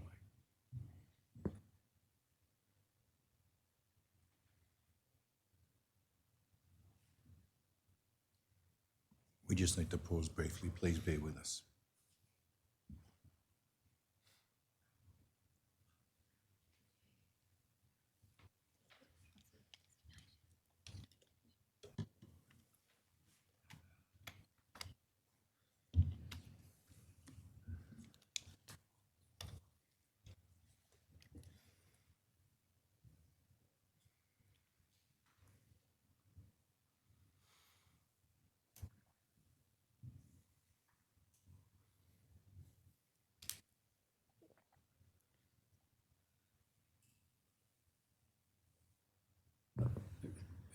It's an error that can happen. I'm told it was a claim that was accepted, and that document should not go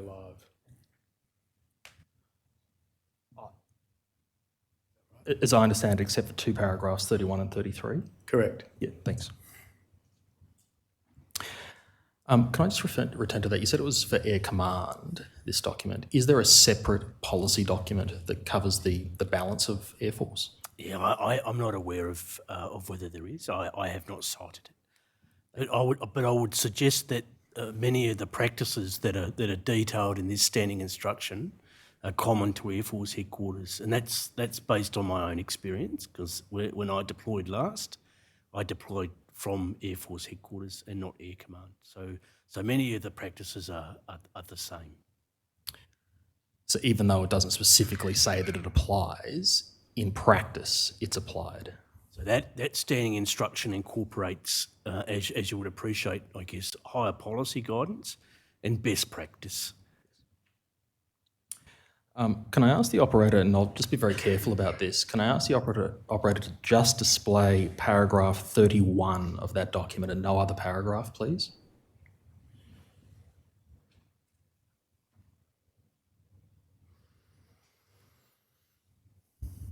Excellent. Now, there are 4 phases of the demounting process identified there. The first is relief in place, and it says that members are to complete in-theatre decompression.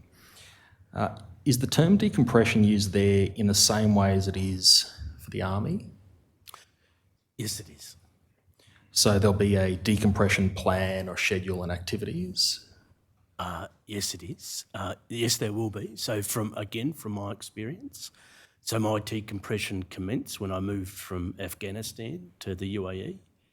And so there's a deliberate period of time that's in place between the aircraft that arrives from Afghanistan and then the aircraft that departs for Australia. And as described by a couple of panel members, that time is used then to hand back equipment. It's used for you to get your psychological briefings and RTAPs and RTAMs. And it's that same period that you start to receive some of those briefings in terms of access to DVA, entitlements, etc. And when you decompressed in the UAE, were there social activities and PT? Yes, as well. And I believe that was a ceremony again to recognise I guess what the folk had done over the period of their tours before they departed for Australia. And how long was it for? Mine was, I think, about 2.5 days. So I think we arrived on a Sunday normally from HGAR in Afghanistan, and we departed Tuesday. The second and third phases are redeployment and reception. The fourth phase is reintegration. Who determines what will happen during reintegration? Is it the commander? Sorry, could you repeat? Who determines what will happen during reintegration? So Air Force is subtly different to the other services. So the majority of our deployments are individual deployments. We do have form body deployments, but they're not as frequent. So when we have a formed body deployment, the mounting headquarters, for example, might be one of our force element groups, and they will be the mounting headquarters for a formed body. They'll do all that planning, that preparation. That group of people will deploy as a unit, and they will do their time as a unit, and then they'll return as a unit or formed body, and it's then that as part of that planning. And it will tend to be a little bit more prescriptive in terms of what the mounting plan is. It'll be the commander of that particular mounting headquarters. So there'll be a more prescriptive program of events in terms of we come together on the first day as a unit. We'll start to do some of those briefings and PT, and they'll step through that. So that'll tend to be a little bit more prescriptive for formed bodies. For individuals that deploy, those demanding activities are coordinated by their chain of command, by their unit and their commander. So, and you, as you can appreciate, that they might go to all corners of Australia in terms of their parent units. We provide fairly detailed advice as to some of the areas that they should be covering off in those reintegration demounting activities. And it's up to the CO and that chain of command, that member's chain of command, to make sure that those activities are complete, and also to watch and observe that member over those first few days, just to see whether additional time is required before they send away on leave. So before they go back to their parent unit, you provide, I think you said, detailed advice about what activities to undertake? So that the advice is contained in that standing instruction, in terms of what we require of a commander. The examples in terms of what they need to be doing. So looking at administrative, logistic, and health issues. And a commander will organise for that member perhaps to meet with the padre or chaplain if they desire. They work with their executive staff to make sure that their leave is squared away, to make sure that their allowances and entitlements are squared away. And then they'll have a return to work program inside of Air Command again, where they'll come back potentially to do half days with PT. So a gradual return to work before the commander or his delegate is satisfied that that member is fit to depart and take leave.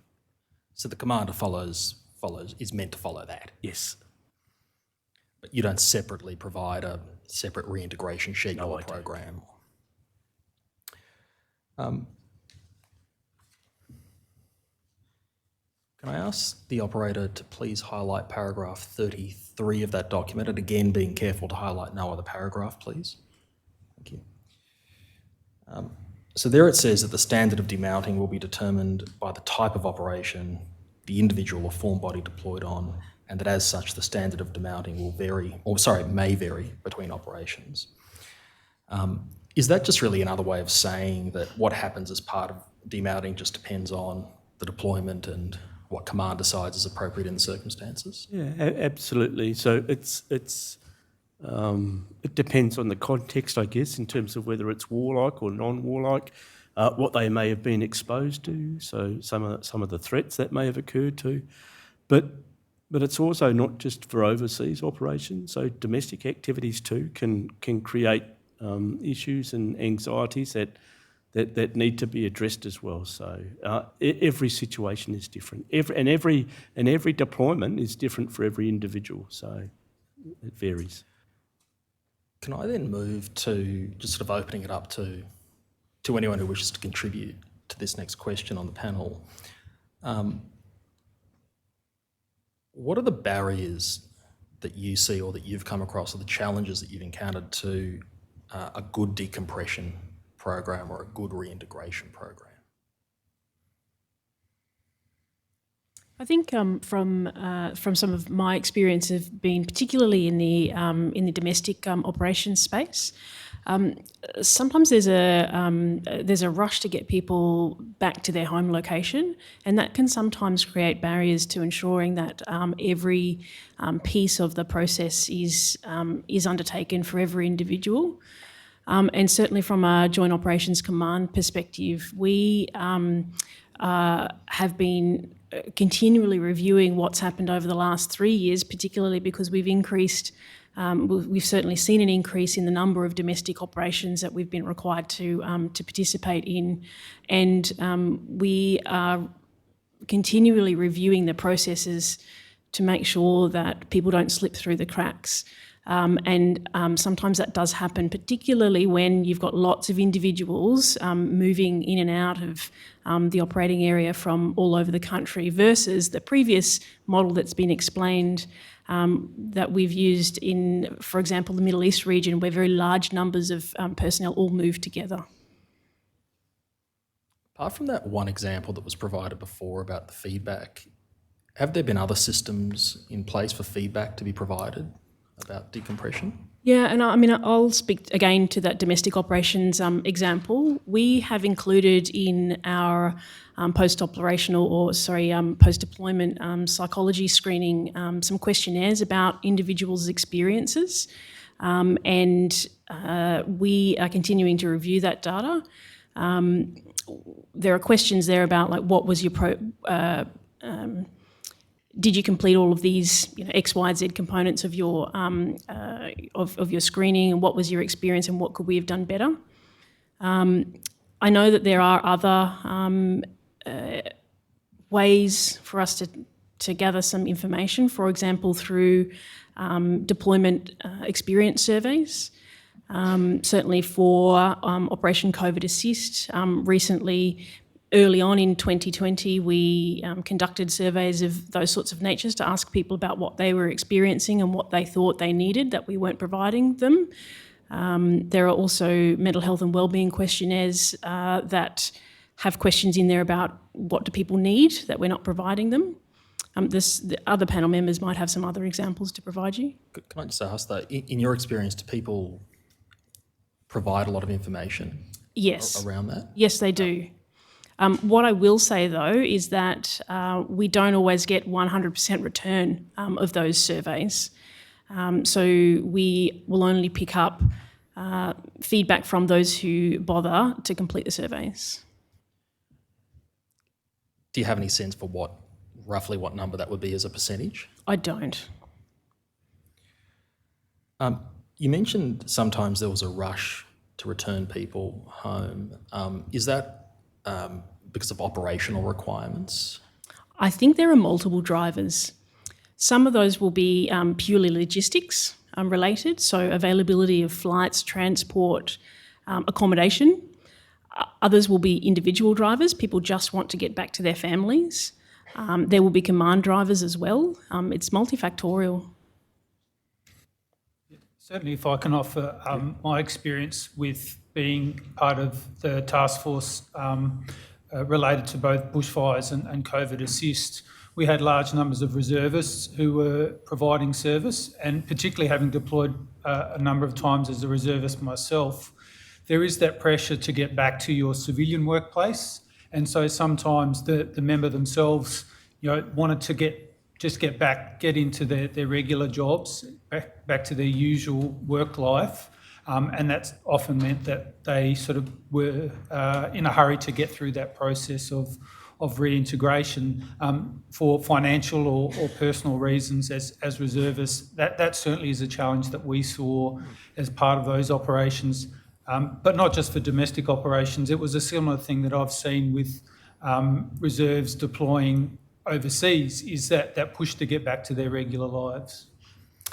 Can I ask, does that impact then the effectiveness of the Return to Australia psychological screen? Because it's a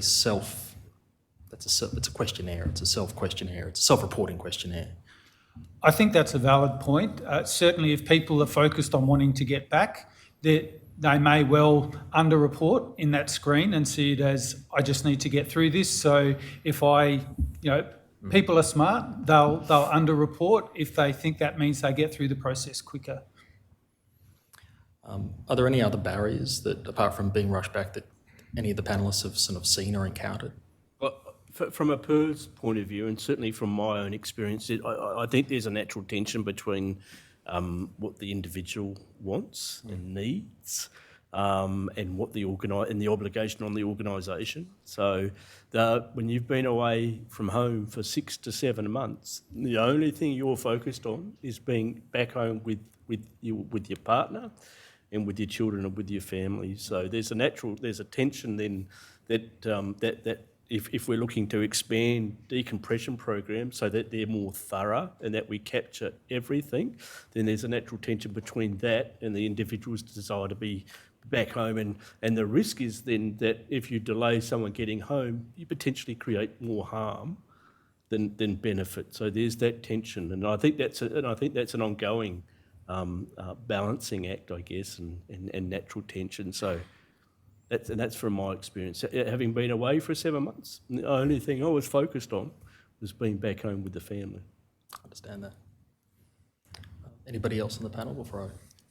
Just to add to that, certainly with COVID, when we had mandatory quarantine periods, people returning from overseas, having to go into hotel quarantine for 14 days, I don't have any of the data to hand, but anecdotally, we had reports of people who struggled significantly because they wanted to get back home to their families and they had to spend 14 days by themselves in hotel rooms.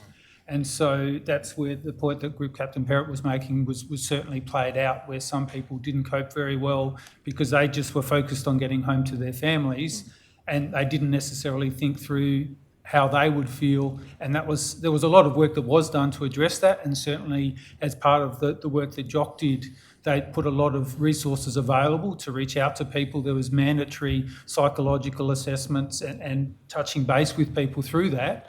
But it was still difficult for some people, even with all of those resources available. Because they would have had to have decompressed alone. Yep.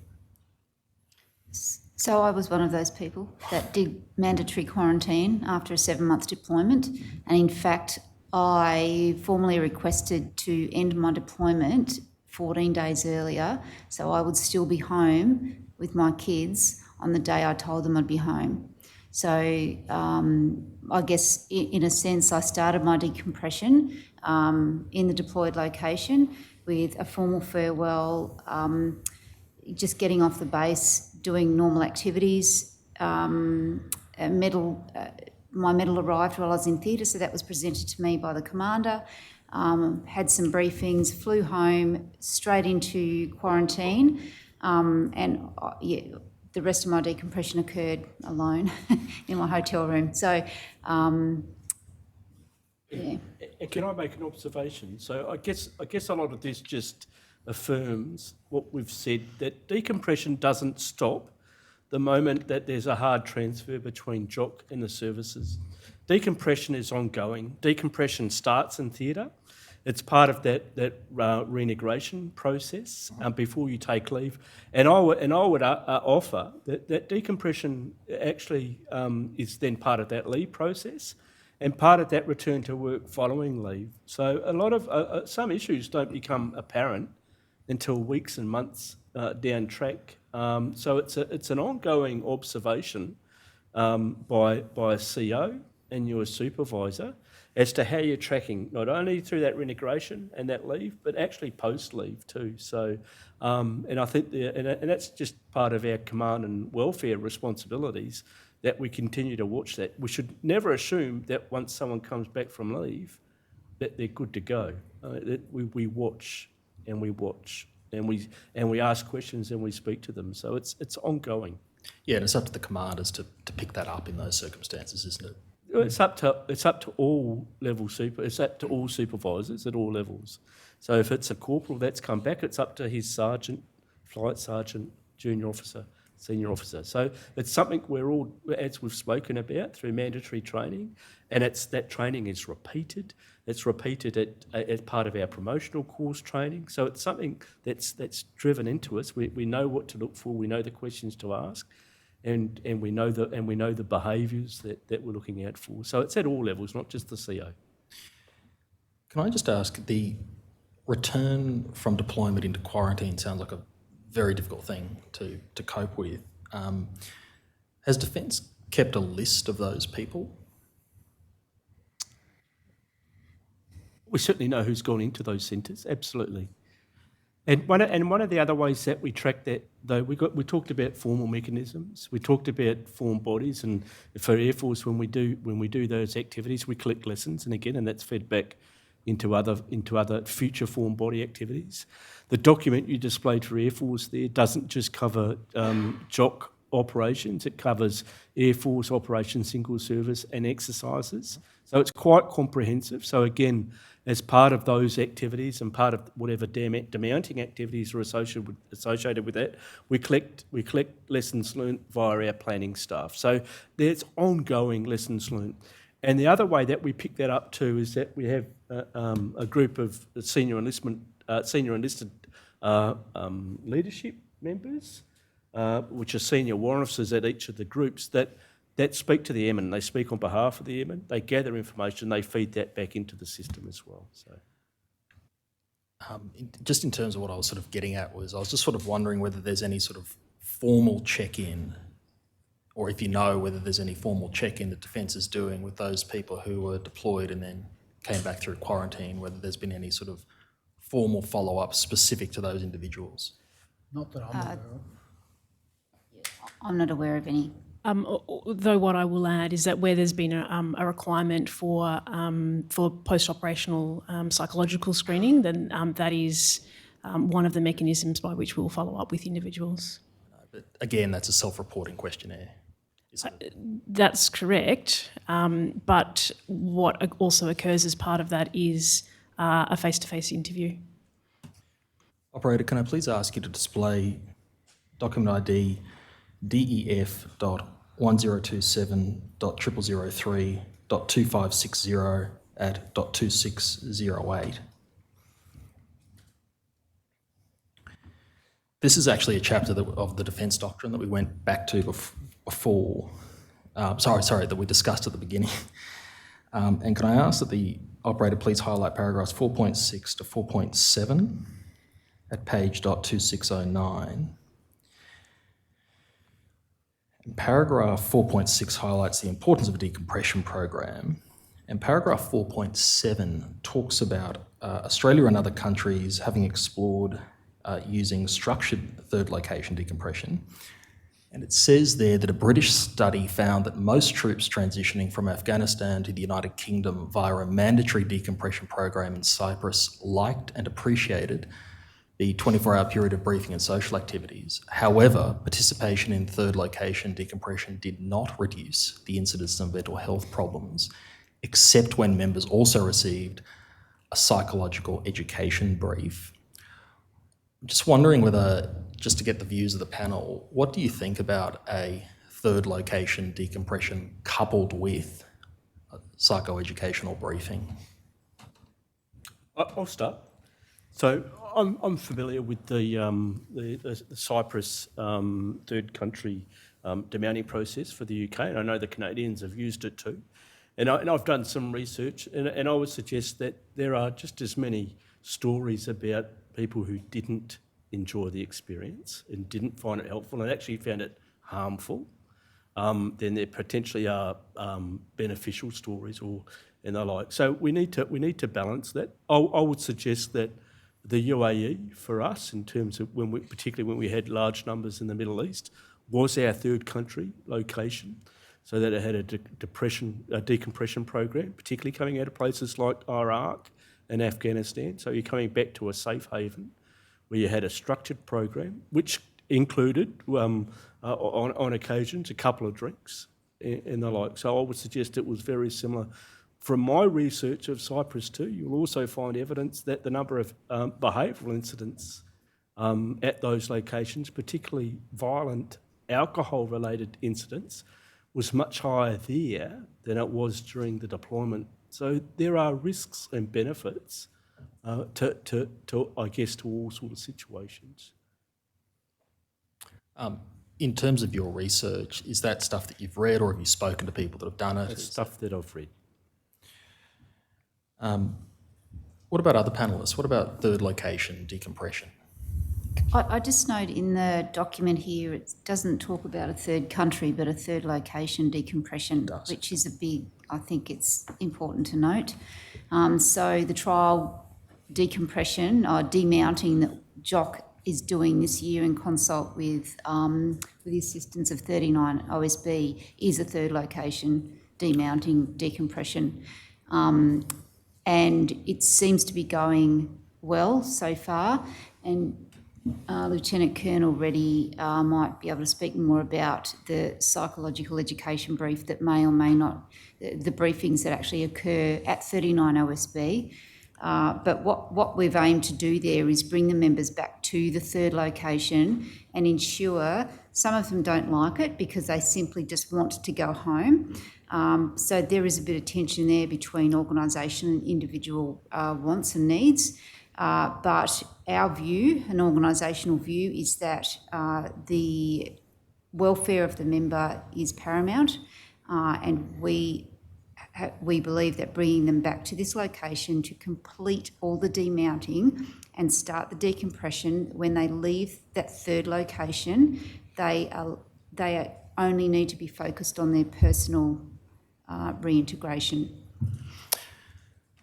Can I ask, just because I think what I'm sort of hearing is that there's obviously a very natural and understandable rush to want to be back with your families and get home.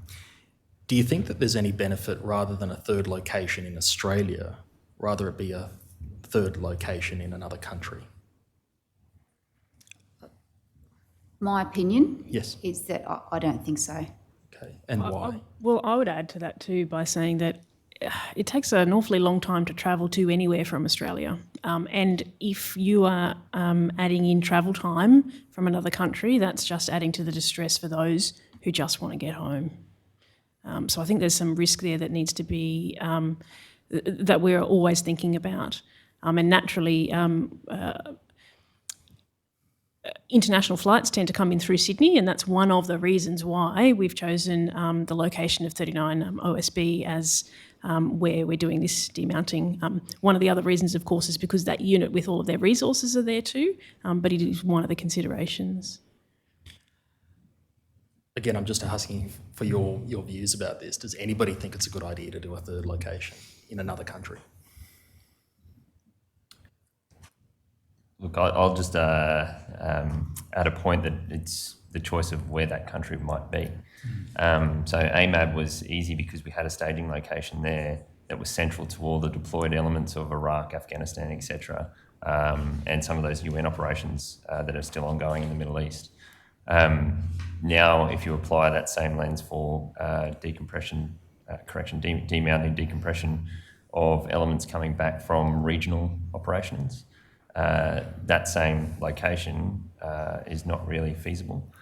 So the choice of location would be important because, as we've seen, AMAB was easy and it became the norm. I think I wanted to add before to your question about barriers, and I think that it's one of the barriers is expectation management. So a person deploying, having that expectation that they're going to come back to a location and where that location might be is probably more important than where it is, whether it be a third country or a third just location in Australia. As was alluded to, the work that we're doing on behalf of Headquarters JOC as part of the trial, Randwick Barracks is central to an international travel hub, so it makes it easy. A lot of the operations that we're supporting are the smaller UN other operations, so we're not seeing that same exposure to trauma. So we can push people through in a quicker time to get them to their home location, and at the same time, the resources in Randwick, so the medical and psychological resources are more available because there seems to be less dependency units in our area. So therefore, we've been able to do the trial utilising the resources that are there to be able to bring people in. The priority from my perspective as the commander there at 39 is the psychological and medical components to make sure that we're capturing those people on return. Because earlier this year there was identified that there were people that were slipping through the cracks because some of that expectation management had been transferred to the individual, and the individual was responsible for coordinating their own appointments in their home locations, which in some areas around Australia, in particular Canberra, you could be looking up to 3 months prior to being able to get in for a psychological appointment. And therefore, those timelines of return to Australia psych are starting to bleed into when you would be expecting your post-operation psych screening to occur.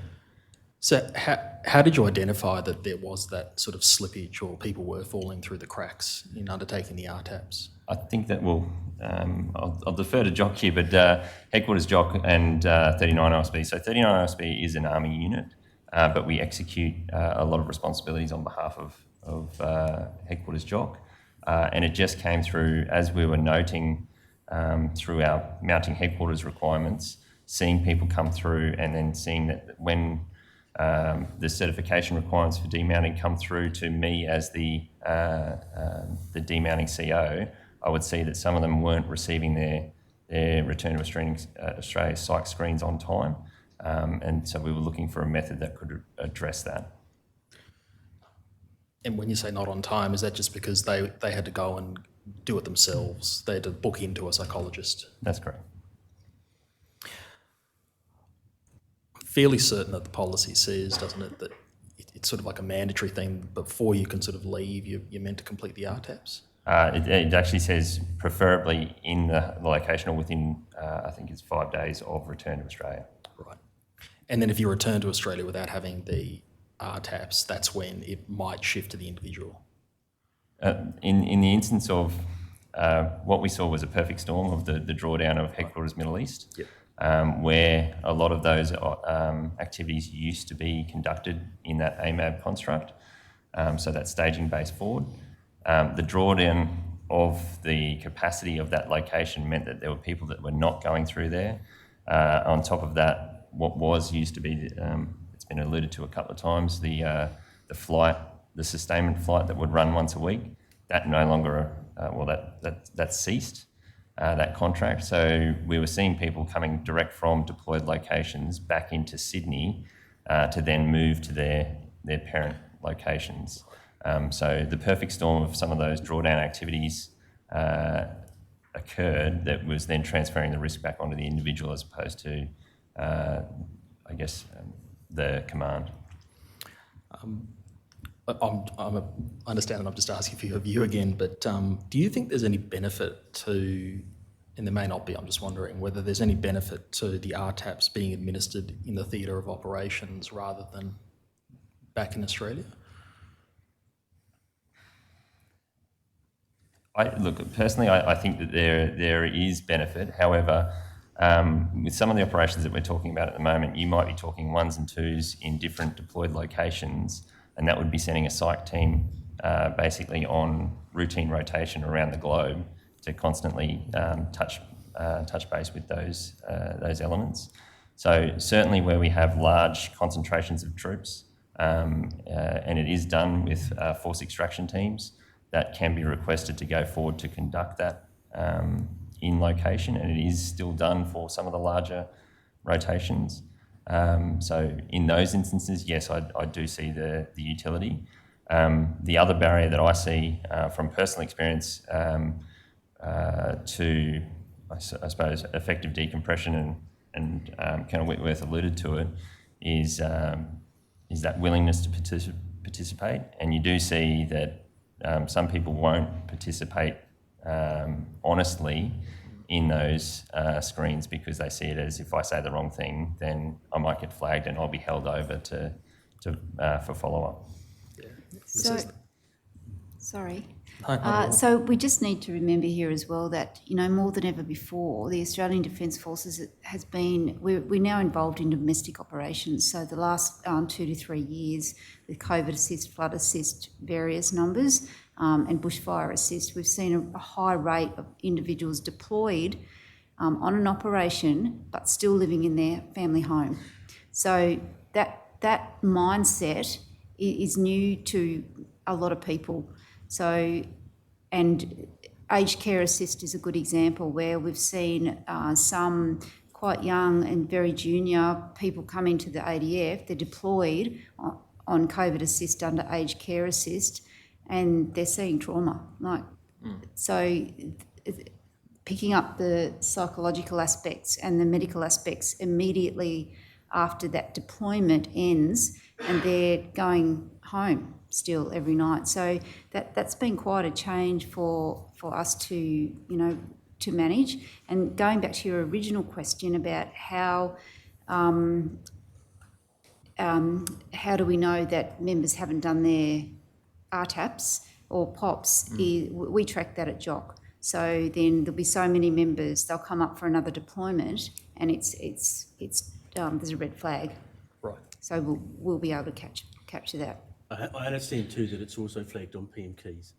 So when you log on and check your IR status, or if you go to take leave, if you have an outstanding POPs, for example, which for Air Force we say you've got to complete between 4 to 6 months, I think that is, post operation, that will keep popping up as a flag. It will come up as a flag too to your supervisor when they do a report for the unit. So it's on the system until such time that it's taken off the system by the medical folk or by the psychologist. And how often would the supervisor check or do that report?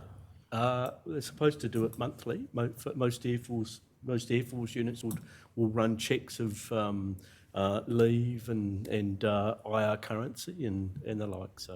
And what's the process after that? So if you see that somebody hasn't had the RTAPs or POPs, they can't redeploy until that's done, unless there's a waiver sought and approved, I guess. So it remains there, and if they were to I guess attempt to redeploy, that will come up as part of that certification process that everyone does before they redeploy. So it's those things they check to make sure that they've been completed. Yeah, but shouldn't it be? Sorry, I was just going to clarify that that's largely for the POPs aspect. The RTAPs aspect, you shouldn't be demounted. And I know from the perspective of the A309, which is the form that tracks your demounting, you shouldn't be demounted without having the correct ticks in the boxes, I suppose, is the best way to put it, for your return to Australia psych screening. Does that mean that there are instances, so I've seen that form, the A309, and I think that's something that the member completes themselves. It's something that the member completes with the chain of command as well as the mounting headquarters. So in the experience that I've got as being mounting headquarters for some of the smaller UN operations, the final certification will come through my staff, through my admin team, and they will work with the individual to make sure that all the items are addressed as part of that formal administrative process. And then it comes to me for final sign-off. If I see something wrong, I push it back to my team to rectify. Can I just ask, because I've seen the form and I see what you have to sort of tick and cross. Can you lie? Can you just tick that you've done the RTAPs? No, you can't. Well, under the model that we've developed, you can't, because we're actually booking those RTAPs and RTAMs appointments for them. And because we're now holding them at Randwick Barracks until they get that done, it has to be entered by the medical and psych staff. So they can't. It would, if they didn't turn up to that appointment, it would flag to me as the commander that they didn't show up, and they wouldn't be allowed to leave Randwick until they do. Can I just ask one more question about that POPs, the report that's generated by command? What I was sort of getting at when I asked you about what's the process when that monthly report is generated is, does command then have a look at that and say, oh yes, so these number of people haven't completed the POPs, we're now going to book them in? I'm not certain of that. The monthly reports that are raised generally look around individual readiness and leave, but there's scope there to expand the scope of that, so to include POPs. I haven't had too much experience in terms of having to follow people up with POPs. From my experience, they're generally quite proactive in terms of getting that done. So I can't speak from experience where I've had to deal with someone who has not been proactive in completing that. Thank you. Commissioners, I don't have any further questions, but I note that we're at the 2-hour mark. Is it a convenient time for a short adjournment? All the panellists here, except for Lieutenant Colonel David Reddy, will also be appearing in the waiver session this afternoon. Yep, I think we'll just have a very short break for logistics and then return. Okay, thank you. All rise.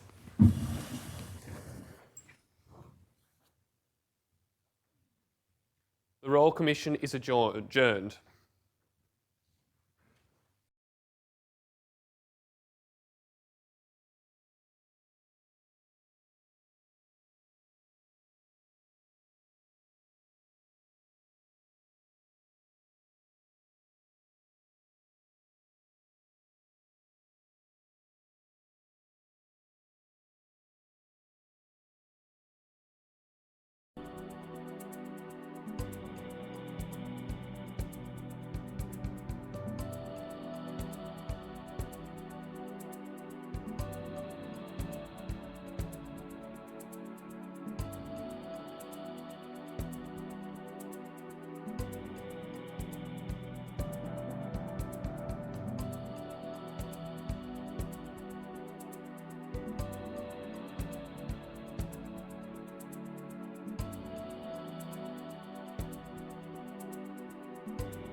The Royal Commission into Defence and Veteran Suicide is resumed. Please be seated.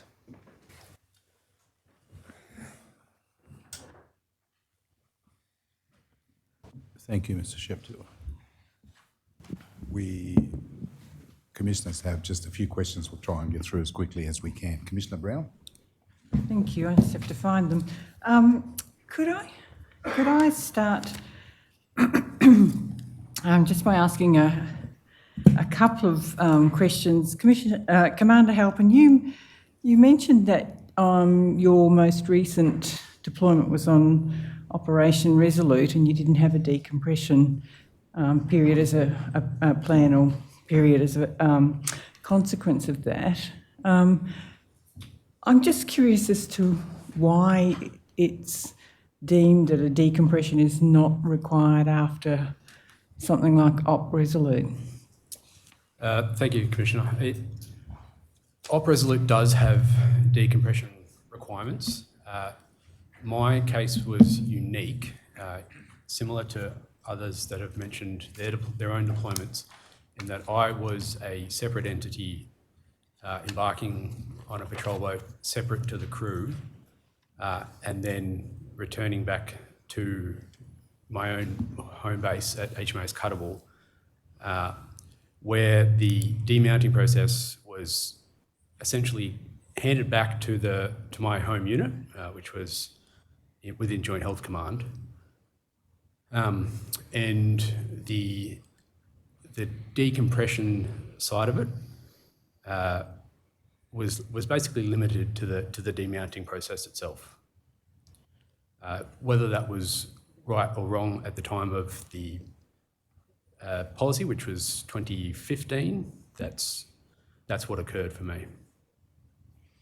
Okay, but so others on Operation Resolute may well have a decompression period and yes, plan. that's right. Okay, and likewise, I just wanted to ask Group Captain Perrott. You said in the document that, and sorry, it's a bit hard to ask these after the event, but that demounting and what's required depends on a whole range of factors, one of which is threat exposure. I'm just wondering how that's defined and how that's assessed. And I guess I'm particularly interested in assessment of threat exposure as opposed to trauma exposure, because they're actually different things. Yes, I would agree. They are different.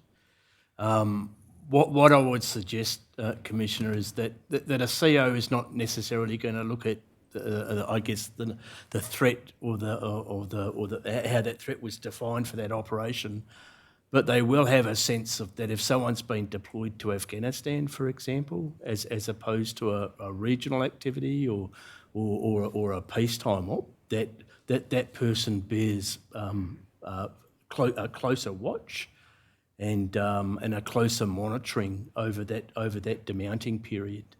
So I guess that informs the commander to some extent as to the potential risk it informs the commander as to the possible exposure and potential trauma that individual may have seen during that operation, which in turn informs the risk that member may have seen something that may cause harm or trauma, and therefore bears closer monitoring and watching. Okay, thank you. Now we've heard about your demounting, decompression, reintegration processes and how they're captured across the various documents. I guess what I saw was a list of tasks and activities.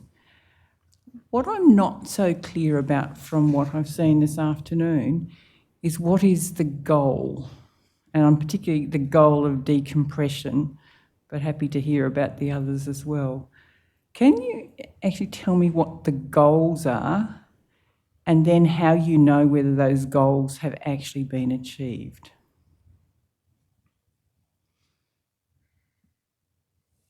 Commissioner, I might be able to offer certainly some high-level comments from a joint operations perspective.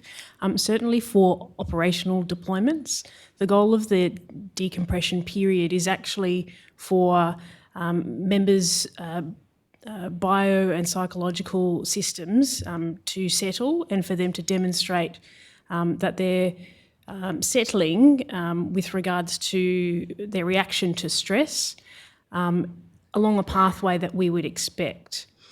And one of the ways that we do that is through the Return to Australia psychological screening, or the demounting screening that occurs for domestic operations.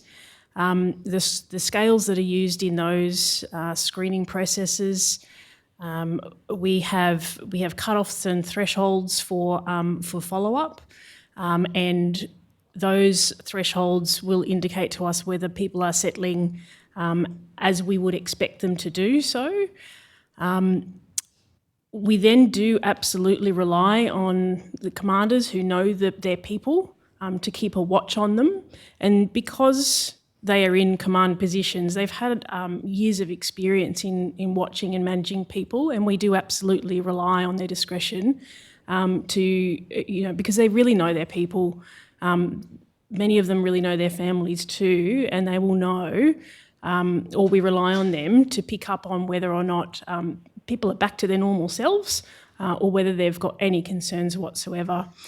If they do have concerns, they will and they are required to refer personnel into the health system for further review. One of the other things that we do as well is the post-operational psychological screening, which is to be conducted 3 to 6 months after the operation.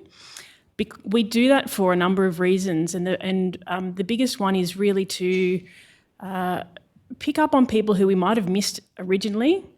For example, they might have underreported, or they didn't understand that what they were feeling was distress, and so it wasn't a deliberate underreporting, but that's what happened at the time. And we will, from the post-operational psychological screening, be able to determine whether they have settled to what we would expect to be baseline, or whether there are ongoing trauma symptoms or other mental health symptoms that we need to follow up. So from a health perspective, there are a number of different ways that we do it. Sometimes it's through health screening, but we do absolutely rely on our commanders to know their people. So how effective do you think those processes are at achieving that goal? My observation would be that they are quite effective. I think the majority of our people actually do settle very well as we would expect them to. Our systems do pick up frequently when people are not settling as we expect, and then those individuals will be referred into the system. And in terms of a pickup rate from those screening events, over the years, it has been broad and varied, and I would say between about a 2% referral rate in for assessment up to a 20% referral rate. We saw those very high referral rates in the Afghanistan, Iraq time frames. More recently, with respect to OP COVID-19 Assist, Aged Care Assist, Ambulance Victoria, those referral rates have been for OP COVID Assist, the general referral rate was about 3%. For specific tasks like Aged Care Assist and Ambulance Victoria, the referral rate was 6% and 7% respectively. For the Operation Flood Assists, we saw, I think it was around about a 5% and 6% referral rate as well. So I think for current domestic ops, you get a sense that that we're picking up on kind of less than 10% of people who require further feed-in for further clinical assessment and treatment. How do you assess whether you've missed people you should have picked up on and referred? I don't think that we have a formal way of doing that, but one of the ways that I've certainly been made aware is the services will provide either incident reports or other mechanisms of reporting for operations at least into JOC. And then what we will do is we'll go and have a look at both our processes, but also it can be a trigger point for us to review who deployed versus who has completed the requirements. They are informal. And I guess, again, where I'm coming from in my questioning is that, we've, again, spoken to a lot of people, done a lot of private sessions, and I guess we kind of hear many times, and again, I know it's a specific cohort, but we hear many times about the family will say, it was obvious as soon as they came home that they'd changed, that something wasn't right. But there was seemingly no detection, no referral, no follow-up at the operational level. So there's kind of this dissonance between the experience that we hear and the processes that you've outlined today. And I'm just trying to understand how big that gap might be and whether you've got any awareness of that and any way to kind of bridge the gap. Yeah, Commissioner, I don't have a good sense of how many we're missing because we've missed them. What I will say, though, is that post-operational psychological screening is part of a broader continuum of psychological screening in defence, and there are other opportunities and moments of screening and interactions with the health system that do occur, and because the post-operational screening is nested within that broader system or continuum of screening, we do expect that we will eventually catch people, whether it be at future deployment screening moments, periodic health examination screening moments, or where command recommends that a person undergo some screening because they're not quite comfortable that they are well. There are many other points along that continuum, I think, which we do rely on to catch those who may not have been identified in the post-deployment phase. And again, I appreciate that, but again, there's still that dissonance between whether it's immediately afterwards or subsequently. We hear the accounts that there is issues and they're not picked up. And again, it's not anything other than an observation and a question about how do we know what we don't know. Could I just ask one last question? Just listening to things this afternoon, there was not a strong emphasis, but there was a statement. When you come back, you do your week of half-time, you do your PT, you do activities. Even when you're still on ship, do your PT. So emphasis on the PT, which I think is clearly an important part of being a Defence Force member. You need to maintain a level of physical fitness, and there's time afforded to that. There's an emphasis on it. You test it on a regular basis. Do we do the same in terms of mental fitness? I know we do some periodic screening. I know we do some awareness training, etc. But is that sufficient to maintain the mental fitness of our Australian Defence Force members? And is there more that we could or should be doing other than just screening and training? Anyone's got any thoughts? Commissioner, I'm happy to offer an opinion on that. Certainly my experience deploying, and you may have had some evidence about this already, is that we do have things like Battle Smart and some of those resilience type programs that are part of the pre-deployment space in terms of giving people tools. And I was involved in the Middle East with delivering lectures to people as they went through before they went forward, talking about sleep hygiene, talking about the reasons why we keep talking about PT, the importance that physical fitness has on mental health, on dealing with trauma, on dealing with the situations that they're going through. So there are programs that were part of the deployed experience where we would give people psychological tools. There's also apps that people were advised to download onto their phones that help with dealing with stress, dealing with people, and sleep hygiene as well. So there were aspects of that which were also discussed as part of the demounting activity. Thank you.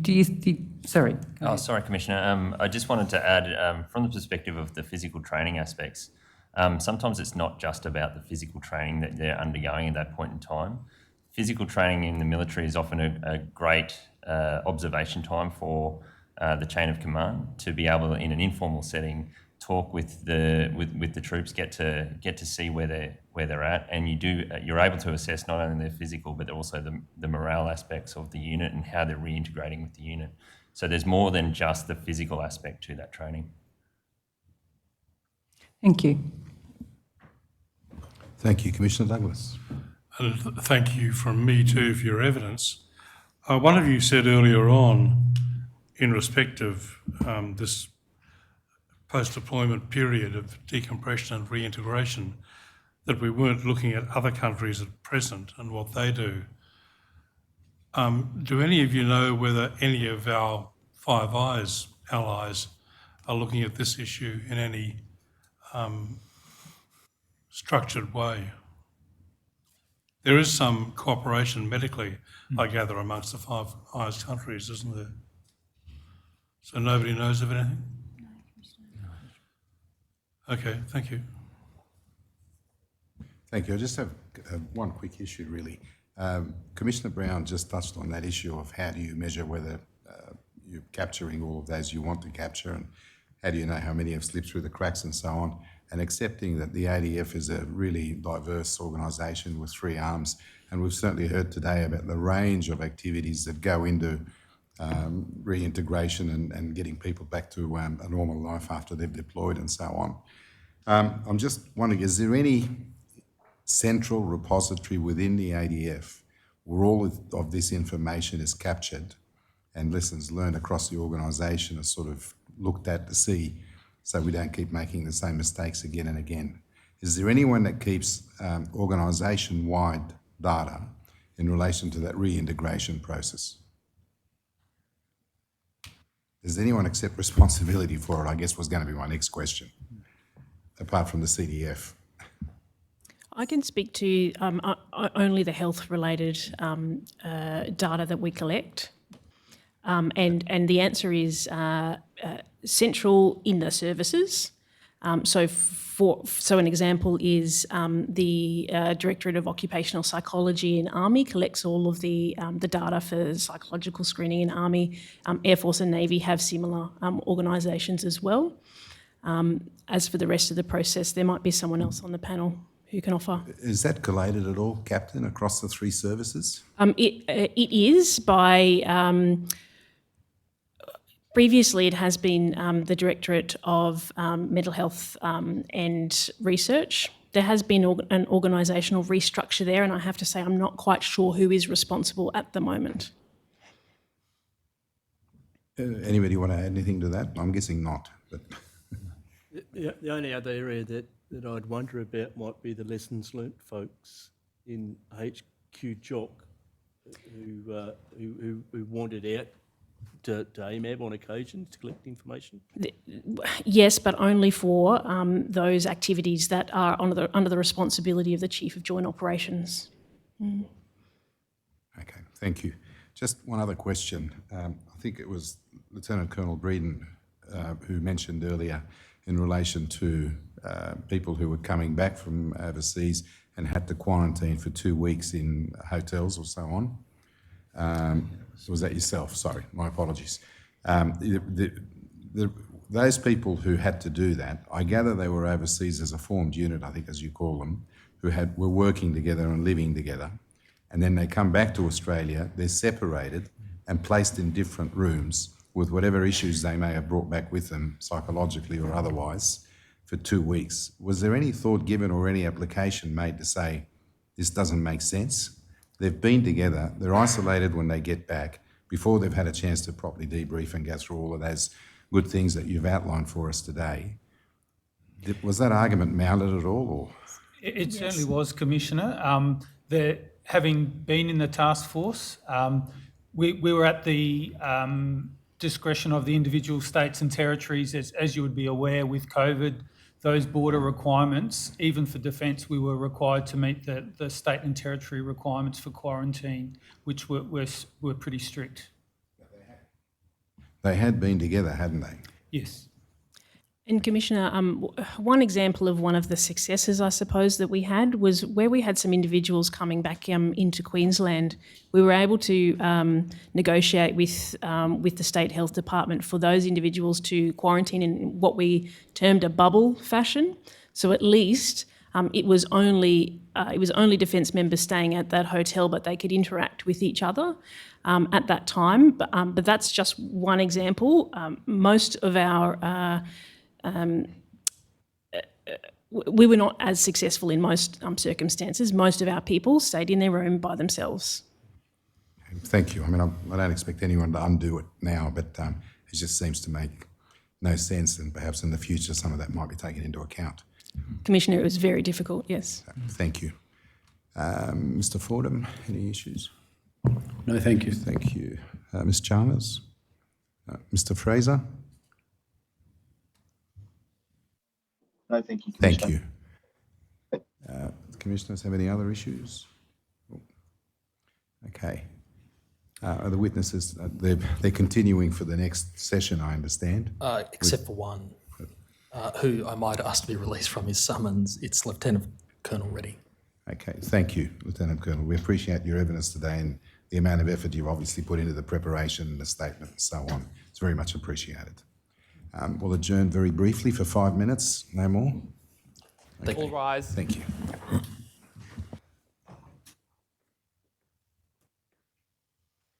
The Royal Commission is adjourned for 5 minutes.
The Royal Commission into Defence and Veteran Suicide is resumed. Please be seated.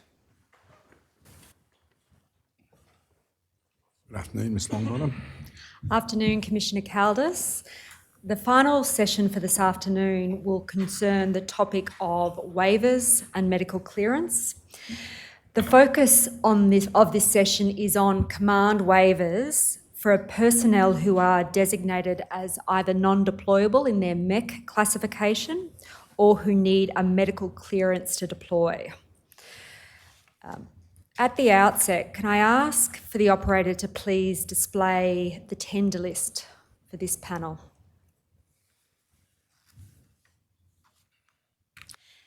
Commissioners, I tender the documents identified in the tender list in the manner in which they are described. Thank you. So they'll be accepted on that basis and just allocated the next consecutive lot of numbers.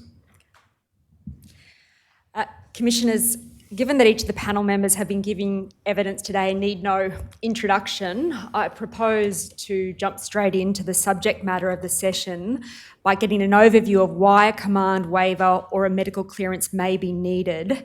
I'm going to ask each of you panel members later on in the session to identify your respective spheres of responsibility in terms of the process.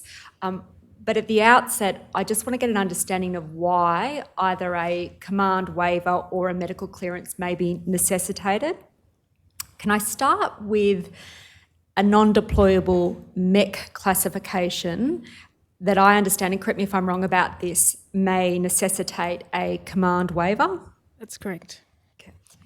Now, Commissioners, you may recall that during hearing block 5, Dr. Darryl Duncan gave evidence with respect to the MEC or military employment classification system.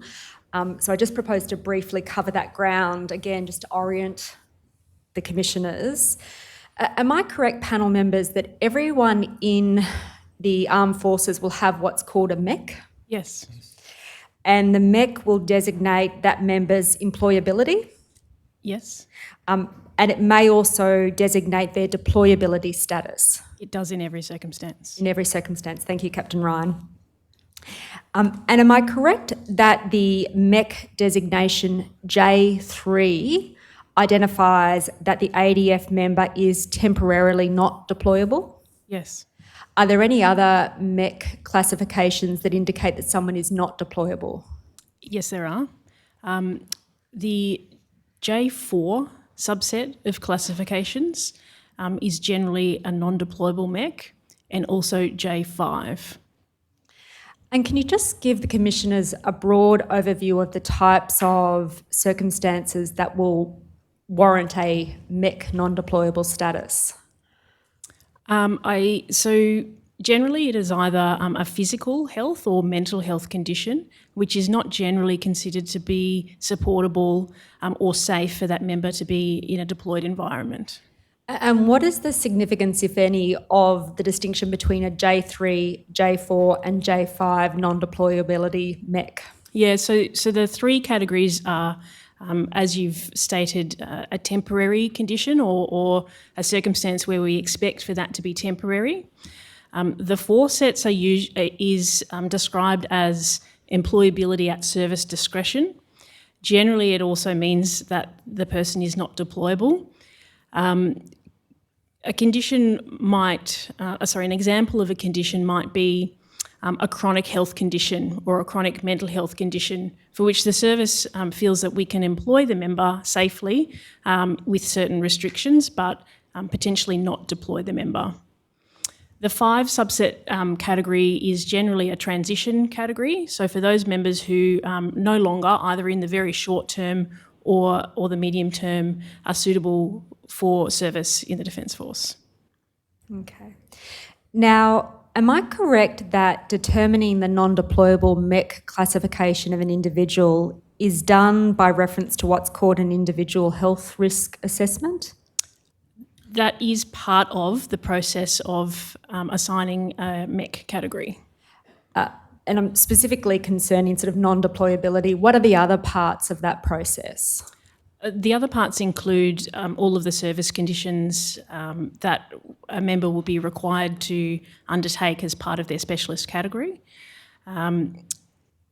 and other environmental concerns are taken into consideration that are not specifically part of the health risk assessment.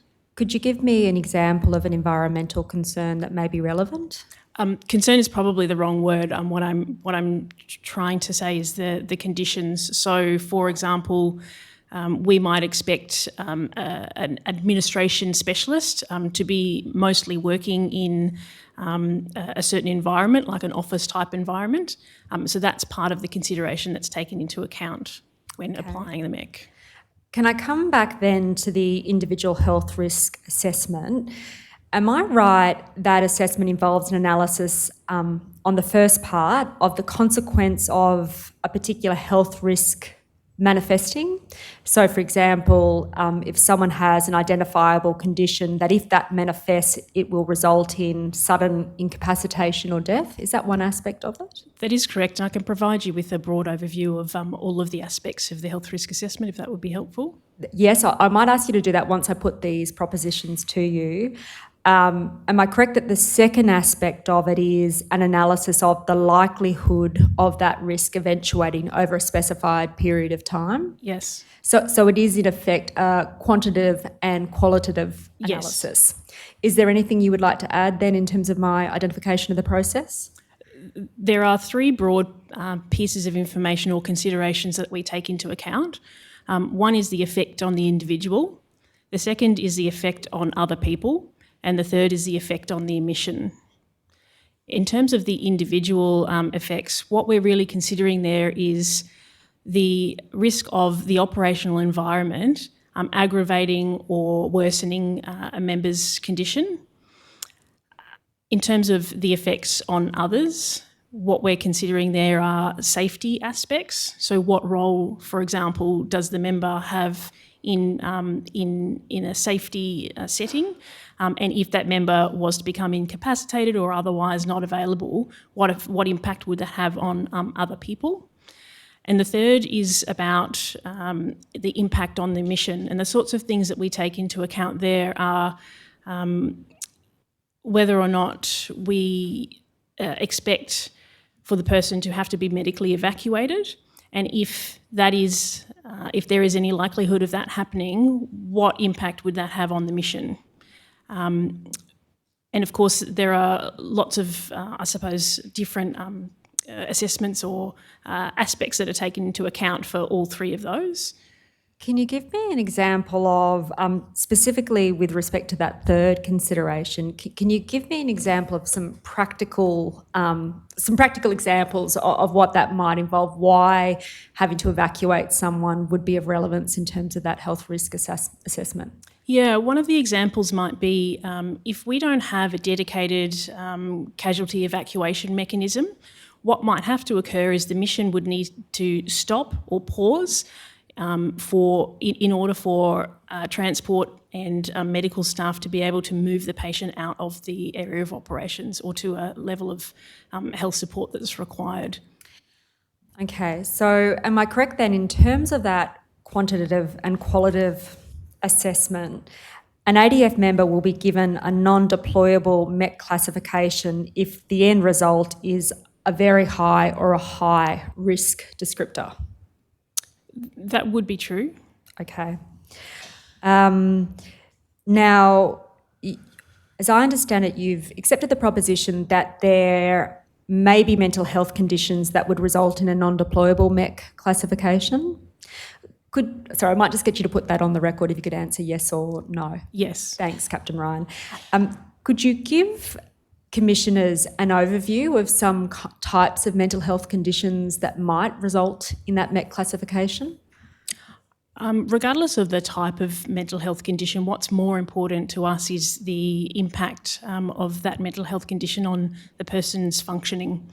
And some examples of what I mean by that are whether the person needs ongoing specialist or mental health care, whether they require medications, whether they're stable on those medications, whether there's risk of deterioration and those sorts of things. And just stopping you there, in terms of risk deterioration, would, for example, a criteria that's taken into account if someone is diagnosed with PTSD, the impact of deploying that individual to a location where they might see trauma and that further deteriorating that condition. Is that an example of what would be taken into account? That is. Yes.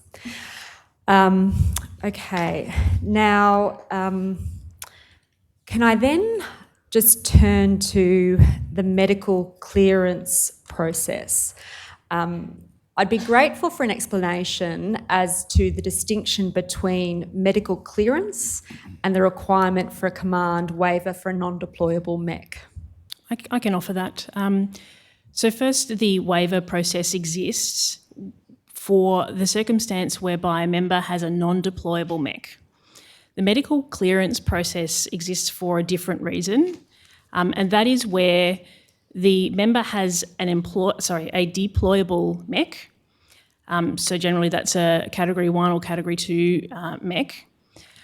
But the restrictions or the employment restrictions that are associated with that mech either specifically require a medical officer review prior to deployment, or review by the JOC J07 prior to deployment, or there may be circumstances where in the health planning process we've considered all of the environmental factors and have determined that a certain type of restriction would not be or may not be, a person with a certain type of restriction may not be deployable in that circumstance. And an example would be where we don't have confidence that we can get them resupply of their medications. So what we want to do is review the situation, review that individual's circumstances and their condition against the environment, and make a determination as to whether it's appropriate for that person who does have a deployable mech to deploy in that situation.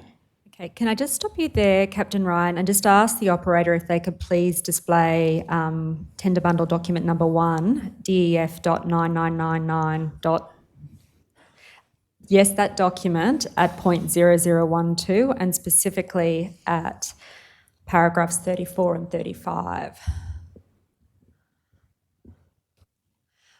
So, Captain Ryan, could I ask you, I'm going to ask you to contextualise your answer in the context of these two paragraphs, which, as I understand it, consistent with the evidence you've just given, identify two main circumstances in which a medical clearance might be required. The first being when the member doesn't meet the requirements of a specific health support order, is that correct? That's right. Can you give the Commissioner some examples of the types of requirement in a health support order that may necessitate a medical clearance? So the example is where, I can give you lots of examples. One of them I've already given, whereby we might consider we can't resupply a person's medication. That's one. Another example might even be where a member is required to go into an area where they need, for example, prophylaxis for malaria, and that person lacks an enzyme that allows them to take a medication that provides that protection. So the restriction will be that that member cannot deploy into a malarious area. Other examples might be that there might be a restriction on weapons handling. And if the member is required to handle weapons, or if a position has a requirement for a member to handle weapons, then that person might not be appropriate for that deployment. Okay. Now, am I correct that the second circumstance envisaged by those paragraphs is where a member has a health restriction that has a specific requirement for clearance from yourself as Director of Health? Yes. Now, specific reference is made in those paragraphs to restriction 4-12. Can you explain to the Commissioners what that means? Yes, we have over 90, I think it's actually 92 different employment restrictions. The 4 series of restrictions relate specifically to health support requirements. 4-12 is a restriction that has a requirement specifically for review by the HQ JOC J07 for an operational deployment. Another example that's similar is the 4-4 example, which requires that a member is reviewed by a medical officer before they deploy each and every time. And I want to focus particularly on mental health conditions. Can you identify any mental health conditions that would require a clearance of that type? There are no employment restrictions that specifically relate to a mental health condition. But what I would say is that there may be a member who has stabilised to a point where their MEC can be, where a deployable MEC can be applied for that member. So because the medical clearance process is not in relation to non-deployable MECs, we would only at this point be considering those whereby they're considered now to be deployable. So if I can just unpack that, we took the example, I think, in the context of non-deployable MECs of post-traumatic stress disorder. And I understood you to say that not everyone who has that condition will have a non-deployable MEC. It's a risk assessment process. Am I right about that? Yes, and I think what might be useful to understand too is that if we have a member who has had a diagnosis of PTSD and, for example, they don't require regular specialist review and they may not even require medication and their level of functioning is high, we may allocate them a deployable MEC. And I guess what my question is really directed to in the context of medical clearance is there a safety net for that person, or is there a requirement from a medical perspective, specific attention to be paid to the fact of that diagnosis and any ramifications for deployment? Usually a 4TAC4 restriction will be applied. Okay.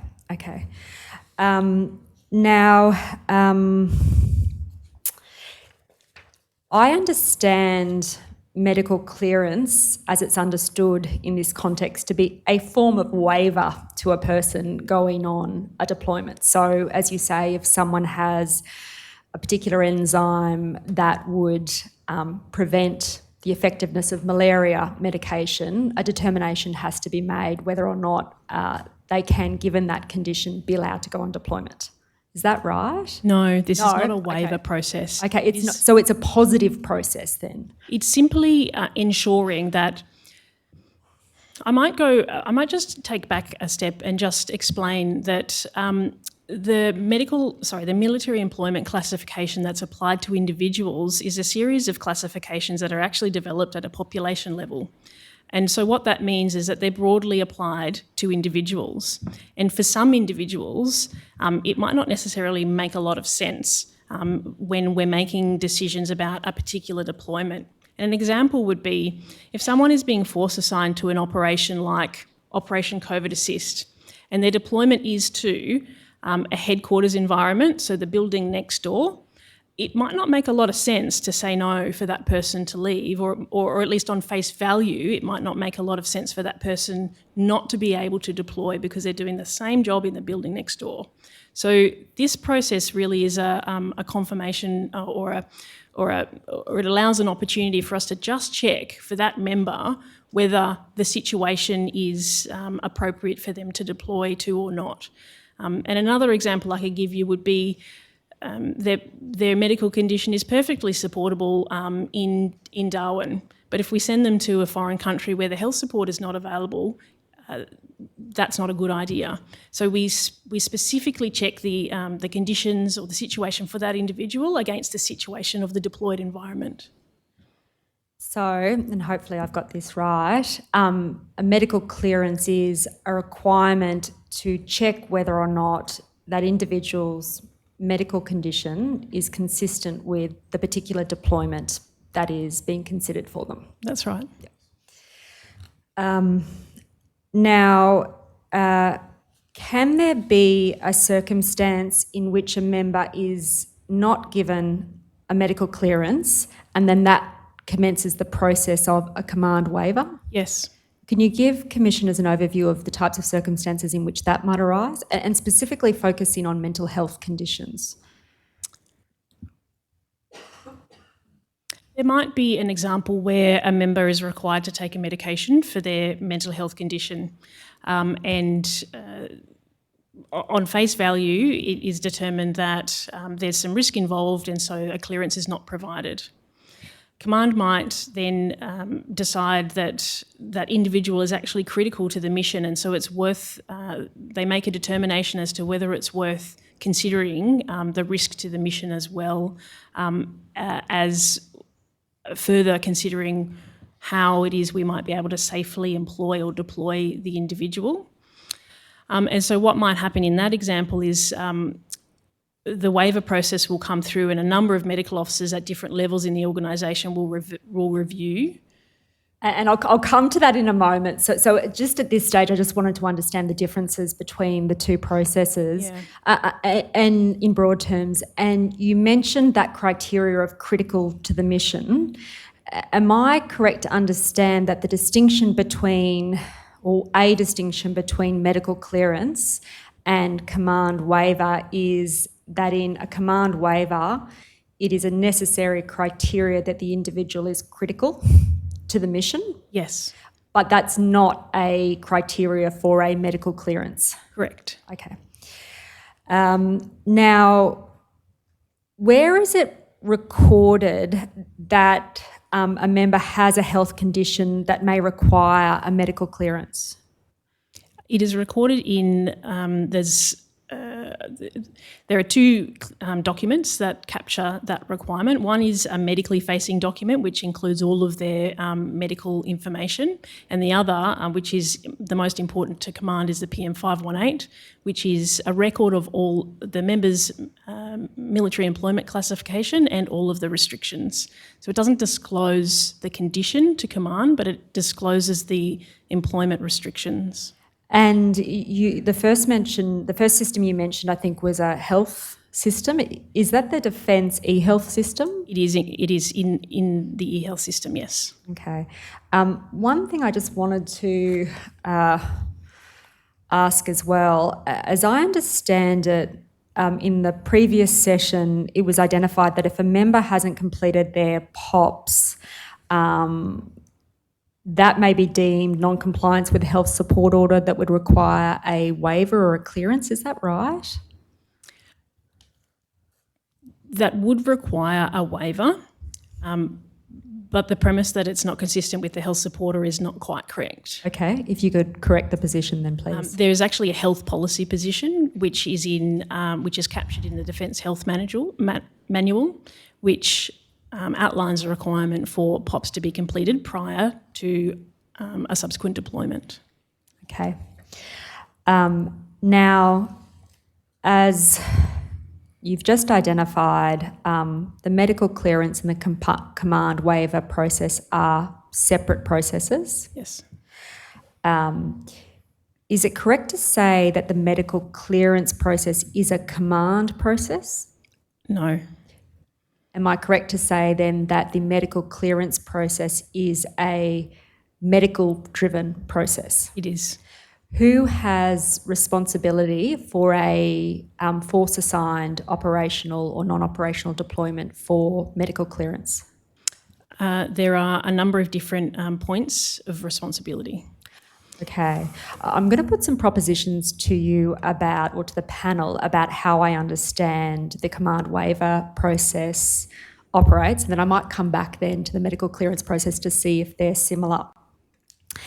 In terms of the command waiver process, am I correct to understand that in broad terms it involves, on the one part, medical personnel at ascending levels of the ADF hierarchy giving an opinion as to whether or not the waiver can be medically supported? Yes. And in effect, that is an opinion as to whether or not the waiver is in the best interests of the physical or mental well-being of the individual, having regard to whatever condition that they have. Yes. The second part of the process involves command officers at ascending levels of the ADF hierarchy making a recommendation as to whether or not the waiver should be approved. Yes. That command assessment has regard to whether the waiver is medically supported. It does. But not exclusively so. Correct. There is also consideration of military risk That's right. And in particular, whether or not the member is critical to ensure the success of the particular mission. Yes. But ultimately, it is command and not medical personnel who decide whether or not the waiver is granted. That's correct. Can I get you then to outline any material differences between the process I've just described and the process for medical clearance? So for the process of a medical clearance, whilst there is some command responsibility to ensure that a member does not deploy unless they have been cleared. However, the process involves movement through an ascending level of medical professionals to provide that clearance, and the ultimate decision rests on the senior medical officer in the responsible organisation. And when I say that, I mean for deployments whereby members are force assigned to the Chief of Joint Operations, that's my position, but where the members are deploying on deployments that are single service responsibility, there are senior medical officers at within the different services that have that responsibility. Thank you, Captain Ryan. Now, I just want to ask some questions that focus upon how the process I've just described in respect of command waivers is codified. Would it be correct to accept that there's obviously a tension in that process between the medical wellbeing of the individual on the one hand? Would the panel agree with that proposition? If I could ask you just to state it for the record. You said a tension between between the medical wellbeing of the individual and the requirements of the particular operational deployment. Yes. Now, no doubt you may be able to speak to commissioners about examples in practice where that tension can be reconciled. But if I could just focus upon how the process is codified, would it be correct to say that when a medical waiver is not supported, command may determine to override that if it considers that it's in the best interest of the operation? That's correct. So even at every level, the medical officer may not support the waiver, but each level of command may still choose and in general terms will still progress that waiver even though each level of medical officer may not agree. And can I just ask the panellists who are medical professionals, in your opinion as a medical professional, is it in the best interest of the wellbeing of the individual that a waiver can be granted against medical advice? A waiver is always considered, the member's volunteer status of a waiver is always considered, and often the member is the driver for the waiver to be approved. I think from my own personal perspective as a medical professional, I ensure that I'm an advocate for the individual, and I think that's the most important. But at the same time, the commander always has the interests of the individual at the forefront of their mind as well. And I suppose that sometimes may be a tension, or feels like there is a tension between what the government requires us to deliver and the well-being of the individual. There might be some others on the panel who have. Can I just stop you there, though? A commander is obviously not a medical professional. Correct. And you are a medical professional. Where there is a tension between your view as a medical professional about what is best for a member and a commander's, you are best placed to say what is in the best interest of the wellbeing of the individual? From a medical perspective, yes. From a medical perspective. And if, for example, we're talking here about a psychological condition, your view about what is in the best interest of the individual may be different from what the individual themselves thinks they would like to do. That's true. And no doubt those matters will be taken into account in forming a medical opinion about what is in the best interest of an individual, particularly when it's a psychological condition. They are. And where, as a medical professional, you decide that a waiver ought not be supported, but a commander determines, for considerations of the operation, to act against that advice, would you accept that that may not be in the best interest of the wellbeing of the individual? It may not be. In my experience, it's very rare. And that's fine. I mean, what I'm really trying to focus on here is the difference between, you know, what you may say happens in practice, but how ultimately the system is codified. And is it fair to say that in terms of how the system is codified, where that tension manifests, it's resolved in favour of command rather than in favour of the well-being of the individual? I would disagree. Actually, I object to that question because it's conflating two different concepts. The well-being of the individual is one construct. There's command, there's medical advice, and the fact that there are two different decisions does not necessarily mean that one of those decision makers is not taking into account the well-being of the individual. I can rephrase the question, Commissioner. All right. Isn't there a third issue too, which is the mission? Sorry, Commissioner? Isn't there a third issue too, which is the ability to carry out the mission? Yes, Commissioner, but I encompass that within the concept of command.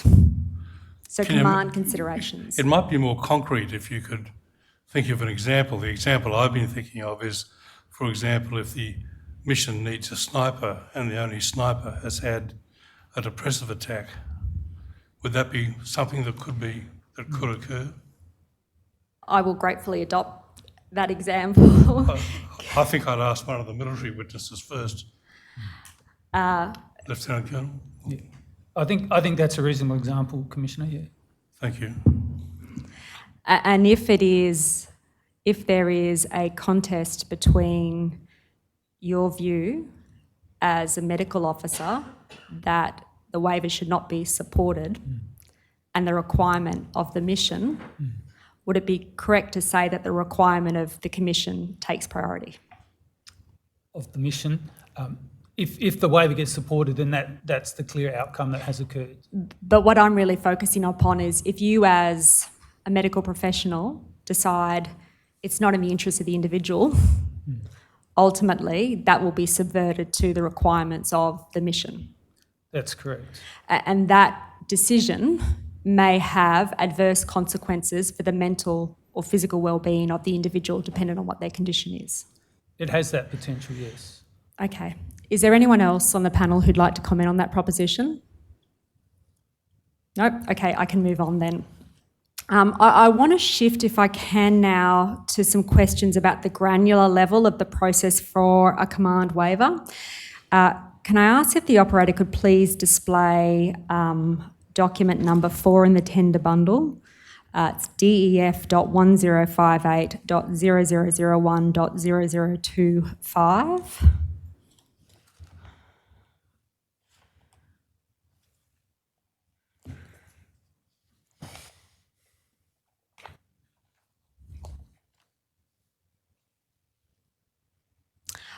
Now, am I correct that this document, while it's referred to as the ADF Medical or Dental Standards Waiver Request, it's colloquially understood as the document that facilitates a command waiver process?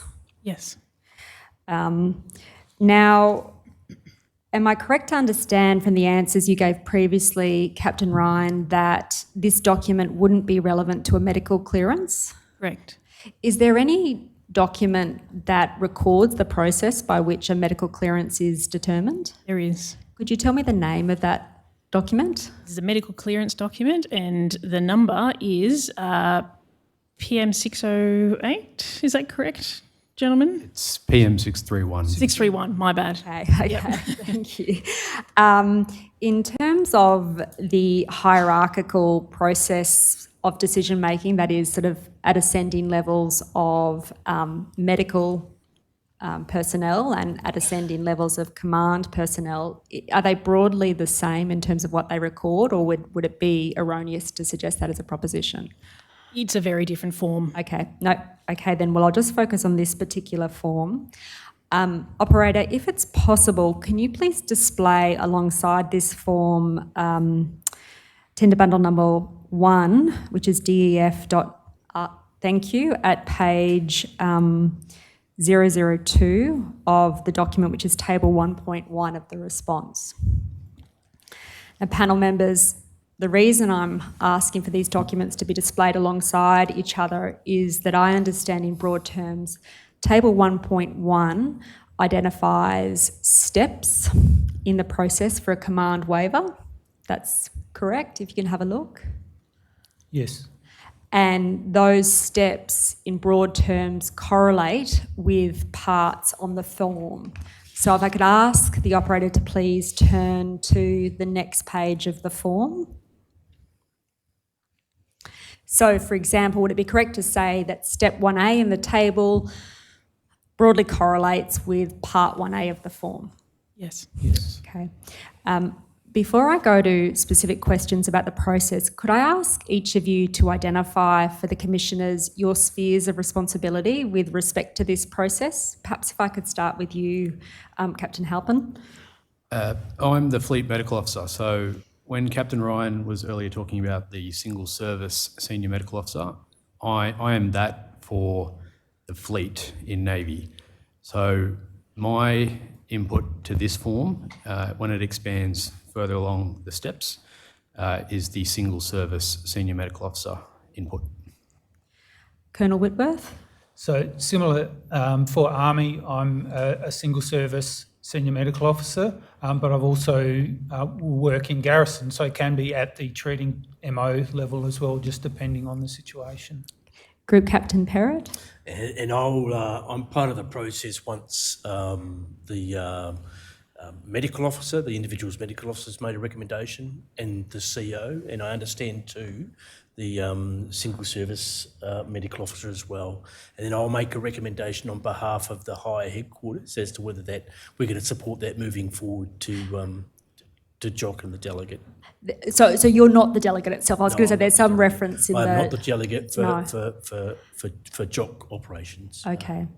Group Captain Bredden. So I would have no input into this form or this particular process, but as the Director of Personnel at Headquarters JOC, my responsibility lies in ensuring that the operational support document has all the members on the position numbers that we need. So my job in this sense would be facilitating, no decision-making process in this at all, but facilitating the waiver if it's required. And Captain Ryan. My responsibility is for deployments where the member is force assigned to the Chief of Joint Operations as the final medical officer recommendation prior to the command decision. Okay, and just before I move on, I should clarify, Group Captain Perrott, am I correct in understanding that your sphere of responsibility is command as opposed to medical? Yes, it is. Yes.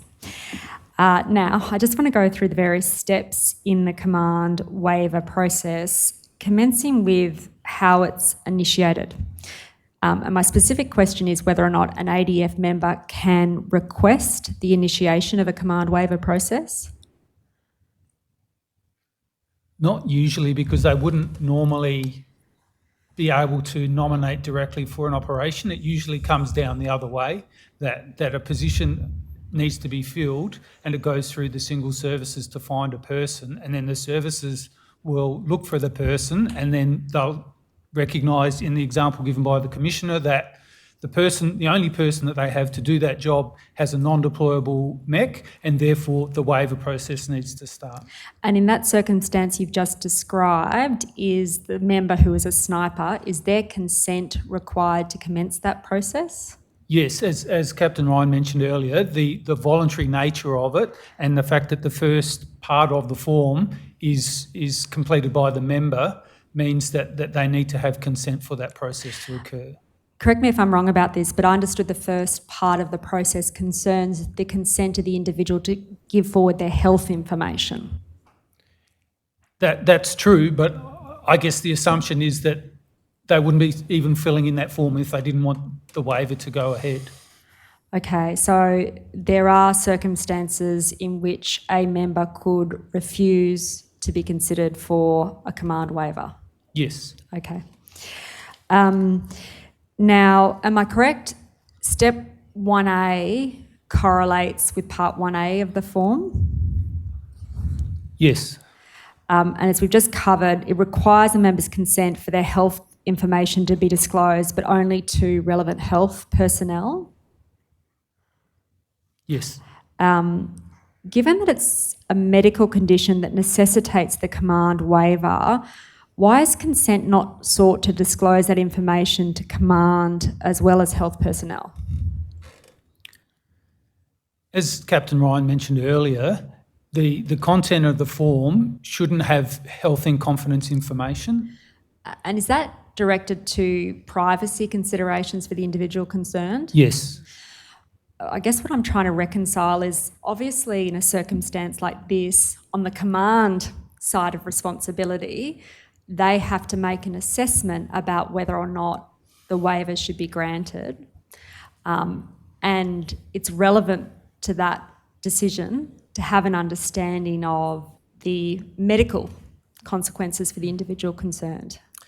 I would suggest, notwithstanding the privacy considerations, if I'm a non-clinician, I'd have absolutely no understanding of what that meant, the consequences and the risk. I might understand the term clinical depression, for example, but I certainly don't understand the consequences or the ramifications. I just don't have that breadth of knowledge to make an informed decision. How then can an informed decision be made to grant a waiver where the medical advice doesn't support it? Can I jump in here? This would be where the concurrent process of an individual welfare board would occur. So as a commander, I'm not a medical clinician and would always rely on the medical officer. But if this was one of my members, an individual welfare board would be convened that involved the commander, the member's support person, and any other medical, whether it be a psychologist, a social worker, could be a rehabilitation officer or the medical officer, could be the chaplain, any type of welfare or support people would be on that board. And the member, we actually have a form where the member agrees to releasing the medical information. A member doesn't have to, but the member consents prior to the board that the medical information will be released to the commanding officer, and the member's situation is discussed at what we call the IWB. So in terms of the IWB, where does it fit within this process? It could sit before, generally it would sit before the process.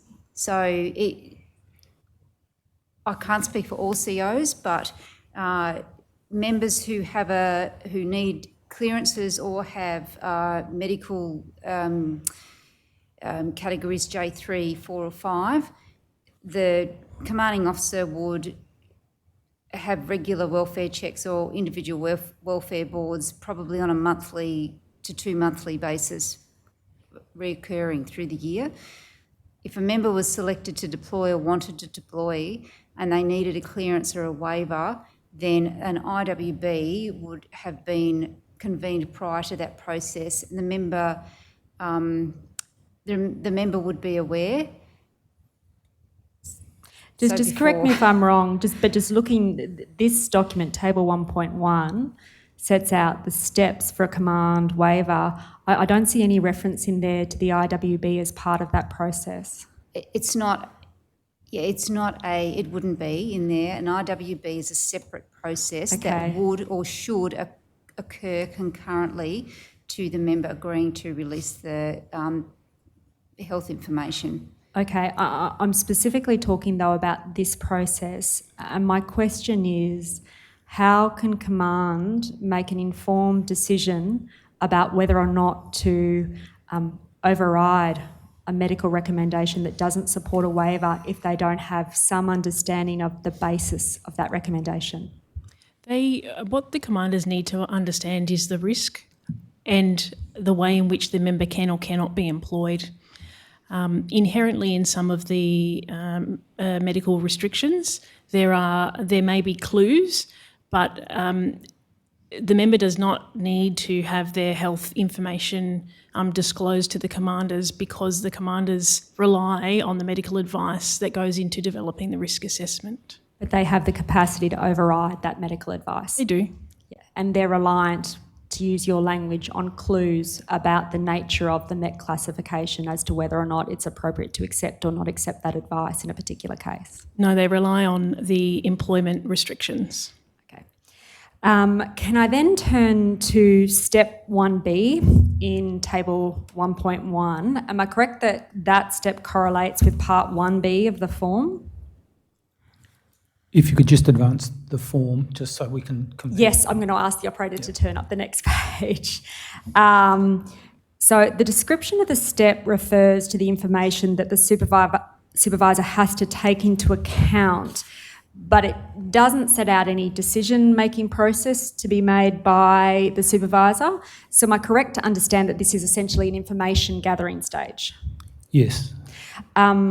Does it involve any decision about whether or not, from a command perspective, the process is to continue? As you say, there's no recorded requirement, but in general, in practice, that's what would occur, is that the supervisor would be talking to their commander to say, you know, this person should or shouldn't go from a command perspective, but often the supervisor doesn't necessarily have a say in it.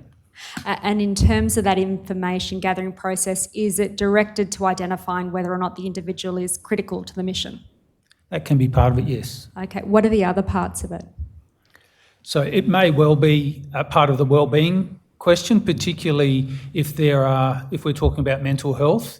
The supervisor will be the best placed person within the unit to be able to offer advice to the commander about should a waiver go ahead if they know that there are other social or welfare reasons why potentially that may not be in the member's best interest. Okay. Can I then turn to step 2 in table 1.1? Am I correct that that correlates to part 2 of the form?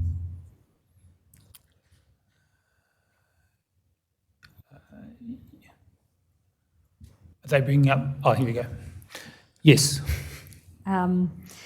Now, the table 1.1 refers to the medical personnel who completes this part of the form being the member's treating medical officer. Is that correct? Yes. So will a member always have a treating medical officer? It will depend on the situation. The current climate is that while we strive to have the same medical officer see the same person for a complex case, because we have a workforce that may be a contractor where they're doing 2 days a week or so on, you may find that there are multiple medical officers involved in the care of an individual. Okay, but there will always be at least one medical officer who will have oversight of the individual. Who'll be part of the process. Part of the process. Might I also add that it's the form is about the treating health facility and the medical officer, and so every person has a posted location, and in that posted location there's a responsible joint health unit and the local garrison health facility that is the facility that member goes to or can go to for health care. And is the point you're seeking to make, Captain Ryan, that much like, say, a local GP, even if you don't get to see your usual doctor, there should be some record kept of your medical condition? That's right. What happens when someone is exclusively treated off base? There are a couple of things there. So where a member is seeking treatment off base outside of the Defence Health System, they're required to notify the Defence Health System. Where a member is seeking treatment because they've been referred to a contracted provider, that contracted provider has a responsibility to provide certain reports back to Defence. Okay, so at least in the latter circumstance, there will be some information within the means of knowledge of Defence about their condition? Yes, held in the Defence, in the member's Defence e-health record. What about in the first situation you've spoken about? Will Defence have any oversight of information about the individual's treatment and condition? We will ask the individual to provide us with the reports from their treating health professional. And what happens if they refuse consent? I haven't encountered that before. Have either of you? No, certainly. An example that of that is, again, with reserves. So reserves will have their own GP who is not a defence medical officer. There'll be a civilian GP at the normal civic practice that they go to, and so they may well be managing that condition. If they have a non-deployable MEC and start going through this process, then it's in their best interest because they want to deploy, and what we will seek is that letter from their treating GP to say what their condition is. But can they refuse consent, accepting that you say it doesn't happen in practice? Is that possible? Again, I think that because the premise I have is that they want to deploy, and so as if I was the uniform doctor or the garrison doctor, I'd be saying, I can't support this if I don't have that information. It can still progress theoretically without that information, but you can't fill in the form if you don't have the information. What I'm thinking about is the circumstance of, let's go back to the example of the sniper who has a serious mental health condition. They may want to deploy, but their treating practitioner, for well-founded views, considers it against their best interests in terms of their mental well-being. That's really the circumstance that I'm focusing on. In that case, can you compel them to provide that external medical information? I think what would normally happen is that they would not be given a deployable MEC. So if we knew that they were seeking care outside of defence and they refused to provide us with the information, then we would generally undertake a MEC review and determine whether it's appropriate for us to for that member to have a deployable MEC. And in the absence of information, it may well be that we won't take the risk. But can I just stop you there? Isn't this entire process about individuals who have a non-deployable MEC? That's correct, but I think we're conflating two issues here. One being where we know what the MEC status is because this situation has started, and one where something has occurred and we don't have the information that we need. But I'm talking about in the circumstance where someone has a non-deployable MEC. At this particular step of the process, the medical officer is asked to give their comments. That's right. What happens if you can't compel the individual to give their external treatment records? I've never encountered that. I've not encountered that either, but logically thinking that through, the treating medical officer completing part 2 would only have the option of not progressing it further or not endorsing it on the assumption that there's unknown medical issues here that they can't comment on further. And in that circumstance, I'm just looking at the form and the medical officer comments. Is there capacity to give that reason as a clue for the commanding officer? Yes. Yeah. Can you tell me where that is in the form? Because it explicitly says no medical information is to be entered into this section. If you could just go to the next page of the form. Where is the capacity to give that information? So in the overall comment section, you could simply write member is receiving healthcare outside of defence and we do not have access to this information. Okay. In terms then of the risk analysis, you can see the risk analysis that is described at the top part of that form. Am I correct to understand it's broadly similar to the risk analysis you do in terms of the MAC classification for non-deployability? Yes, this is called a health risk analysis or assessment. So what I'm struggling to grapple with is if you have a non-deployable MEC, what does this analysis add that would ever warrant you supporting a deployability? As I've said before, the military employment classification is a classification based on broad population level understanding of what may or may not be safe. And this particular process adds the ability to review that member's particular circumstances against the specific circumstances of the deployed environment. And that may be, going back to the example that I provided before, someone might have a non-deployable mech. They're working in an office in Sydney, and the deployment is to the building next door. So it might not make a lot of sense. And so this provides us with an opportunity to really come down to the individual and specific circumstances and match those up. And so is it right to understand from what you're saying, Captain Ryan, in terms of the particular circumstances, you're really looking there at the circumstances of the deployment? So the operational environment, yes, or the deployed environment, that's right. Okay. So, but there would be circumstances where, for example, someone has a non-deployable mech because of PTSD that's at risk of deteriorating in an operational environment, where an assessment of this type wouldn't reach a different conclusion because the very risk that is the subject of the non-deployable mech is the risk that they would be exposed to in the deployment. That's right. Okay. Now, if I could then... So just one question before I move on. I appreciate it's not recorded in the form, but is there any other documentation that identifies the basis of the risk assessment that's conducted pursuant to this form? So certainly for me as a medical officer, you would be using the member's defence e-health record to document the medical decision-making behind a lot of those assessments.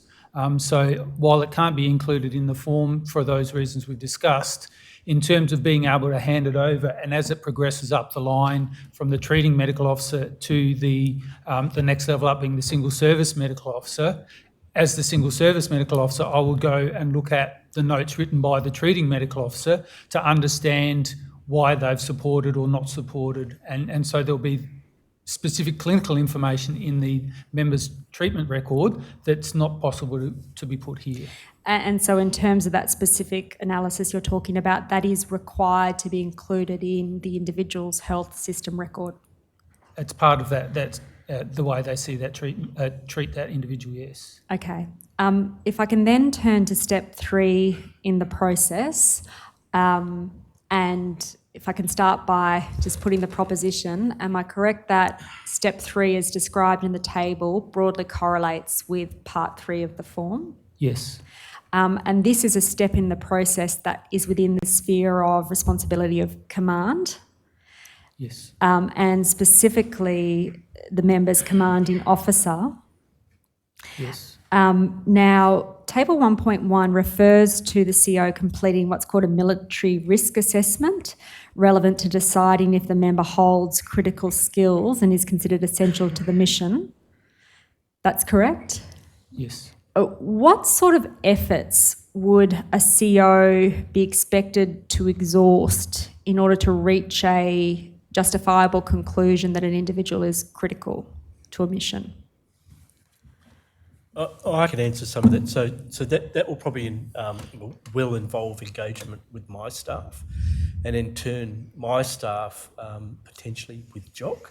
So a CO may look within their unit to see if they have a solution. My staff will then look within Air Force and potentially outside of Air Command. So we talked previously about Air Command Vice Air Force Headquarters. So I may look more broadly inside Air Force to see whether, or my staff, to see whether there's someone else that might be able to go instead. And if we can't find a solution that's of a lower risk or a more acceptable risk, then we may in fact look to see what solutions there are to defer a relief in place potentially, or we might actually look to another service in certain circumstances as well. So there's work that takes place between the CO and my staff who facilitate staffing solutions.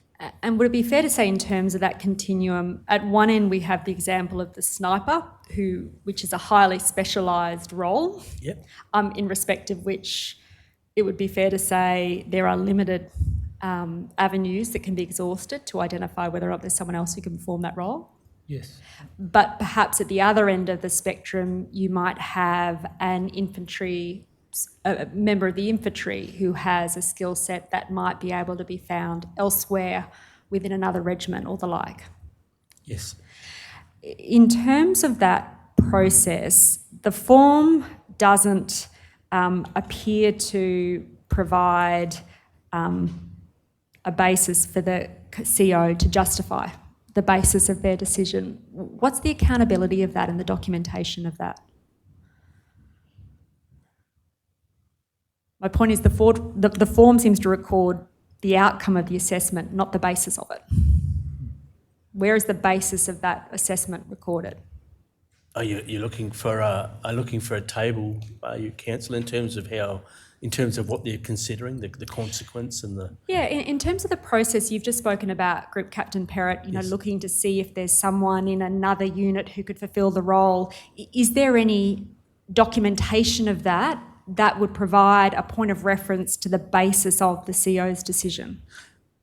I suspect that correspondence would normally then be by normal means, by email or via phone. So there's no form per se to record those decisions or those actions, I guess, those inquiries. They're just normal inquiries that we'd undertake via normal means. So there might be incidental records of those inquiries? Yes. Yeah, but there's no formal requirement that those inquiries be documented?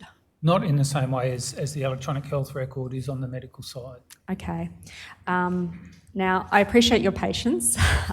We're now at step 4 in the process. This refers to referral to a single service senior medical officer. Am I correct that broadly correlates to part 4 in the form? Yes. And so, for example, Colonel Whitworth, is that a step that would involve someone occupying your role? Yes. And Captain Halpin, someone involved in your role? Yes. And am I correct that in terms of the medical sides of things, where it is a single service activity, this is the endpoint of the medical consideration? Yes. Usually, yes. What is the intent behind consulting a senior medical officer such as yourselves when the process has already been informed by the view of the treating medical officer?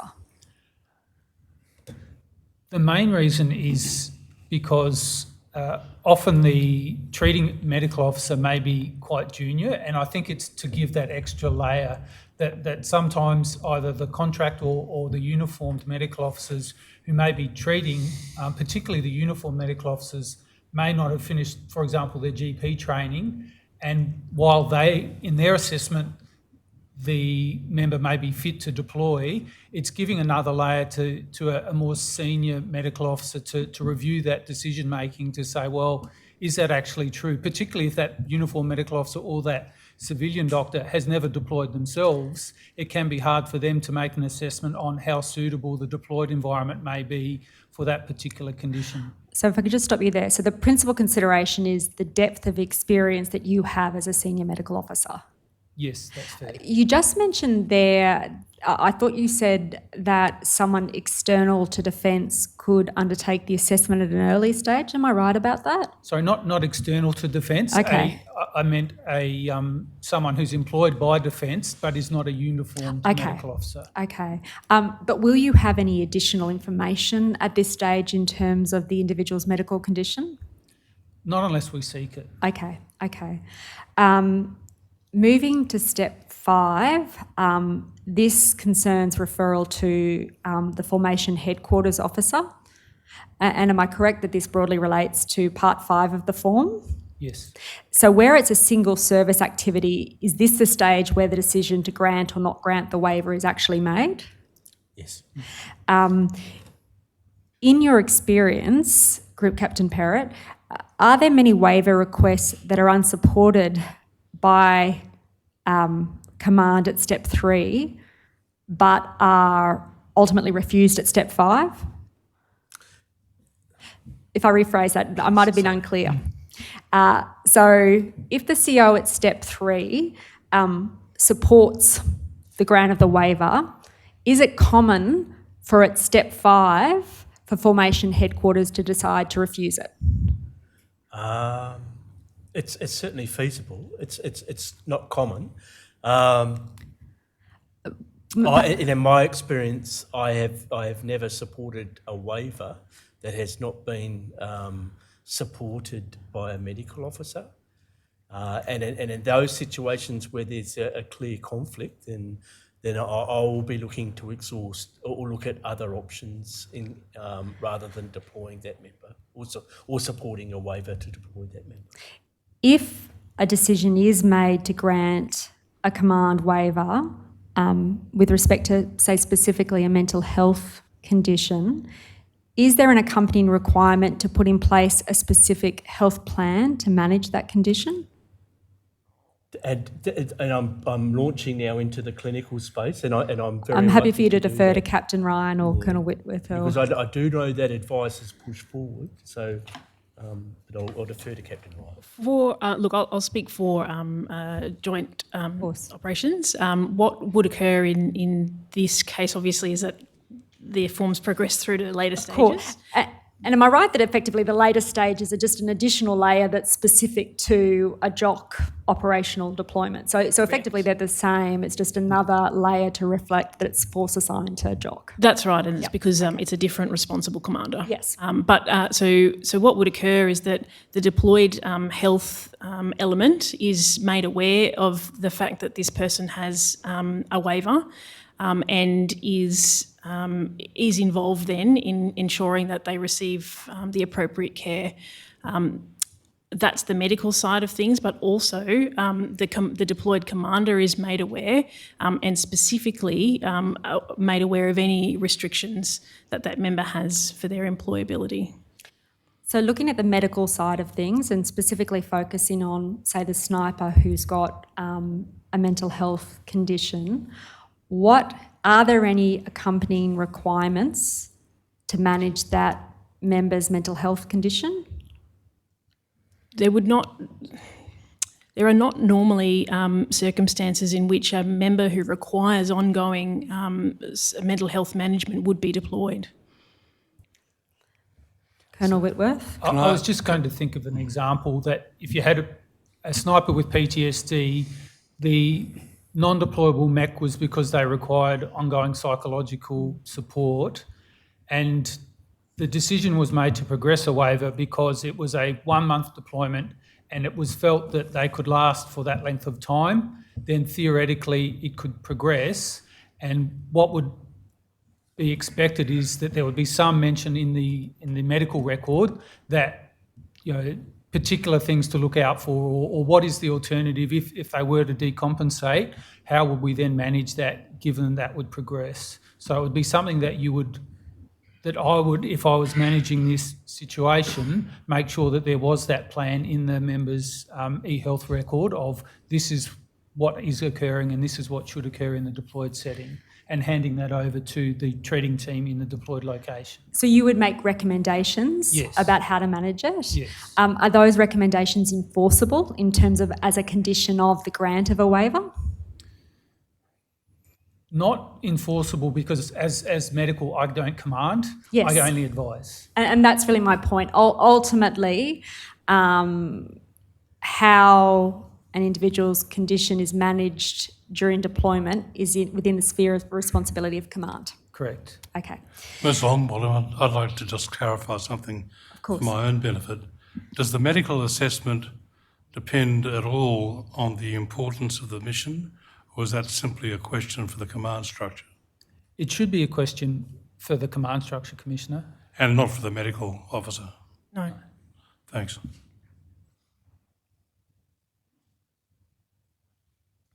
Commander Halpin, did you have something you wanted to add just before? Yes, thank you. I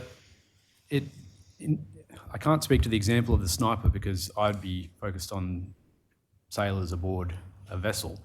But the point I wanted to make was that in my role as Fleet Medical Officer, completing Part 4, there would only be a decision made once I was aware of which vessel we were talking about and the healthcare available on that ship. And that would routinely involve liaising with the healthcare providers on board the ship. So they would know, I would speak to them and say, for example, this member has a non-deployable MEC because they're on X medication, and this is how I think we can mitigate this and coordinate it. And that would be in liaison either with the medic on board or the doctor on board the ship. And that, going forward, isn't enforceable in terms of that being a requirement of it, but that would be part of my decision at that point to have liaised with the healthcare providers on board. So where there is a healthcare provider on board, you can take those steps? Yeah, there is always a healthcare provider on board. It's just different layers of capacity based on the size of the ship. Okay, and in terms of the individual healthcare providers' professional qualifications? Yes, correct. Yes, okay. Now, I think we've covered this, but just for completeness, am I correct, Captain Ryan, that steps 6 and 7 largely replicate 4 and 5, but just in the particular case of an operational deployment force assigned to JOC? Correct. Yes. Now, step 6 refers to the waiver being entered into the HQ JOC operational casualty management system. What is that system and what purpose does it serve? It's a database that records the employability and deployability, including any circumstances where a member has had to return to Australia because of medical conditions. So it enables us to track who is deployed, for example, with a waiver, or how many people are deployed, for example, with a waiver, how many people are returned home to Australia for medical reasons, and those sorts of data points. And focusing particularly on waivers, is a system of that type used to do a longer term analysis of, for example, the impact of granting waivers on particular individuals' long-term physical or mental well-being? It's not formally, no. Okay. Now, the waiver application form states that the waiver request is to be submitted no later than 14 days before the member's deployment date. I just wanted to ask whether or not it's realistic for the process we've just described to be completed within 14 days.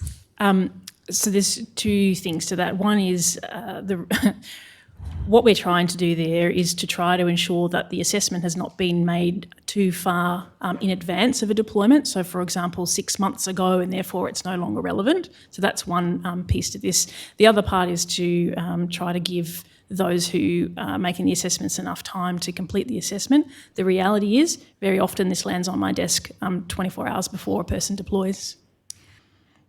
And does that create any barriers in terms of you being able to do an effective assessment at that stage? It does not, but the barrier that it may create is to force flow. So it might mean that that individual is delayed for their deployment. So you have the capacity in that circumstance to say, I need more time, and to stop the deployment until you've been able to undertake that assessment? Yes, and inherently in the process, the waiver has not been approved, therefore they will not be mounted for a deployment. Thank you, Commissioners. I have no further questions. Thank you. Commissioner Brown?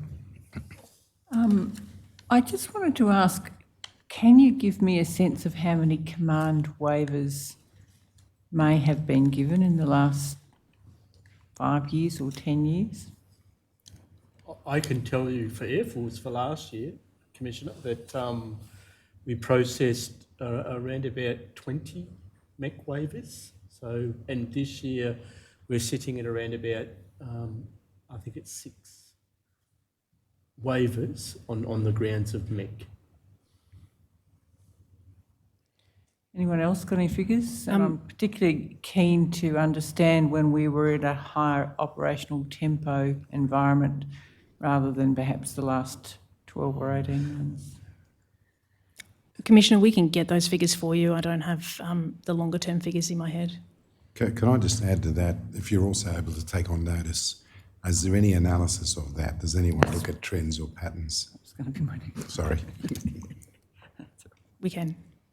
Thank you. And I'm just also keen to understand, I mean, we've had a focus particularly around mental health conditions. PTSD was given as an example during the discussion today. I'm just wondering about alcohol use and whether there's any difference when the issue might be, alcohol dependence as opposed to, say, PTSD? Well, Commissioner, from my perspective, generally, someone who is dealing with alcohol dependence will be engaged in the health system, and their MEC is usually impacted. Therefore, they won't have a deployable MEC, and so this conversation around medical waivers applies equally in that sense. And I guess that was my assumption. But then I guess my question is, could someone with an alcohol use disorder, for example, be considered through this process and ultimately get a command waiver?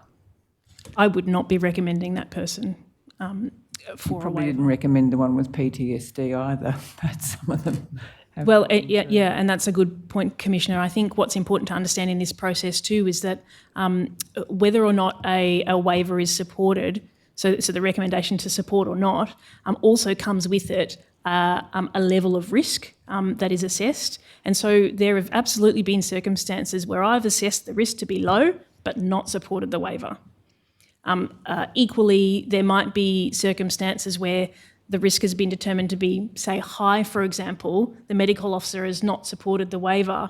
The commander will come and really interrogate the level of risk associated with that. And in my experience, if there's an unsupported waiver with a risk level medium or above, commanders generally don't approve those waivers.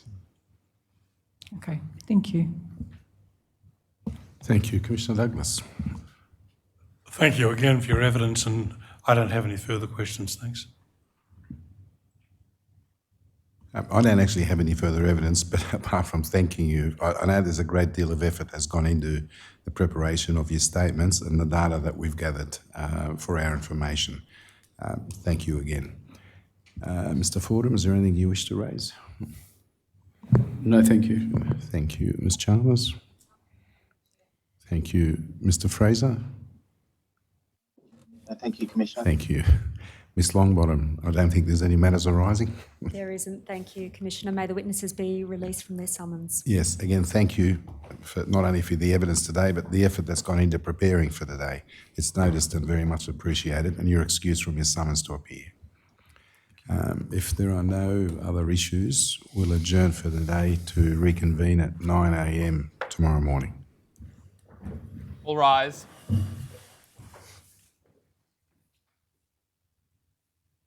The Royal Commission is adjourned to 9 a.m. on Friday, the 21st of October 2022.